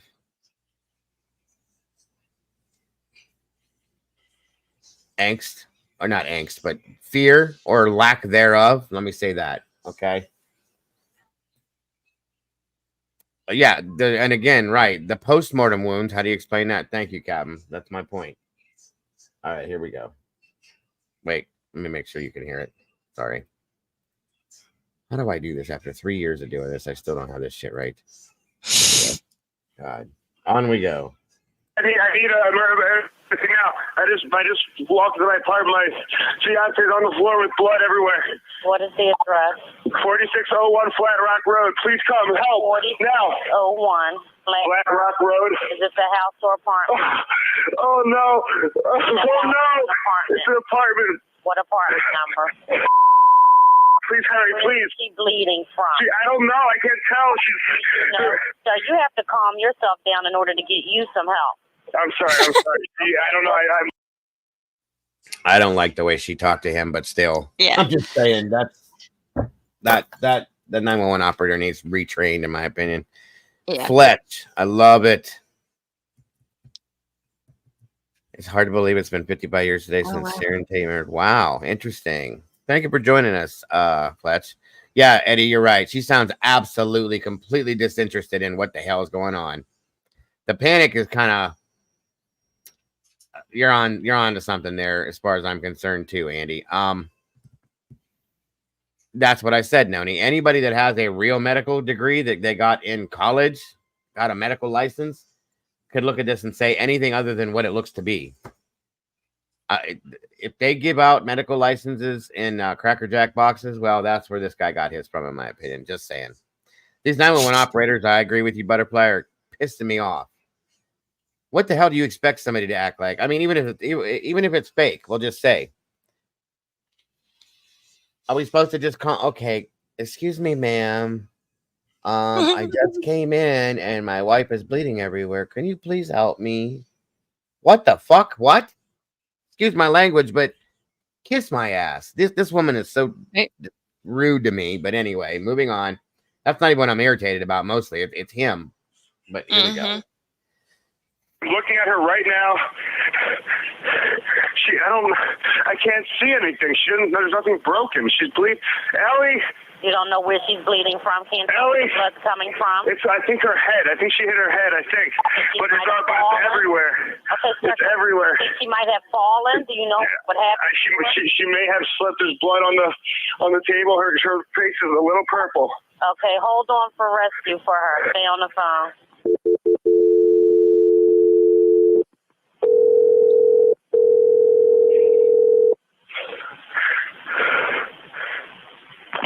Philadelphia Fire Department 842. What's the address? No. 4601 Flat Rock Road. Please hurry. 4601 Flat Rock? Yes. What's wrong? I went downstairs to go work out. I came back up. The door was latched. My fiance's inside. She wasn't answering. So after about a half hour, I decided to break it down. I see her now just on the floor with blood. Like she's not responding. Okay, is she breathing? Look at her chest. I need you to calm down, and I need you to look at her chest. It's really. I really don't think she is. Listen to me. Someone's on the way. Look at her chest. Is she flat on her back? She's on her back. So I bring her. Look at her chest and tell me if it's going up and down, up and down. I don't see her moving. Okay. Do you know how to do CPR? I don't. Okay. I can tell you what to do. Okay, until they get there. I want you to keep her flat on her. God. Hello. Yeah, hi, okay. Are you willing to do CPR with me over the phone until they get there? I have to, right? Okay, so get her flat on her back. I have to, right? I think this guy's adrenaline is up for a different reason, is all I'm saying. Bare her chest, okay? You want to rip her shirt off. Okay? Kneel down by her side. Oh, my God. Ellie, please. Listen, you can't freak out, sir, because you Okay, I'm trying not to. Her shirt won't come off. It's a zipper. Oh, my God. She stabbed herself. Where? She fell with a knife. Oh, no. I'm sorry. Now, this is not funny, okay? His stupidity is what's funny. Oh, no. She stabbed herself. She fell on a knife. What? Come on now. Right. He's given the whole narrative when she didn't ask him any of that. Thank you very much. It completely fake shit. That you can listen to his voice, okay? She fell on a knife 10 times. 20 times? Yeah. 10 and then times. stabbed herself. She fell backwards, forwards, and backwards both. This is so ridiculous, you guys. Her knife's sticking out. What? There's a knife sticking out of her heart. Oh, she's. There's a knife sticking out of her heart. Not her chest, but her heart. Mm-hmm. Did you aim for that? Is that what you're saying? Just trying to clarify something. That's all. Right, Twizzle. Yeah, if Miss Barbara's here, yes, thank God she's here to call bullshit. Thank you. Stabbed herself? I guess so. I don't know where she fell on it. I don't know. Okay, well, don't touch. You notice this guy did not mention one time the fact that she could have been attacked, that somebody else could have done this. She either stabbed herself or she fell on it. Because in my mind, if he were to go to that, then it may draw attention to him in his mind. You see? That's why he did what he just did. Touch it. Okay, so I just let her down here now. I mean, what do I do? No, I mean, you can't. If the knife is in her chest, it's going to be kind of hard for you to do CPR at this time. Oh, no. Oh, my goodness. Okay. Police, which operator? 277. Is someone coming here? Yes, they are. You said 4601 Flat Rock, right? Yes. Okay, someone's on the way. And the knife is still inside? Wait, so what? The knife is still inside of her? Yes, I didn't take it out. Was it her chest or what area? It's in her chest. It's like it looks like it's right in her heart. Okay. This guy's not a doctor. Mm-mm. So we know our chest. It looks like it's right in her heart. Okay, Dr. Goldberg, thank you. Okay, someone's on the way out there. Okay, just get. Oh my God! Oh my God! How old is she? She's 27. 27, and there's no sign of life at all. Like, No, please don't be. What? Pinch her under her arm and tell me if she responds to pain. She's Ellie. She's not. Her arm and her hands are still warm. I don't know what that means, but there's blood everywhere. I know, but you can't, and the knife is still inside of her. How far? Can you see how far it went in? It looks pretty deep. Oh. It is pretty deep. She's 27, Bonnie, if you didn't hear it. It looks 3, and it's a long knife. Don't touch anything. Yeah, don't touch anything. Okay. I'm not touching anything. I can't believe this, though. So wait, it was just you there with her? We're the only ones here. And she ran in the door. You said latched it shut. No. I went downstairs to work out, and when I came back up, the door was latched. Like it was, it wasn't like it was, it was like locked from the inside. And I'm yelling, so I'm Was your yelling. house broken into? No. So there's no sign of a break-in? No sign of a break-in at all. Do you see how he's making sure to dismiss that? Because once again, that may draw attention to him. This has to be all about her doing it to herself. You get that? This is the most ridiculous shit I've ever heard in my life. And you can hear this guy sounds like he's having a conversation on the phone with me about the weather or a car that we're fixing or something like that. Nothing to do with his wife being stabbed 600 times. And this is ridiculous, you guys. Ridiculous. There will be when you get here because I had to break the latch, but to get in. Okay, 4601 Flat Rock, and this is a house, right? It's an apartment. Apartment. Okay, that'll help. Oh my God. All right. Thank you. Bye.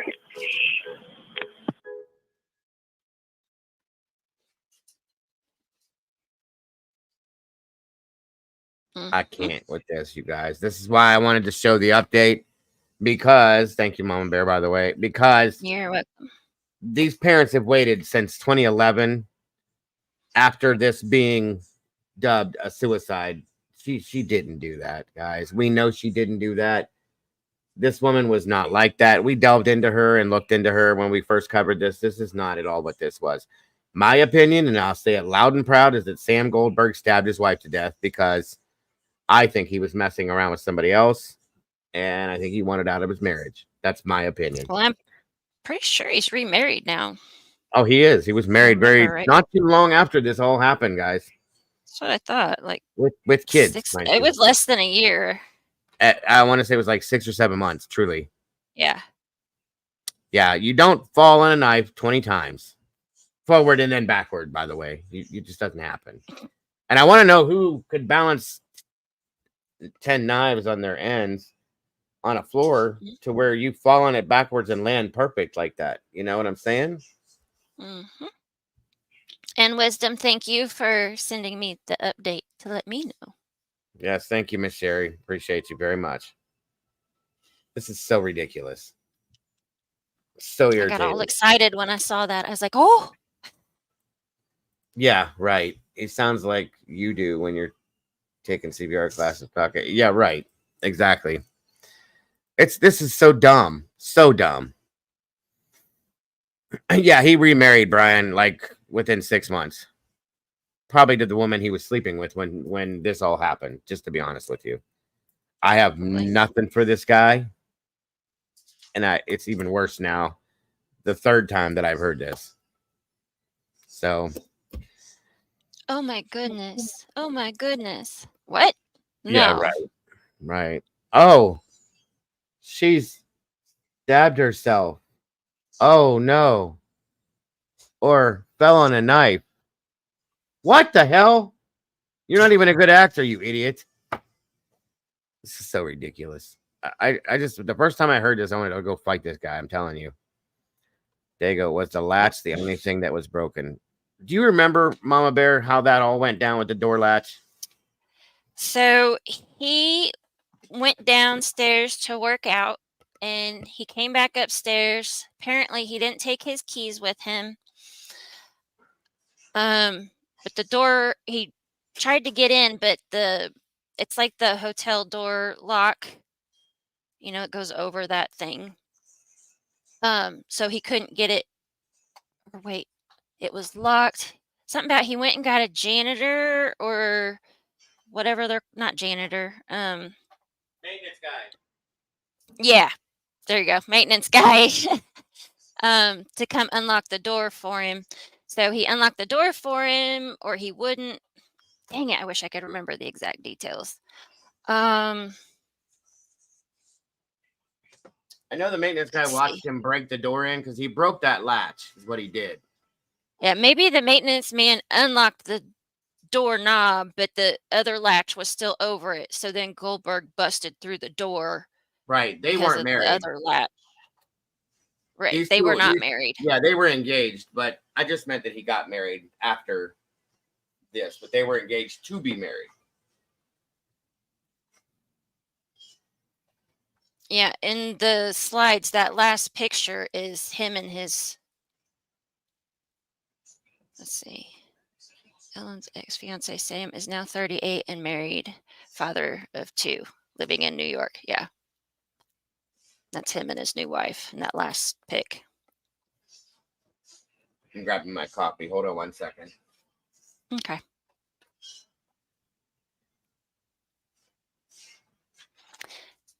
Yeah, it's here.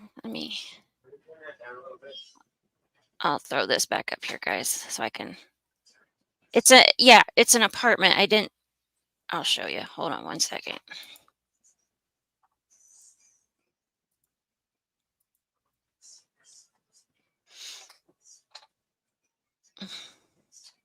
Oops.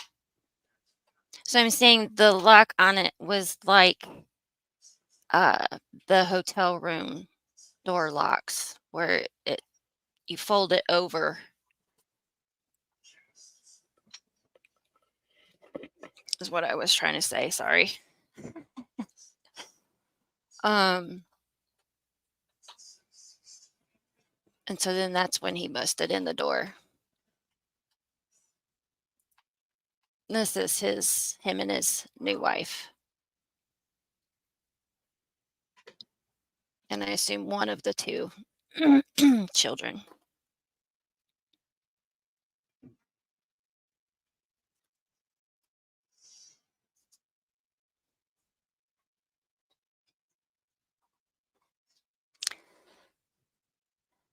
Yeah, just Amber, I'm wondering as well. Okay. I don't know if maybe because it was such a big apartment complex, I'm sure there was an elevator. There was. So he may very well have used the back stairs to go back up to where nobody could see him and do it. And then Wasn't there a camera shot that we had of that at one time? Let me look at my pictures. That's what I'm doing too, is looking real quick. Oh, what did I just do? Oh, I took down what I was sharing. That's okay. I could look and see.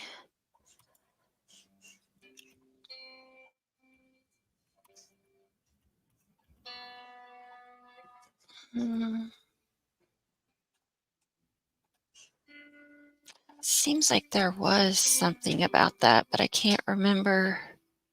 I swear we saw something that. And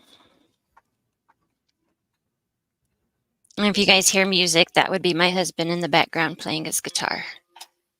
Just in case anybody feels like they're going crazy or something hearing music. He's never been named a suspect in this case, by the way. Surprise, surprise. That blows my mind.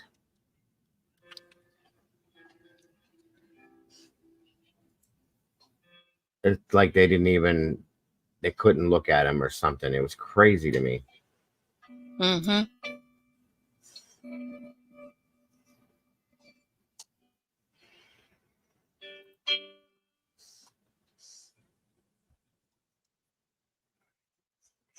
I can't find that damn thing.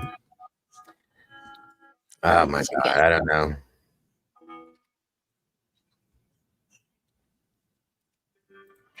Oh, that's gonna drive me nuts now. How is he standing in the hallway with the door latches if he didn't latch it? This is a good point, Critical. Thanks for joining us. This whole thing has had me blown away forever, guys. I just don't get this. I don't know how they never looked at him. I don't know how anybody could even remotely. I hope the person that called this a suicide lost their job. I got to be honest with you. You can undo it. We watched a demonstration of another subscriber that was here do it from the outside, unlatch that way, but it wasn't done that way. And I do believe that they did it to where you can latch it the same way, didn't they, Mama Bear? I think so. From outside the door, yeah. There's a way to do it with a piece of rope or something. There's a whole thing. None of that is strange to me. What's strange to me is the fact that she was stabbed in the back of her neck that many times and her chest, and they're calling it a suicide. Sorry. You definitely can, Peaky. Definitely can. So that's the thing. That's the big deal with that case, is that the parents are going to have this heard again, and it's going to be looked at as if it's not a suicide, which is good. Yes, yes, yes.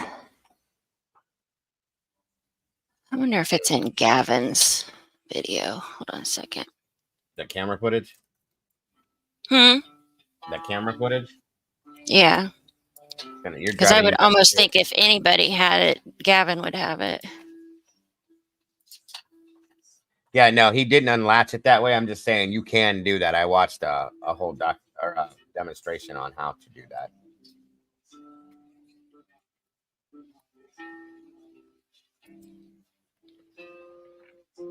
Yeah, Gavin even did a demonstration. I think he had his wife on there and was trying to take the knife and trying to do it. Prove that there was no way. Now they're saying that there's some kind of footage that she was strangled. Never before seen evidence that. Wait a minute. What? Oh, what?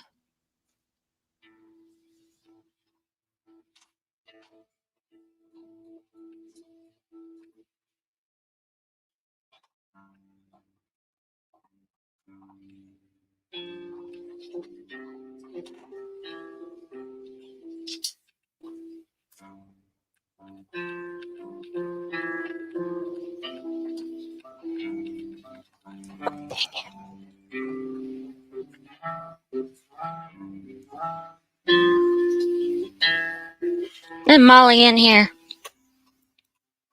Molly, are you in here? It was.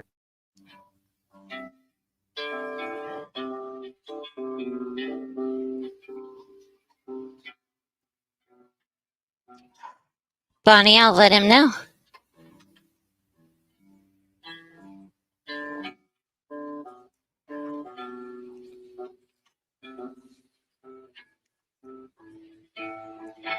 Because I bet you Molly's got it.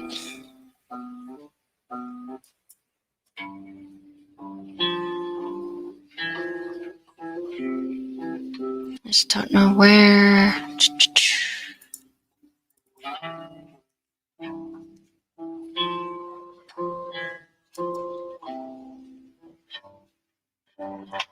Were the parents able to get a second autopsy?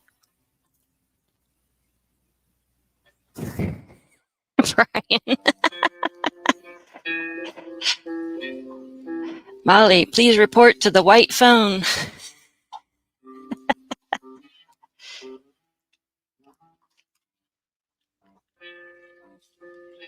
All right, let me show you this. This is from a year ago. Gavin covered this. Okay. This is the whole thing to prove that she was strangled, supposedly. So I sped this up a little bit, and I'm going to play it for you real fast. I'll mute you. on a YouTube channel called Surviving the Survivor. It's hosted by Joel and Carm. They're amazing, and they've done amazing work covering the Ellen Greenberg case and discussing it at length. Now, while I was a guest on Surviving the Survivor, something kind of came up that just kind of tickled me in the back of my mind that, hey, what is being said right now actually isn't true. But I don't blame the people who said it, because for all intents and purposes, the public believes what was said to be true. And so what that is that I'm going to switch over to, this is Ellen Greenberg's autopsy report.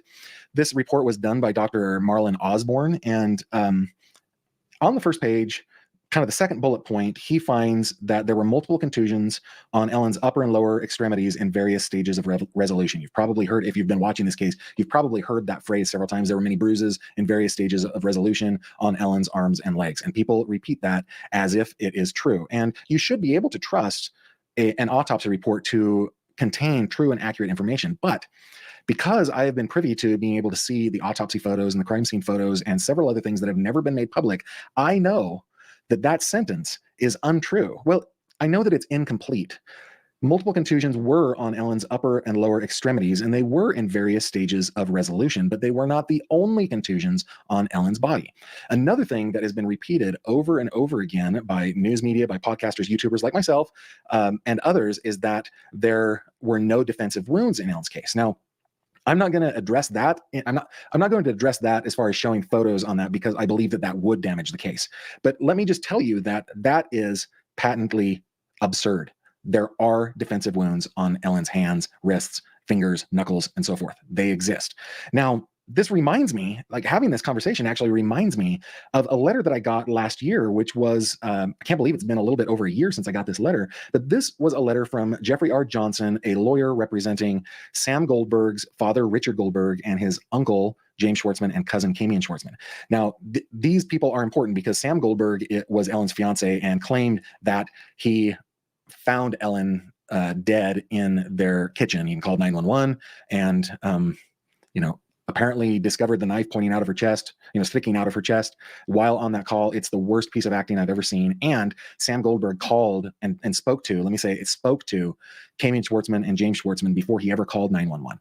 So, because of something that I said, they accused me of defamation. It doesn't really matter. You can go back and see other videos that I've done on that. But I want to read a sentence from this letter that actually really kind of chaps me. It says, the manner in which you heap speculation, again, they're telling me that he is telling me that I've defamed his clients and that I'm a liar, but the manner in which you heap speculation and lies one upon another is truly astounding and explains but does not justify how your defamatory statements are completely at variance with the conclusions of experienced investigators who have complete access to all the investigative materials and who have universally concluded that Ellen Greenberg's death was the result of her killing herself. Now, what really chaps me about this sentence, guys, is that one, experienced investigators who have looked at this case do not universally conclude, what do they say? Universally conclude that Ellen's death was a result of her harming herself. That nothing is further from the truth there. That is completely false. And number two, it is a reflection of the belief of so many people out there that hey, there are things that are unexplained, like she had no defensive wounds. And guys, it's absolute bunk. Now, the reason that I think that this narrative has taken hold, I think there are two reasons. The first reason, the first reason, has roots in the medical examiner's office. I believe that the examination report and the autopsy were done, well, they tell me that there was just major negligence and incompetence on the part of the pathologist who made this autopsy report. It's absolutely mind-boggling to me that he would say that on the external examination, there are just multiple contusions on her arms and legs. And this statement right here, I want you guys I want you to remember, okay?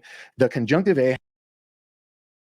Now, here's something that's very important for those of you that aren't familiar with anything like medical terminology and stuff.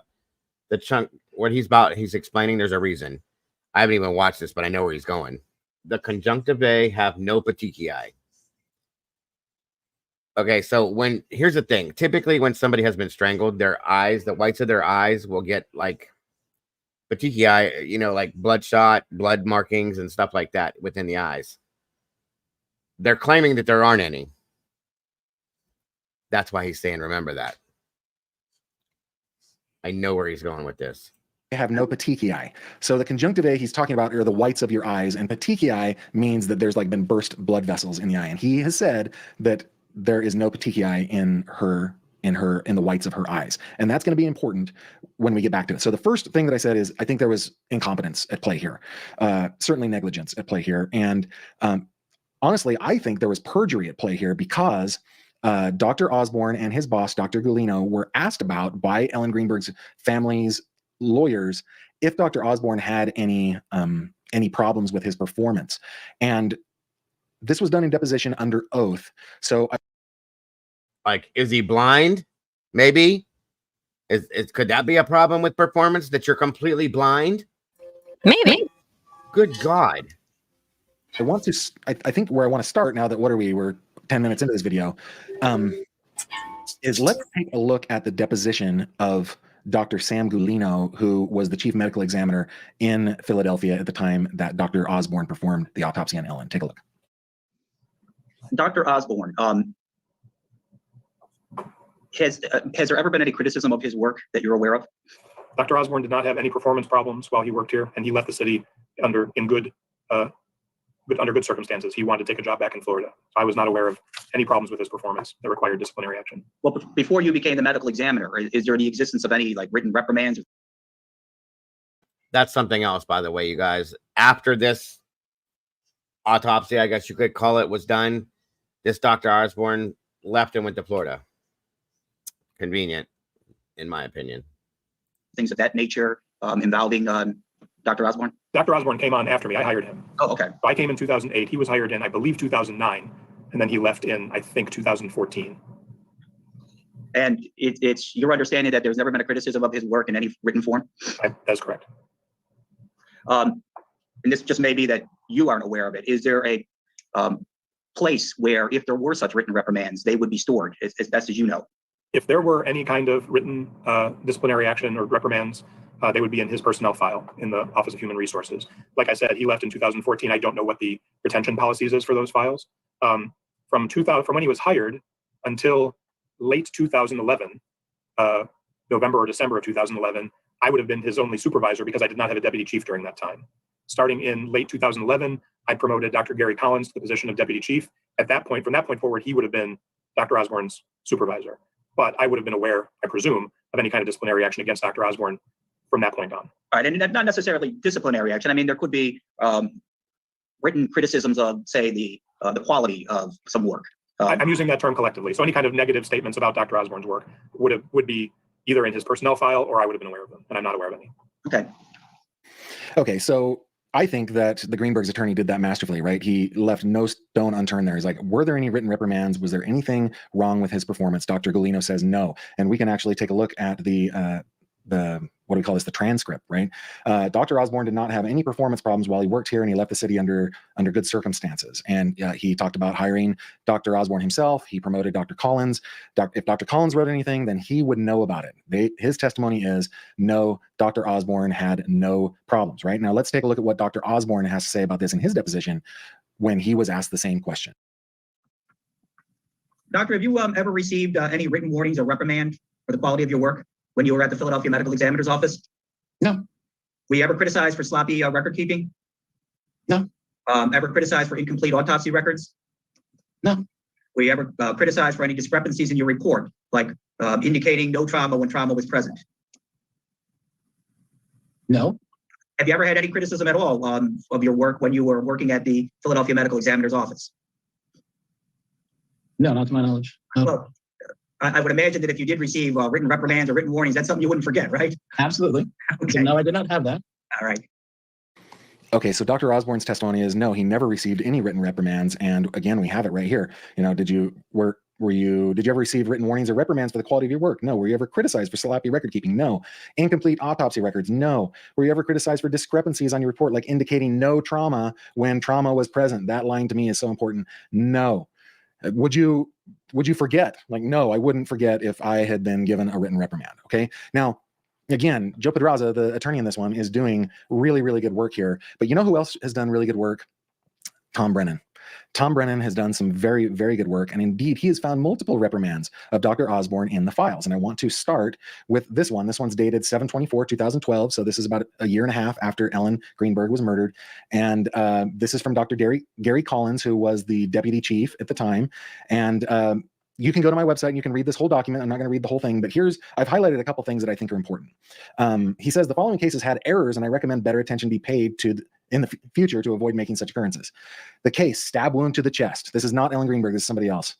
The end of the external examination contains the sentence, the body has no external evidence of recent significant traumatic injury. Considering the decedent died of a stab wound to the chest, the sentence is inaccurate. I recommend that if a template is used, care must be taken to remove sentences and statements from the template that contradict the findings of the autopsy. So Dr. Collins is saying, hey, you're wrong on this one. Like, he lists a whole bunch of them where he's wrong. I just showed you one. And maybe it's because you're using a template. If you're using templates, be very careful with those templates. Here are a couple other ones. I just chose the stab wound ones, right? Okay, the first paragraph of the internal examination states that the chest wall has no injuries. The decedent received a stab wound to the chest. The therapeutic findings of the bilateral chest tubes were not mentioned in the report. In addition, the findings associated with the stab wound were not clearly identified. Associated findings are important in documenting the mechanism of death. Next case, stab wound to the chest. The description of the anatomic location on the body can be more precise. Stab wound of right leg is actually a stab wound of right thigh.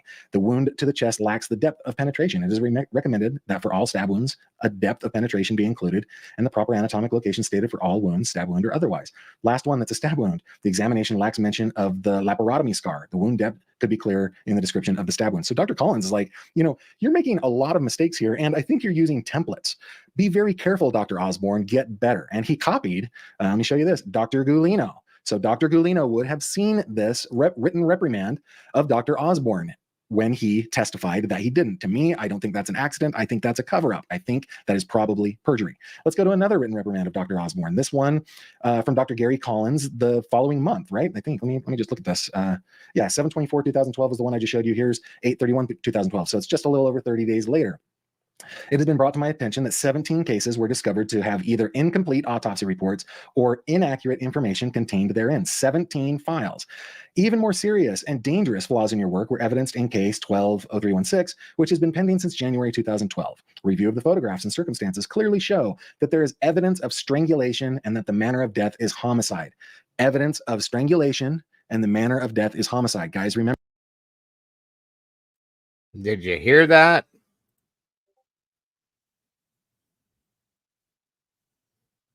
Lies, lies, lies. I do have the video for the surveillance video here. I'm gonna play it next. Actually, I found 3. Just play them in order as I put them in the back chat. That sounds great. So we have all 3 of them. Thank you, Mama Bear, and I will play those right after this. But there it is, guys. Strangulation. So that means that there was petechiae within the conjunctivi, okay? The eyeballs. Why would you lie? Why?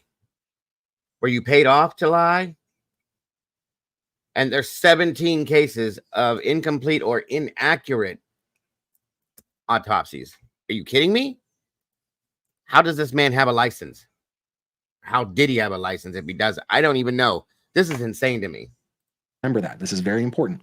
The autopsy photographs clearly show a ligature mark around the neck and petechiae of the eyes. Your report reads the conjunctiva has no petechiae. Oh, let's see. I just want. So now we have a clear ligature mark around the neck and the conjunctiva, whatever you want to call it, show petechiae. So he completely and blatantly lied at that point. Whose pocket are you in, Doc? That's what I want to know. That's what I want to know. Oh, wow. Magnitude 5.2 earthquake strikes Southern California. Ouch. I hope all you Californians are okay. Want to make sure this is from Dr. Collins. Oh, I'll keep going. There's more. Considering that we've had discussions and numerous coaching sessions about the need to have accurate and timely preparation of reports, this document serves as written reprimand for the deficiencies that you have displayed with your cases. Please be aware this poor performance will be reflected in your performance evaluation. While you were on leave, Dr. Gulino unpended and amended 13 cases and signed an additional 27 cases for a total of 40 of your cases that were finalized in your absence. Of the 40 cases that were finalized, only 3 of those cases did not have the toxicology reports completed for you to finalize the case before you went on leave. Dr. Collins does not like the performance of Dr. Osborne, and look, he has CC'd Dr. Gulino. So that means that Dr. Gulino lied too, because he just blatantly said that there were no reprimands or anything. So there That, again, that isn't it. Let's look at another one, shall we? Let's see. This one's from Dr. Gulino himself. This is from December 16, 2013. So just about a year later, or a little over a year later. Marlon, I was contacted by the chief of trauma surgery at AEMC to let me know about a serious issue that occurred at their hospital with regard to a homicide victim. While I was gathering information about this, I learned that Chris had been notified of this matter several days ago and that he had notified you about it as the case doctor. However, I am discouraged to see that neither you nor Chris documented anything about this in the CME, which is their content management system, signed Dr. Gulino. So Dr. Gulino was aware and had even written reprimands against Dr. Osborne. So in my opinion, both Dr. Gulino and Dr. Osborne committed perjury in their depositions. And why would they do that? In my opinion, this comes to the second reason that I think this is happening, is I think that there is a cover-up of shoddy work within the medical examiner's office in Philadelphia at the time that Marlon Osborne was the medical examiner. Oh, so remember how we learned that he had written that there was no petechiae in the eyes in another report, and his supervisor found that indeed there was. Well, once again, right here, he wrote in Ellen Greenberg's case that there was no petechiae in her eyes. Kind of a problem, right? And then nowhere in this autopsy report does it say anything about any wounds, bruising, hemorrhaging, anything other than the brief mention of contusions on her upper and lower extremities, and of course the documentation of each stab wound that I think he probably did okay, that part. He seemed to be a little more detailed about that part. But let's talk about manual strangulation. And this is the point, guys, where if you are disturbed by seeing graphic details from autopsy photos, this is where you leave me now, okay, if you haven't already. I'm going to show two photos. Josh and Sandy, if you're with me right now, please. trigger warning for anybody that is not comfortable with that stuff. You might want to step out.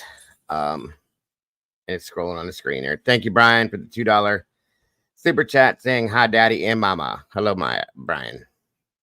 And thank you very much. And Brian says hello to Toodle saying my fart.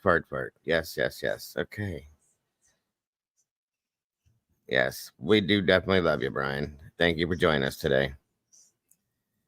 On we go. Close your eyes, keep listening, whatever, but don't watch this. Okay, we're going to go over into Photoshop here, guys, where I've got the images up. This is, as you can see, a cropped and blurred picture, but this is Ellen Greenberg's neck. You can kind of see right here that handle. You can guess what that is, okay? Now, on Ellen Greenberg's neck, there are multiple bruises. Let's zoom in. There is one, if you can see my, yeah, you guys can see my cursor. There's one right here, and then there are multiple kind of coming around the bottom of her neck and coming up to the top over here on what is her right side. These are all bruises on her neck, and these are indicative, not according to me, but according to Dr. Wayne Ross, these are indicative of manual strangulation. Now, I personally, guys, have a color deficiency, what we usually call color blindness. The reason that I'm not an astronaut right now is because of my eyes, and I have a hard time seeing these. And so what I've done in Photoshop to kind of help me is to just kind of increase the saturation here. And so I'm going to open up that layer. That's unmistakable, folks. All through there, that definitely looks like a ligature mark to me right there.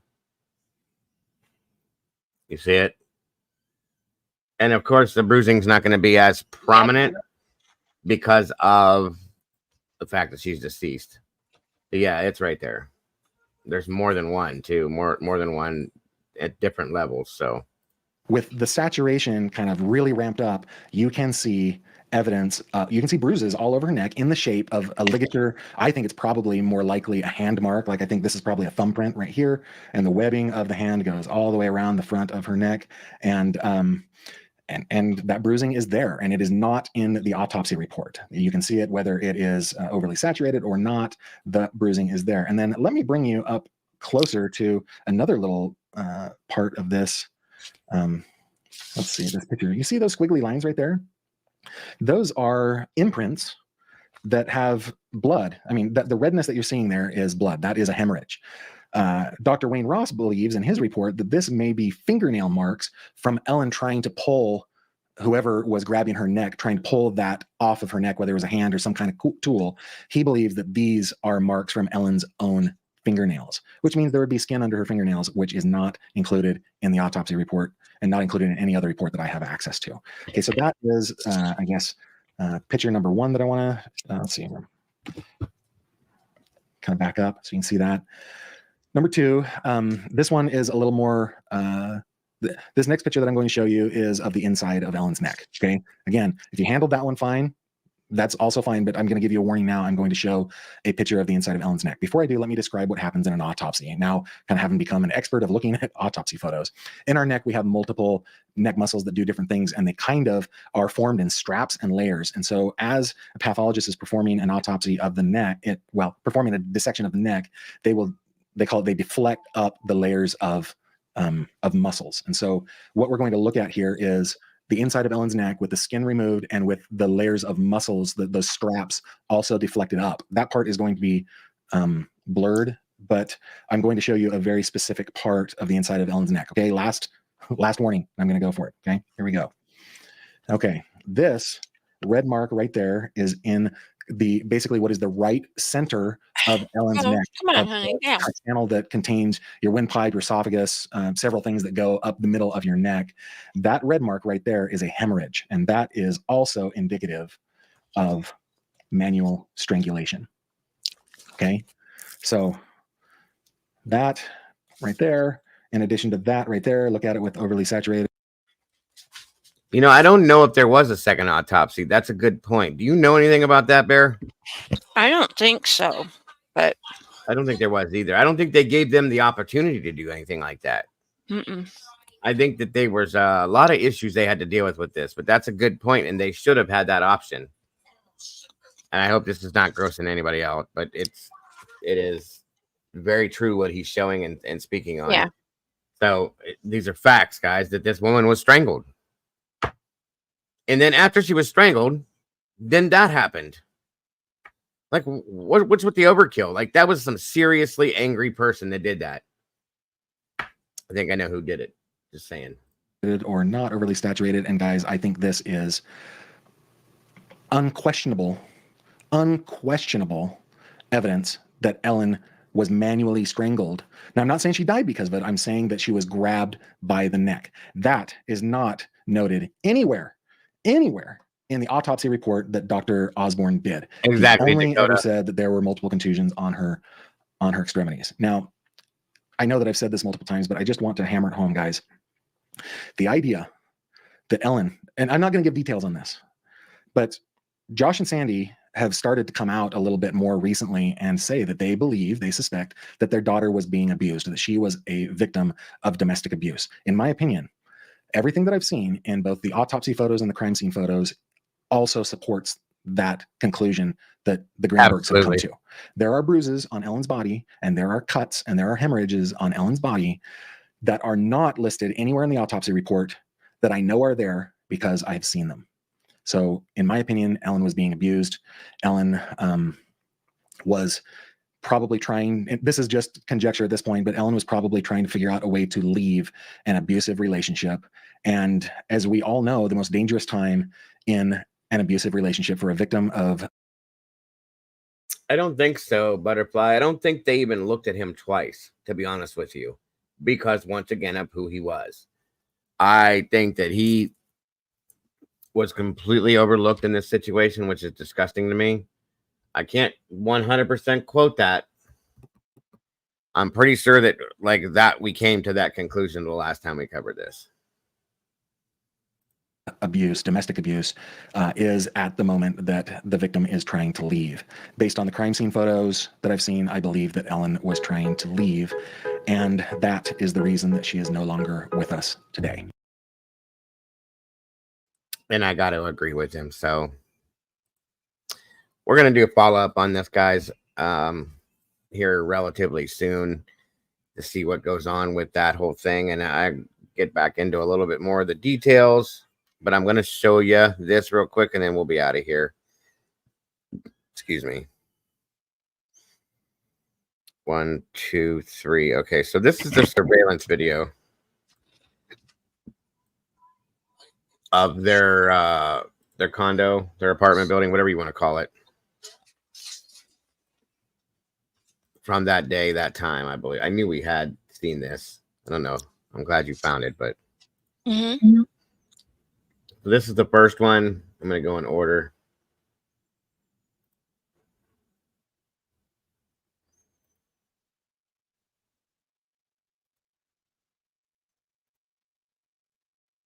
Maybe.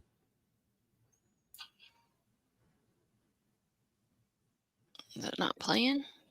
Hold on. So this is the 3 p.m. to 5 p.m. when he goes to the gym. Mm-hmm. Is it? There it is. Wait.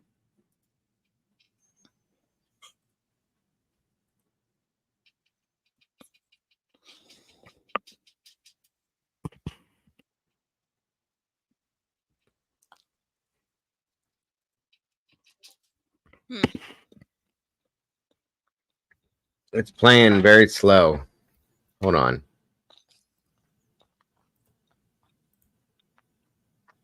Oh, because it's surveillance video. Yeah. Mm-hmm. That's a good point, Critical Minds. Hmm. The latch on the door was his alibi. Mm-hmm. Very true. Okay, I sped that up. Where we see somebody coming over here to the right. There you go.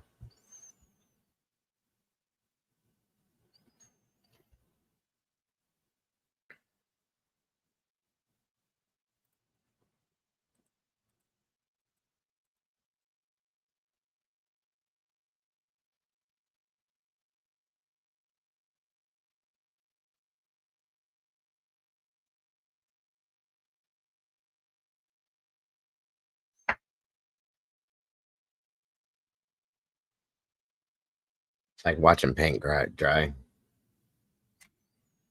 Right.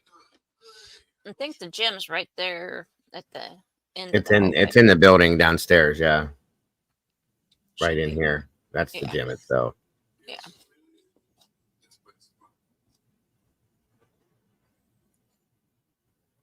So it's basically showing, I guess, showing him in here. Now, here's the thing. This was either, in my opinion, him himself or he hired somebody to do this. That's my thought on this. Just to go back to it, but Yeah, it's supposed to show him enter the gym somewhere. Mhm. Well, I don't know. Here, let me see.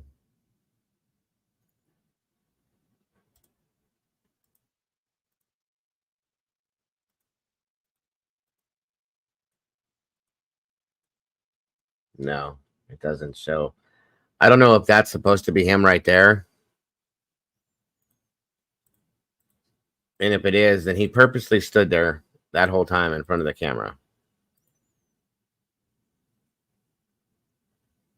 Or sat there doing whatever he was doing.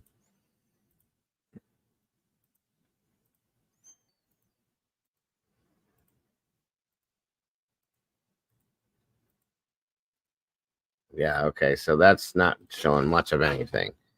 So then the next one.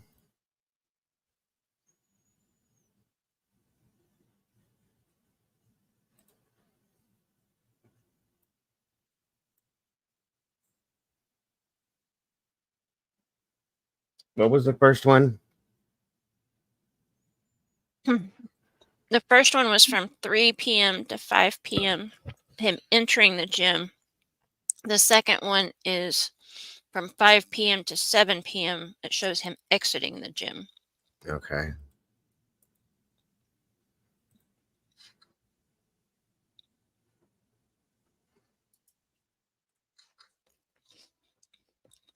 Can you see that?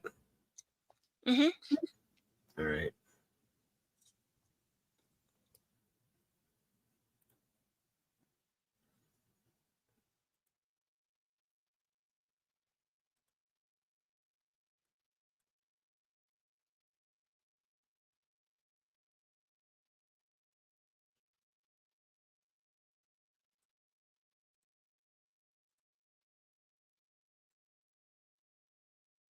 Is that him right there? No, because he's going into the gym. So this would be him coming out of the gym. No, that's not him. And yeah, wrong skin color. Yeah, that was not a white Jewish guy. Mm-mm.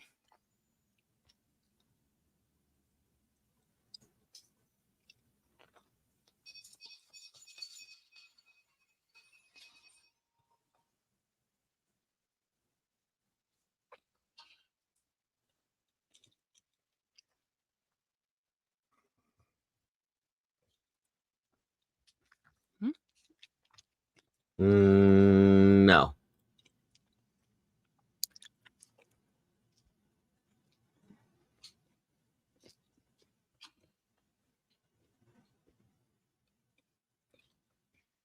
I got a timestamp for you on the first video.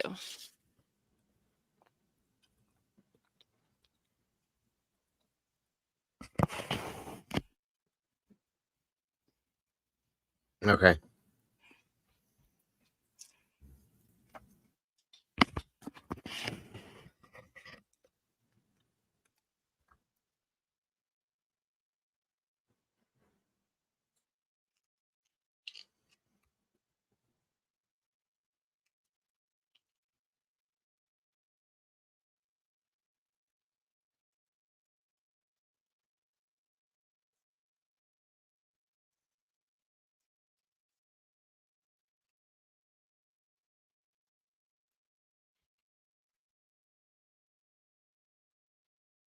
Is that him? I don't think so. No, it doesn't look like him at least.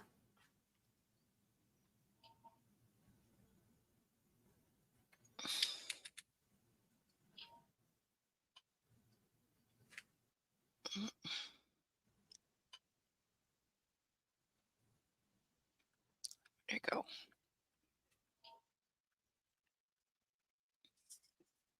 Right there.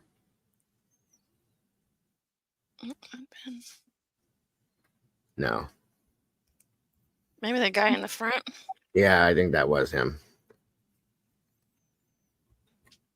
That's the first video? Yeah. So he's with the Right. big old dude. Yeah. This other one's not showing anything. There, girl goes downstairs. I wanted to see him come out the door. Make sure.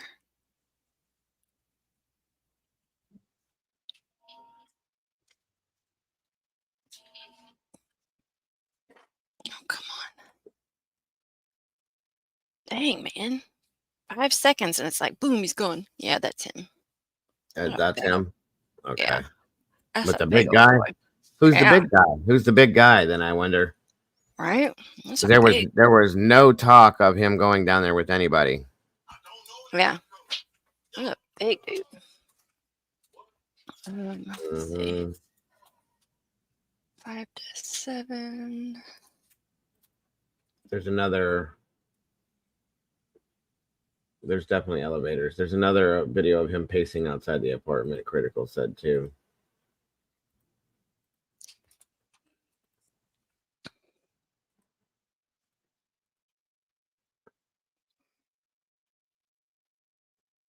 There's somebody. Let me see if that's him.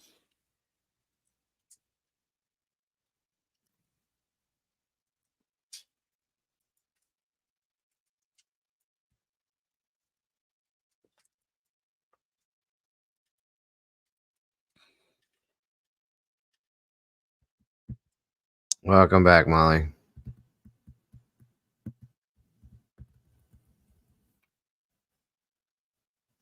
I don't think that was him. Maybe that was that big guy's girl. Yeah, that looks like that was the big guy that went in with him. That's what I'm wondering. Like, who is that, and why was that not written down that he was with that guy?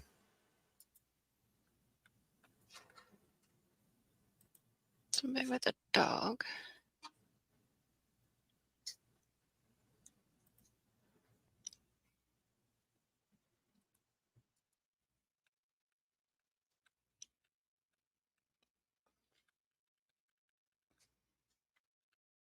Okay, so I do have this video here.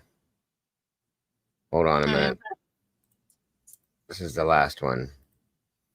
This seems to be like either the lobby or maybe outside where the apartments are or something. I don't know how this place is set up. But right about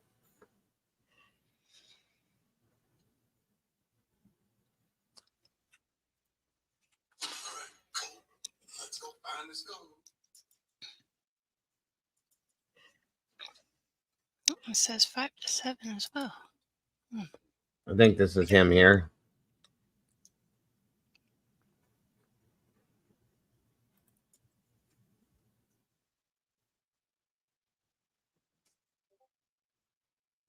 And that guy's seen pacing around out here.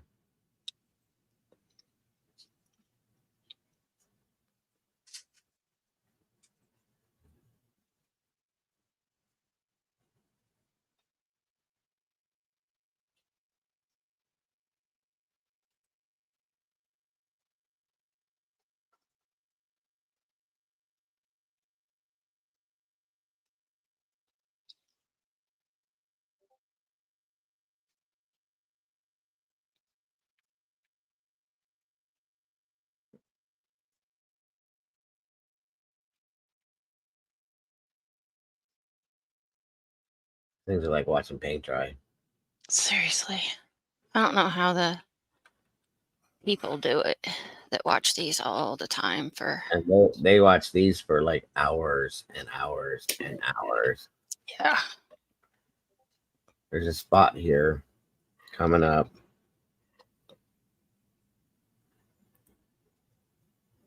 There, I think. Hold on. Let's see here.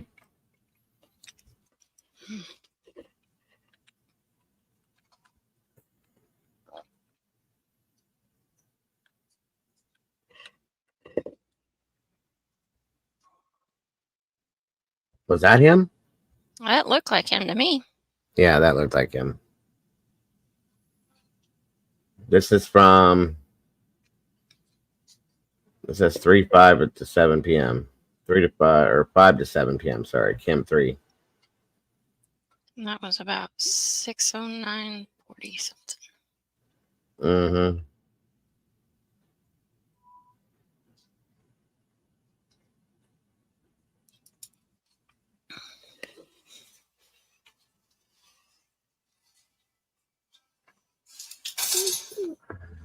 $6:08. KT, what it do?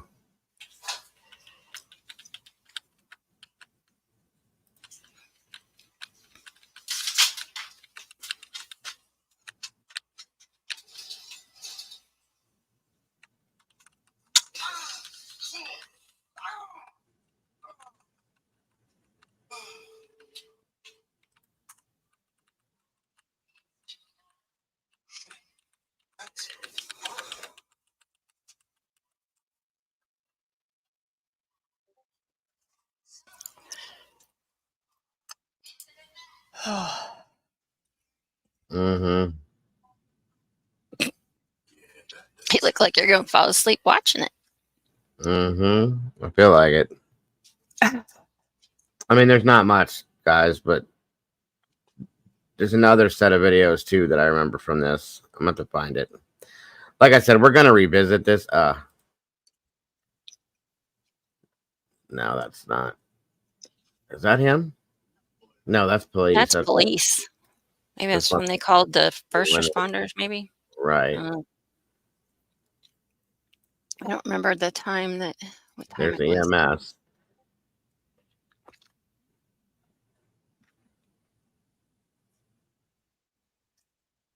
So it's 6:14 is he calls. Mm-hmm. Let's see.